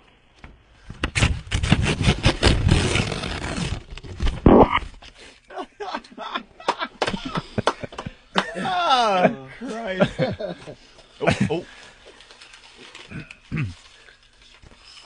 So we're about to end the program. Yep. Okay. We're about to play What Did We Learn on the Opie and Anthony show. What did you guys think of Shannon? She was all right, huh? Yeah. Very good. I thought she went on a little long, but it was all right. It Well, was a yeah, good segment. I thought she was very nice, but she got like a little rude at the end. Like I think she was pissed off at us. I don't know why she was unhappy with us. No, I wasn't just up I didn't. Kind of weird. I think she thought that some of the callers were making fun of her or something. She didn't have to have an attitude about it, you know. No. Gotta understand some of our listeners are just stupid. She didn't really sound like an expert on sex. Yeah, a lot of people are putting books out lately that just just to probably make a profit and rip people off. Why'd she hang up on us? I didn't. I don't understand.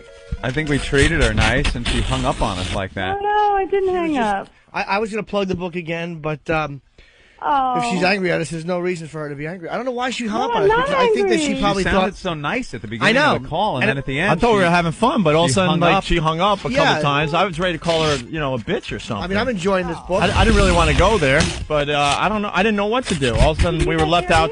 We were left out there with an uncomfortableness that I've never been hung up like that. No, like three that. times the same. She hung up three I times, know. man. It was like there's no reason for it. Sometimes I understand we have phone problems, but for the most part, We've had phone problems. I don't know why she would do that. And there was a couple. Can you hear me? She seemed nice at first. Wow, the instant feedbacker calling her the C word for some Why? reason. No. Oh, my For goodness. what? I don't think she was that bad. A little bitchy maybe, but I wouldn't use the They C could word. probably sense how well, that was really rude to be talking. All of a sudden, she's gone. I know, just hanging Wait, up she's like there? that. Hello? I'm here. Shannon? Hello? Yes, I'm here.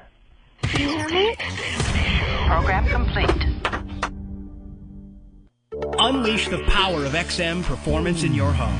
Coming this holiday season, you can enjoy the best radio experience in your home from a component-style tuner that delivers XM's highest quality sound. Introducing the Polk XRT12 XM Reference Tuner, the world's first component XM tuner. Discover the full sonic potential of XM satellite radio in your home. Plus, add it to your family plan. You can add up to 4 additional XM radios for only $6.99 a month per radio.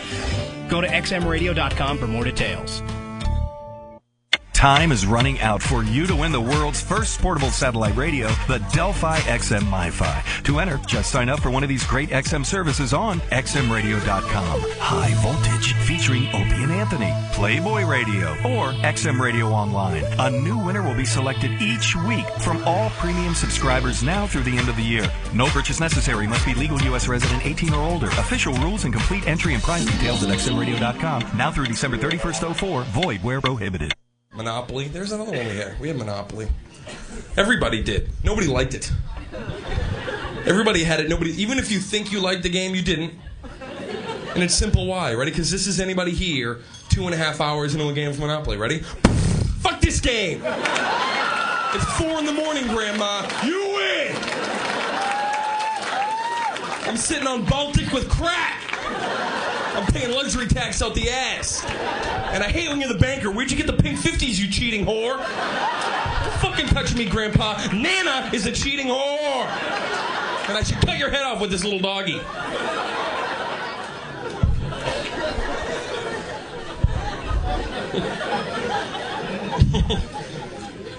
We were so poor growing up, that little iron, we had to actually use that little iron. It's not funny. It takes a long time to iron a shirt with that tiny little iron. Oh, shit. Ooh, hot. I had that game Operation. Remember the game Operation? Big naked white guy. He had no pee-pee at all. He had no scumdiddlyumptious. He had no cash and prizes. He was like that guy from the movie Silence of the Lambs. Remember, he tucked it in. Put the lotion in the basket.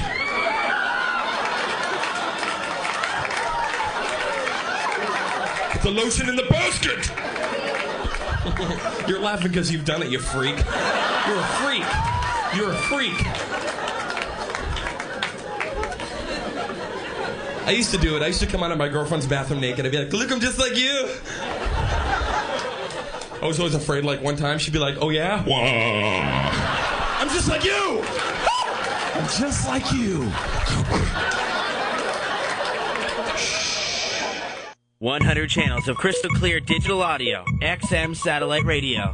Radio to the power of X.